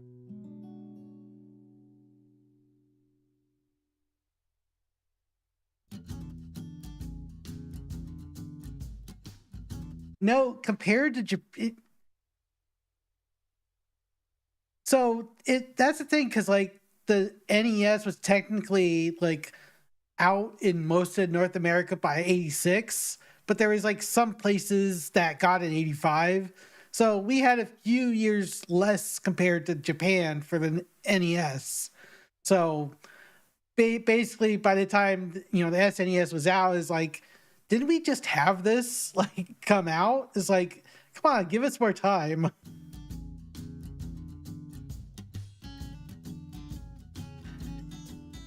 When Nintendo first revealed the Super Famicom in November of 1988, sales of the 8-bit Famicom were declining. But its North American counterpart, the Nintendo Entertainment System, was setting sales records. In 1988, Nintendo of America sold 7 million NES consoles. Yeah, 88 in Japan, 89 in North America. So it had like a 2-year head start in North America. So it was like Nintendo basically had to catch up. I mean, they did catch up to a degree, but... For the second year in a row, the NES was the #1 toy in the United States. The country had Nintendo fever. If you haven't heard about the Nintendo Entertainment System, odds are you've either just awakened from a 2-year sleep or you don't have a child under the age of 14. Nintendo is simply the toy of the late 80s, a marketing phenomenon every bit as remarkable as the Cabbage Patch Kids craze a few years back. Dennis Lynch, Chicago Tribune. 1989 looked to be another banner year for Nintendo of America, but just like in Japan, there would be new contenders in the market. At the 1989 Summer Consumer Electronics Show in Chicago, Sega introduced the Genesis, the North American version of the Mega Drive. NEC brought the PC Engine over as the TurboGrafx 16, and the hot buzzword of the show was bits. Yeah, more bits. It basically means better gameplay. To the general public, more bits meant better video games. The TurboGrafx 16 was technically an 8-bit console, but sported dual 16-bit graphics chips, and NEC marketed the console as a 16-bit system. Sega boasted that the Genesis was the only true 16-bit system and promised arcade-quality graphics, stereo sound, and unsurpassed gameplay. Starting off with the packet of Altered Beast is not the best move.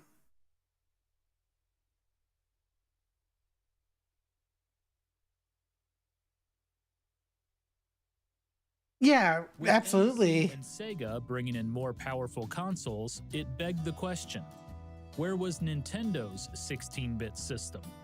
Officially, Nintendo said it had no plans to launch a 16-bit console in North America. During their presentation at the Summer CES show, Nintendo played a video hosted by a costumed Mario that showcased the NES and Game Boy. Mario tried to convince the audience that 16-bit consoles were not the future of video games, and that the NES was plenty powerful. The press called it... Yeah, I learned kind of, how good Streets of Rage is, especially 1 and 2. If I wanted to play 3, I have to play, the Japanese version of 3 to get a better feel of that, because it looks like it, it wasn't, kneecapped too much. Propaganda. But while Nintendo of America feigned disinterest in 16 bits, video game magazines were picking up news on the Super Famicom from Japan. Video game magazines had seen a resurgence in the past year thanks to a booming video game industry. Nintendo even had a magazine, Nintendo Power, with an estimated 1.2 million subscribers. Nintendo carefully chose what to cover and what to keep up its sleeve, and it wanted to keep the Super Famicom up its sleeve. But other magazines didn't have those restrictions. I'll tell you, Foxy, when Streets of Rage 4 was announced and all that, is like, oh, I definitely want to play this after seeing other people play it. It's like, that's like, I got it like around the time it launched and I loved it so much. Regularly look to Japan for the latest video game news and rumors. There was GamePro, video games and computer entertainment, and Game Players. But by far, the magazine with the most coverage of Japan was Electronic Gaming Monthly. Good old EGM. In their very first issue from May of 1989, the magazine revealed the Super Famicom, calling it the most incredible game system. I'm glad they kept on seen. like updating it too for a bit. EGM had full color photos of the Super Famicom prototype. The along with the amazing first Super mention Nintendo. of a new Super Mario game, Super Mario Bros. 4. It couldn't have made Nintendo happy. Super Mario Bros. 2 hadn't even been out for a year in North America, and Nintendo was spending 1989 hyping up Super Mario Bros. 3, due to come out in early 1990. By the fall of 1989, Nintendo of America could no longer deny that a 16-bit machine was in the works. Vice President of Marketing Peter Main confirmed the Super Famicom was real and coming to Japan.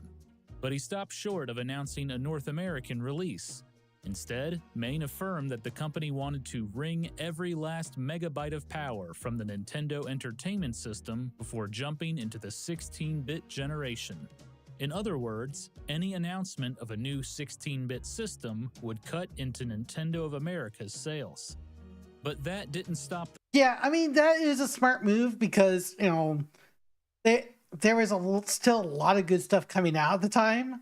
And, you know, they didn't want to, like, eat into their own sales that badly. The press from talking about the Super Famicom and Super Mario Bros. 4. Electronic Gaming Monthly repeatedly brought over the latest news from Japan. In issue 4, they confirmed Super Mario Bros. 4 was now called Super Mario World and showed the game's first screenshots. Despite the whisperings of a 16-bit console, Nintendo of America had another record year in 1989. They sold an astonishing 9 million NES consoles. For the third year in a row, the NES was the #1 selling toy. In addition, Nintendo's new Game Boy handheld, introduced in August of 1989, sold around 1 million units in less than 6 months. And despite the new competition, Nintendo still controlled about 80% of the $4 billion video game market. And 1990 looked like another big year. Nintendo of America was preparing to launch their highly anticipated new game, Super Mario Bros. 3. The company spent the past year hyping up the game with teasers and early releases on the PlayChoice 10 arcade cabinet. The game was even in a holiday. Oh yeah, the PlayChoice 10 was something I ran across this year at a retro store that had an arcade wing. Hollywood film. So that was cool. In January of 1990, still magical despite not having colors, yeah. About the making of Super Mario Bros. 3, featuring a write-up on Mario creator Shigeru Miyamoto. The article briefly mentioned that Miyamoto was working on games for the Super Famicom, including Super Mario Bros. 4. But that wasn't all. In the mailbag section, a reader noted he read about the Super Famicom in other magazines and wondered why Nintendo Power had not talked about it more. The magazine replied that the Super Famicom wasn't even out in Japan. They only wanted to provide some cool RPGs. Was, quote, timely and accurate. Nintendo Power now had a subscriber base of almost 2 million. This was their first acknowledgement of the Super Famicom and Super Mario World. Hey, Vicath, how you doing? Welcome on in. I completed my playthrough of Super Mario World. I didn't do like the whole map. I just did like 75% of it, and then finished off Bowser. So we're just going over the history of Super Mario World, like it's making and like up to release. Super Mario Bros. 3 dying down, a new hype emerged for Nintendo's next console and Super Mario game. I've been hunting around like places with arcades, like within like a 90-mile radius, and there's a few of them. Not like the big name type of arcades, but they exist. It's like I'm glad I did, because like I got to finally beat like the Simpsons arcade, the first Dungeons and Dragons arcade game, like Dynamite Deca, aka Die Hard Arcade. That was cool. I got to beat Bad Dudes finally in the original TMNT arcade game. It's like that's some good experience. I mean, I was able to just pound in credits, so I didn't have to use my own money. But when I paid for like a pass, it's like that paid for itself. So. And those other magazines kept the hype train moving. Rumors swirled. Oh, look. Yeah, TurboGrafx was 159 at the time. Genesis was 189. NES, depending on how you like what you got, was like 79 to 149 at the time. Man, I would love to just get an NES like bundle. About what the Super Famicom would look like in North America and when exactly it was coming. One rumor suggested that the Super Famicom was actually a more powerful 32-bit system. Another report claimed that Nintendo planned to call the new system SFX in North America. There was even gossip that the Super Famicom would come to North America as an attachment to the NES. By the fall Famicom. of 1990, it seemed like Nintendo was tired of the rumors. I like how some people say it. In September, Nintendo Power published a blurb on the unveiling of the Super Famicom in Japan, along with screenshots of Super Mario World.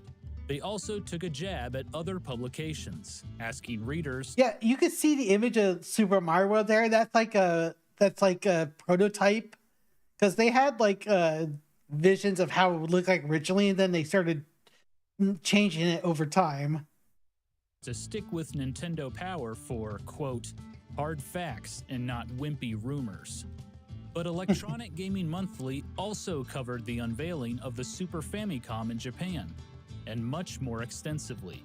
Their November issue had a multi-page preview of the console, Super Mario World, Act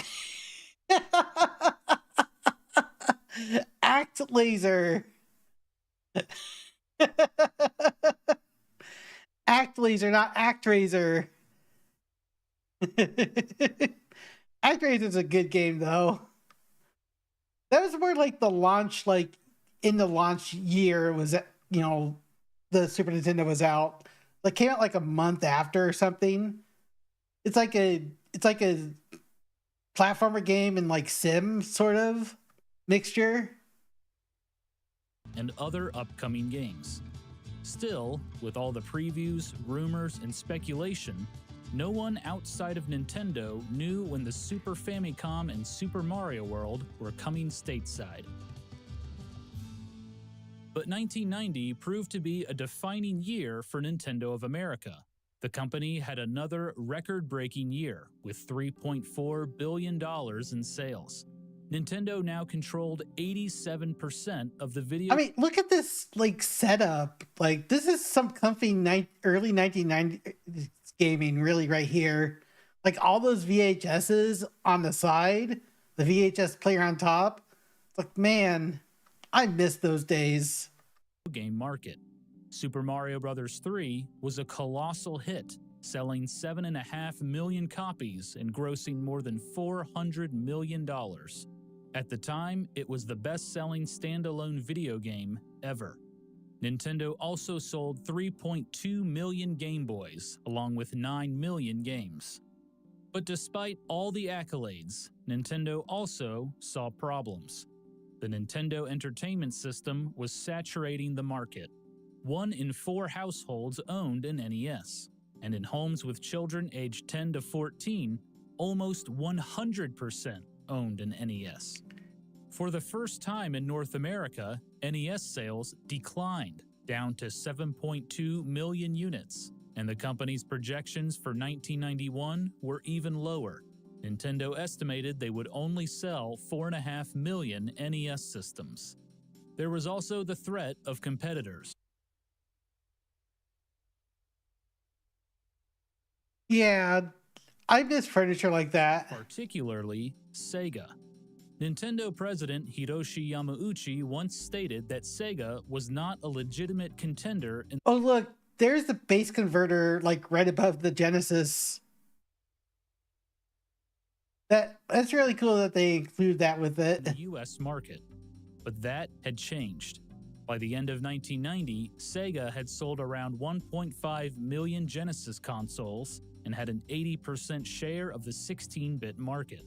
The company expected to sell even more consoles in 1991. The public was ready for the next generation. According to Sega, 60% of Genesis owners were Nintendo fans who traded up. A Rand Youth poll revealed that one of the most requested items on a teenage boy's wish list was a new video game system, despite 90% of the participants already owning a system. The venerable NES is finally showing its age. Compared with its competition, the NES offers inferior sound and fuzzy graphics. In Japan, buyers are being treated to Nintendo's Super Famicom, an awesome new game machine, but no plans have been made for the US debut of this system. Come on, Nintendo, how about equal rights for American buyers? Dennis Lynch, Chicago Tribune. Nintendo of America saw the writing on the wall. That opinion piece sounded really stuck up, honestly. It was time to enter the 16-bit generation. In January of 1991, less than 2 months after the Super Famicom hit stores in Japan, Nintendo of America officially confirmed that the Super Famicom was coming to North America. At the 1991 Winter Consumer Electronics Show, attendees waited in line for 20 minutes to see a demonstration of the system. Nintendo showed previews of a few games, including Pilot Wings and F-Zero. yeah, you're right. Was Super Mario World. One reporter said it looked like, quote, the best Mario game yet. Nintendo of America's Peter Main predicted the Super Famicom would go on sale in the United States by the second half of 1991. Nintendo wanted to have more software available. Oh yeah, I agree. I never got to touch it as a kid. Developers and compete with Sega, Nintendo removed their exclusivity agreement. The Super Famicom would have a new design and, eventually, a new name in North America: the Super Nintendo Entertainment System. Nintendo predicted it would sell 2 million consoles by the end of 1991.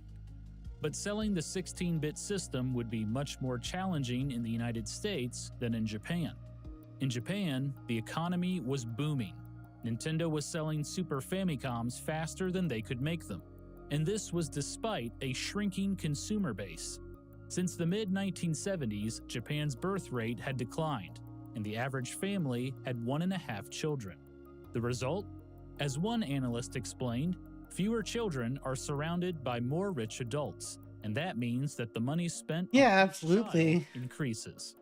But in the United States, the situation was much different. The country was in the tail end of a recession.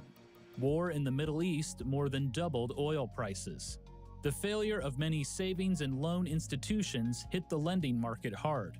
More than 1.8 million people were added to unemployment. Because of this, consumers were spending less and saving money wherever possible. So when Nintendo announced a $200 video game system that was not compatible with NES games, many parents were outraged. In the United States, the average family spent $225 on toys per child. Almost all of it would have to go to the Super Nintendo. Yeah. When a reporter asked a mother of 3 if she was going to buy a Super Nintendo for her kids, she exclaimed, "No way. We're not shoving the old Nintendo in the closet. I've got $700 invested in that baby." A father from California called it immoral. The press jumped on the controversy, claiming the Super Nintendo would make the Nintendo Entertainment System obsolete. Nintendo had to do some serious damage control. They argued that adding backward compatibility would make the Super Nintendo even more expensive. They also insisted they were not abandoning the Nintendo Entertainment System. The NES, they claimed, was an entry-level system for people not wanting the latest graphics, sound, or challenge. To be fair, like NES games 1990 and later were, had a lot of like enhancements to them, which generally you'd be pleased to have. It's like, and I think they didn't want to completely like shut it down like immediately because it's even if then it was selling really well. It was a cassette tape, and the Super Nintendo was a CD, a console for the veteran player who had gotten their full enjoyment out of the NES. But it wasn't just the Super Nintendo. Parents blamed Nintendo for their child's Had a lot of variety too, yeah. and eye strain, and claimed the games were too violent. Nintendo was also accused of monopolizing the industry. The company had been hit with multiple antitrust lawsuits, and for the past year, the FTC had investigated Nintendo over antitrust violations such as price fixing. Nintendo denied any wrongdoing, but settled the case and agreed to send out up to $25 million worth of rebates to customers. The rebate took the form of a $5 coupon that consumers could only use to buy more Nintendo games. But industry insiders were kind of sneaky skeptical that there. people would ditch Nintendo completely. As one writer put it, Nintendo may have a tough time, but kids still tend to get what they want. That was true. Some kids couldn't wait and had already imported the Super Famicom from Japan. Plus, Nintendo had arguably the biggest weapon of all: Super Mario. Super Mario Bros. 3's success catapulted Mario into another stratosphere. According to his Q-score, Did what recently? I know they allowed more like retro games again, if that's what you're talking about. a measurement of popularity among brands and celebrities, Mario was now more popular among children than Mickey Mouse. There were more than 300 licensed Mario products in the United States, worth $200 million in annual sales. There was a Saturday morning cartoon, a breakfast cereal, and even a planned feature film with Yes, the movie. rumors that Danny DeVito would play the leading role. If anything could help convince consumers to pick up a new console, it was a Super Mario game. Back in 1986, when Nintendo launched the NES nationwide, they released a version bundled with Super Mario Bros. It played a significant role in driving sales. Oh, data selling. I think I remember hearing about that, but a lot of other things have happened at the same time. It seemed like a no-brainer to do it again for the Super Nintendo. On June 1st, 1991, Nintendo officially unveiled the newly designed Super Nintendo Entertainment System at the summer CES show in Chicago. The big guy in the home video game market has finally caught up with the pack. You're looking at Nintendo's much-awaited 16-bit home system, the Super NES. It's a big step forward for Nintendo fans, better sound, better graphics, and much more sophisticated play. You can use at GameStop only. Oh, okay. User who wants that next level of play experience, not for everybody. Oh yeah, kind of like Nintendo what set they up did. multiple Super Nintendo did that stations at back their then. booth, where attendees could try out Mario's latest adventure and other upcoming titles. The system was scheduled to launch on September 9th, 1991, and come bundled with the latest Mario game, Super Mario World. But while Nintendo touted the Super Nintendo and Super Mario World, their competitor, Sega, had an ace up their sleeve: Sonic the Hedgehog. Sega came up with Do the character to Mario. compete Hey, against Kami, the do you know how Super you doing? Mario Juggernaut.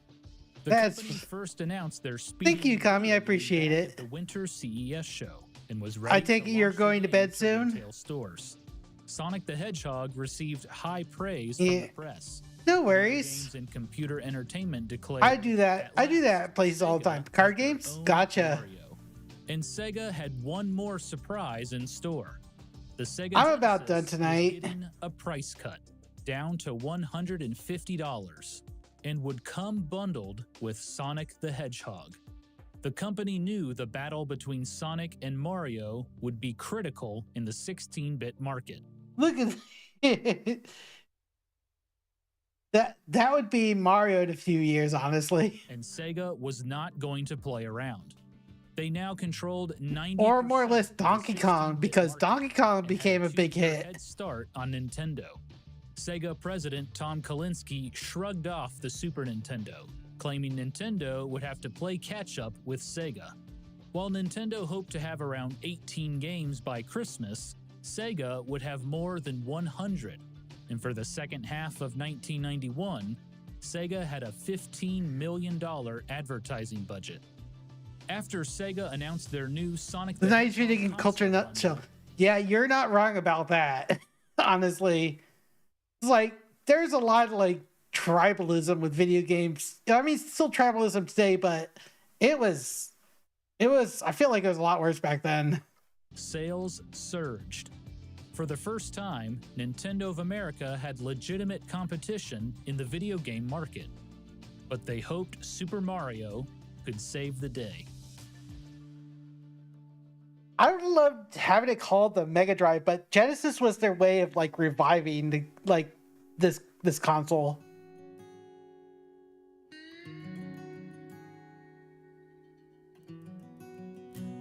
Mostly PC console, yeah.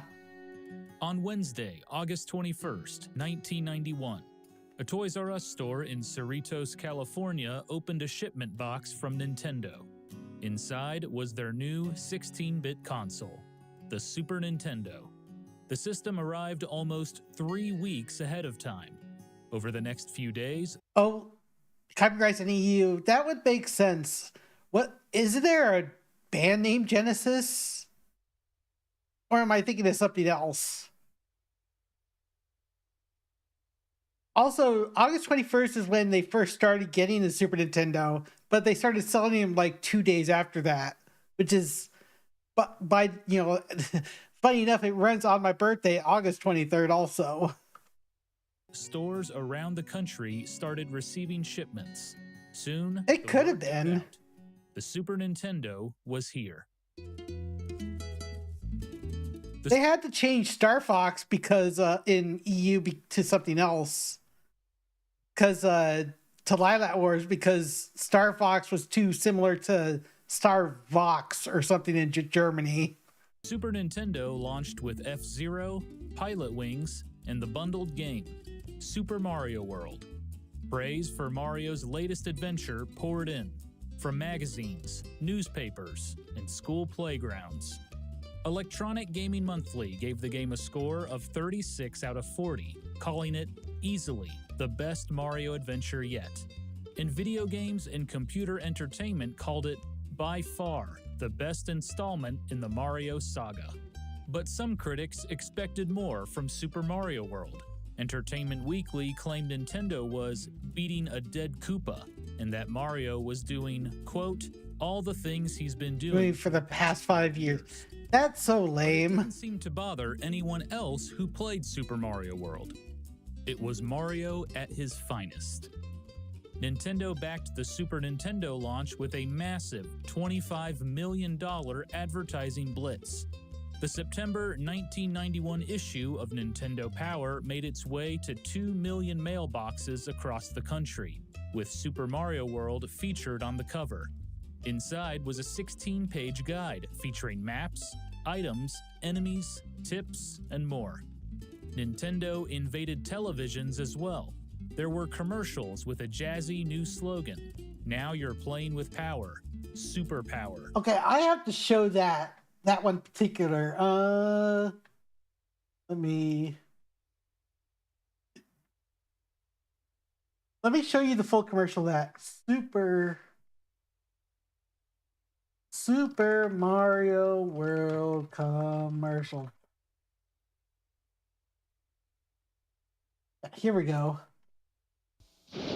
Introducing the next generation from Nintendo. New Super Mario World. Created especially for the Super Nintendo Entertainment System. It's a bit more exciting, a bit more challenging, a bit more graphic, a bit more colorful, a bit more realistic, a bit more levels, a bit more secret, a bit more enemies, a bit more friends, a bit more sound, a bit hotter, a bit cooler, a bit weird, a bit more revolutionary, a bit more Mario, a bit more of what you want. It's 16-bit, and it's yours only if you get new Super Nintendo. Now you're playing with power, superpower. Yeah, that's how the commercial went. And NBC aired a new Super Mario World cartoon. A bit more realistic. Yeah, I missed that. Also, I need to point something out. Let's look through that again. Created especially for the Super Nintendo Entertainment. Yeah, look. He's going backwards from this, and the levels are not even clear. This looked like a dev thing. That's kind of wild, isn't it? I don't think I paid attention to that fully or something. I kept on missing it. Someone was using a debug tool. Yeah, they were. Like, huh. Like, well. Yeah, it's like, it's so weird, but.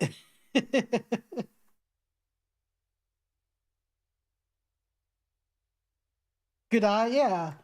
Also, all Rudd SNES commercial. Also, here's Ant-Man.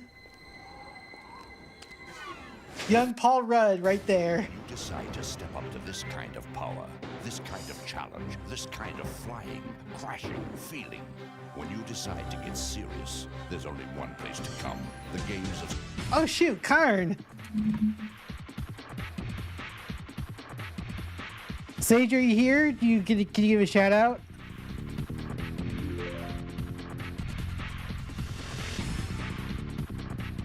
How you doing, Karn? Might be asleep. Kingdom Hearts 2, huh? Hey, how's it going? You're playing some Kingdom Hearts 2. Like, are you playing it regularly or something else? Looked like he hasn't aged, yeah. Thank you. Super Nintendo. No one else creates this kind of experience because no one else creates these kinds of games. Now you're playing with power, superpower. I think that's also Tony J doing the voiceover. It's the Steam version. Okay. So Final Mix. Oh, all right. I've always just wanted to play the OG version, honestly. Also, yeah, I watched this cartoon. It had so many YouTube hoops with it. Saturday mornings. Super Mario World and the Super Nintendo even made their way into grocery stores. There were cross promotions with Pepsi, Kool-Aid, Shasta Soda, and Kraft Mac and Cheese. Nintendo also and no one could tell the difference, yeah. Released Mario Mania, a 150-plus page guide all about Nintendo's hero, including a Super Mario World strategy guide. By October, Nintendo sold more than 500,000 Super Nintendo consoles and was on track to sell. You're playing the whole series, so it's available on Steam, so you have to skip a couple. Oh, I see. 2 million by the end of the year. But the demand for the Super Nintendo was not as high as it was in Japan. Some stores sold out quickly. A manager at Electronics Boutique in Greenville, South Carolina commented, "If we got 50 in tomorrow, we'd have 50 sold." But in other areas, the Super Nintendo was easy to find. One reporter in Detroit called 8 local Toys R Us stores, and all 8 had the system in stock. Nintendo could blame Sega for the lack of Super Nintendo craze. The Genesis was cheaper, had more games, and offered... Yeah, this is where you could say the Super Nintendo had no games and be truthful about it. But that was because it was like in its first year, so... And it was like 300 games for the Genesis by this time. Backward compatibility with Master System games via an adapter. And Sega was more than willing to pit Sonic against Mario. Their commercials featured the games. To be fair, like the Super Game Boy, when the Super Game Boy became a thing, people would play their Game Boy games on there, and they could play Pokemon on their Super Game Boys with Super Nintendo. So if you still had the Super Nintendo like in the later 90s, you were set. Licensed out overseas too, yeah. Side by side. The message was simple. Mario is old and slow. Sonic is fast and cool.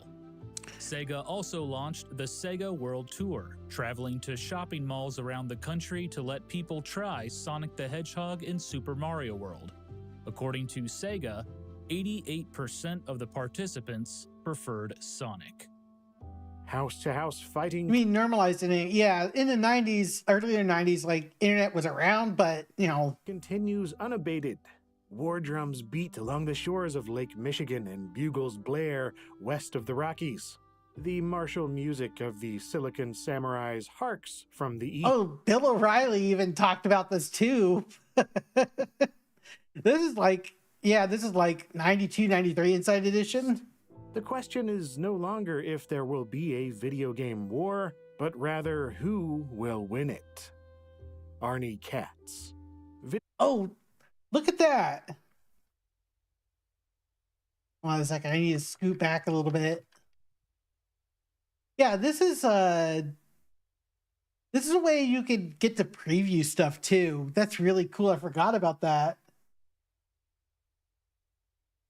Video games and computer entertainment.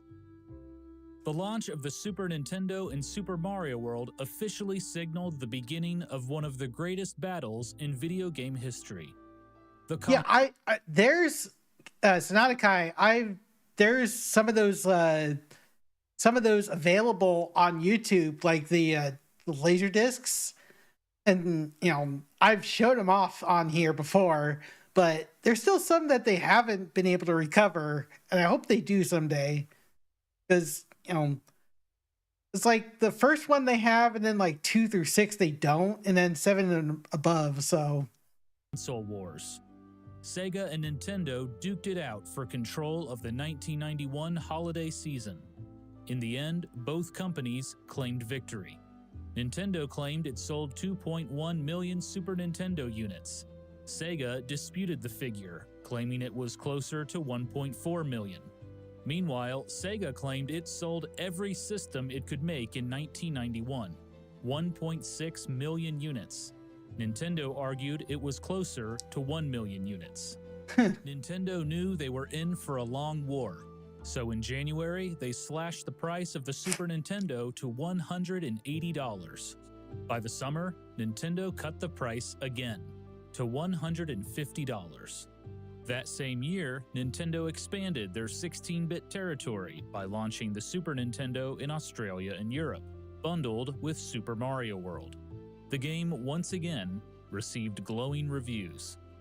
The fight between Sega and Nintendo would drag on for years. Both companies attempted to one-up each other with new and exciting games, hardware attachments, and peripherals. Children would argue on playgrounds and in classrooms, and declare their allegiance to Sega or Nintendo. Yeah, the Super Scope 6, I always kind of wanted that because I saw commercials, because it had differently looking good games. Yoshi Safari looked like the goofiest one on there. Maybe. For Nintendo, I think they always sold for a loss, but there were consoles that they tried to not sell for a loss. I think like what was it, CDI maybe, 3DO, and those flopped majorly. And I think Atari Jaguar also. It was bundled with the Super Nintendo for years. And Nintendo president Hiroshi Yamauchi's declaration that the strength of a console was in the games rang true. The Super Nintendo's strong software library paid dividends. In the end, Nintendo would come out on top of the 16-bit console wars. Super Mario World was released during what many consider the best years of the franchise. In January of 1992, Nintendo Power reported that for each Nintendo system, the NES, Game Boy, and Super NES, the #1 game was a Super Mario game.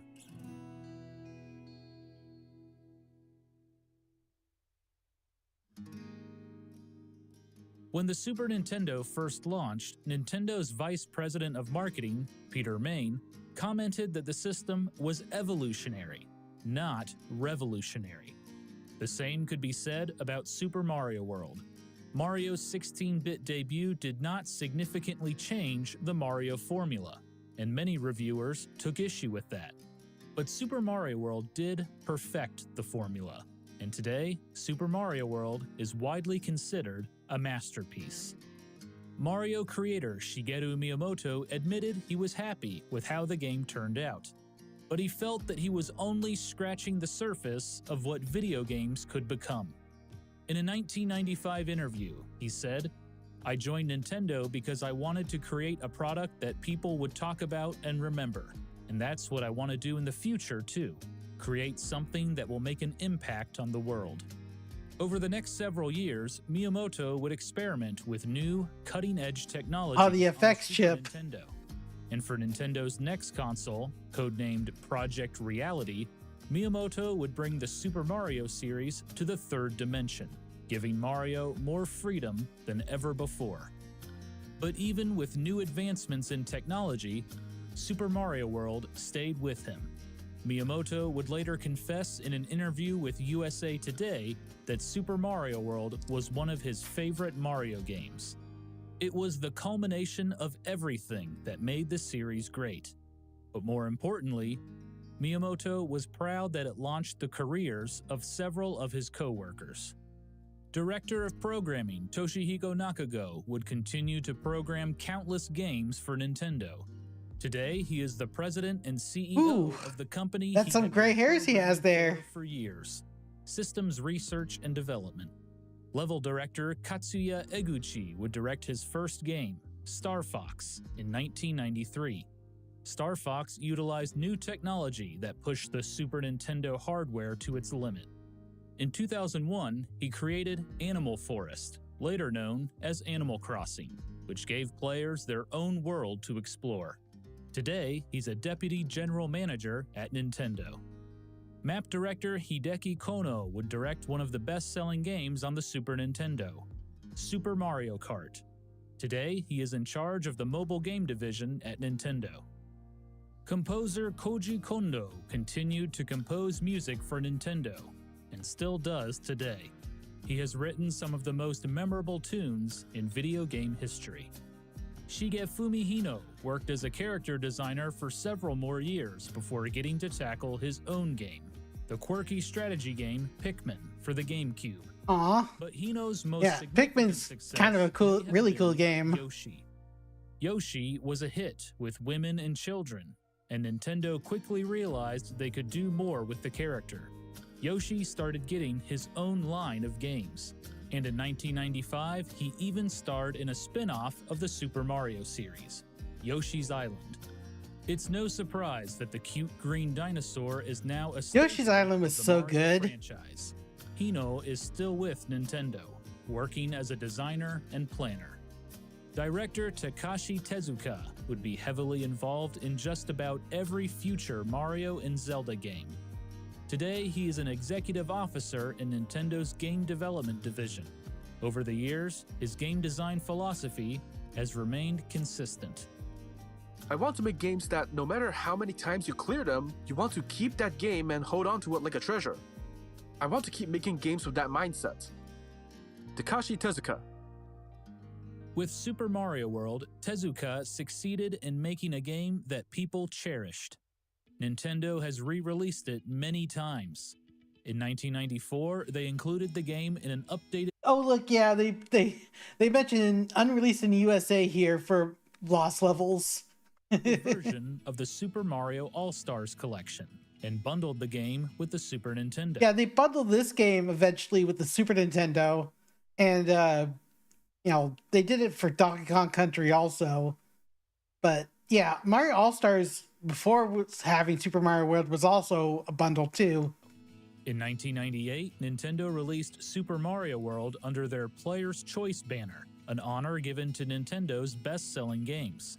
In the early 2000s, Nintendo ported the game to the Game Boy Advance. Super Mario World has also been available to download on the Nintendo Wii, Wii U, 3DS, and Switch consoles. Some players who grew up with Super Mario World couldn't get enough. In the early 2000s, the internet brought Super Mario World enthusiasts from all over the globe together, and soon fan-made hacks of the game appeared online. One notable genre of hacks, known as Kaizo, contains extremely challenging Super Mario World levels. That's one way to put it. Oh my god. Oh my god. Oh my god. Oh! Oh! No! Oh my god! In 2015, Takashi Tezuka led development on a dream game for Mario fans, Super Mario Maker. Now, players could make their own levels from various Mario games, including Super Mario World. For more than 30 years, Super Mario World has captivated players young and old. It's no surprise that many people consider it one of the greatest games of all time. For anyone still on the fence about Super Mario World, the answer is yes. Download it now. This is the apex of 16-bit platforming, a cornerstone of the gaming canon, and most importantly, just as much fun to play today as it was 20 years ago. If you're yet to experience the thrill of discovering a secret exit, the joy of soaring through a level with your Super Cape, or the unique tragic comedy of accidentally running off a cliff while trying to catch up to a runaway Yoshi. I've done that you're in for before. some of gaming's best loved and most iconic moments. Morgan Sleeper, Nintendo Life.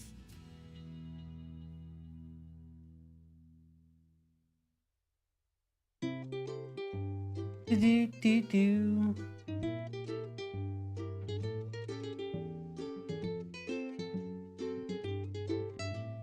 All right, I think I'll just call it there. The captain goes down with her ship. I'll just call it there because, like, you know, I was trying to keep myself, you know, stop myself before I go past midnight. You know, we're about hour and 20 minutes from there, so I was like, yeah, I could probably fall asleep pretty well at this time. So let's go ahead and start rating. Thank you again for coming by, everybody.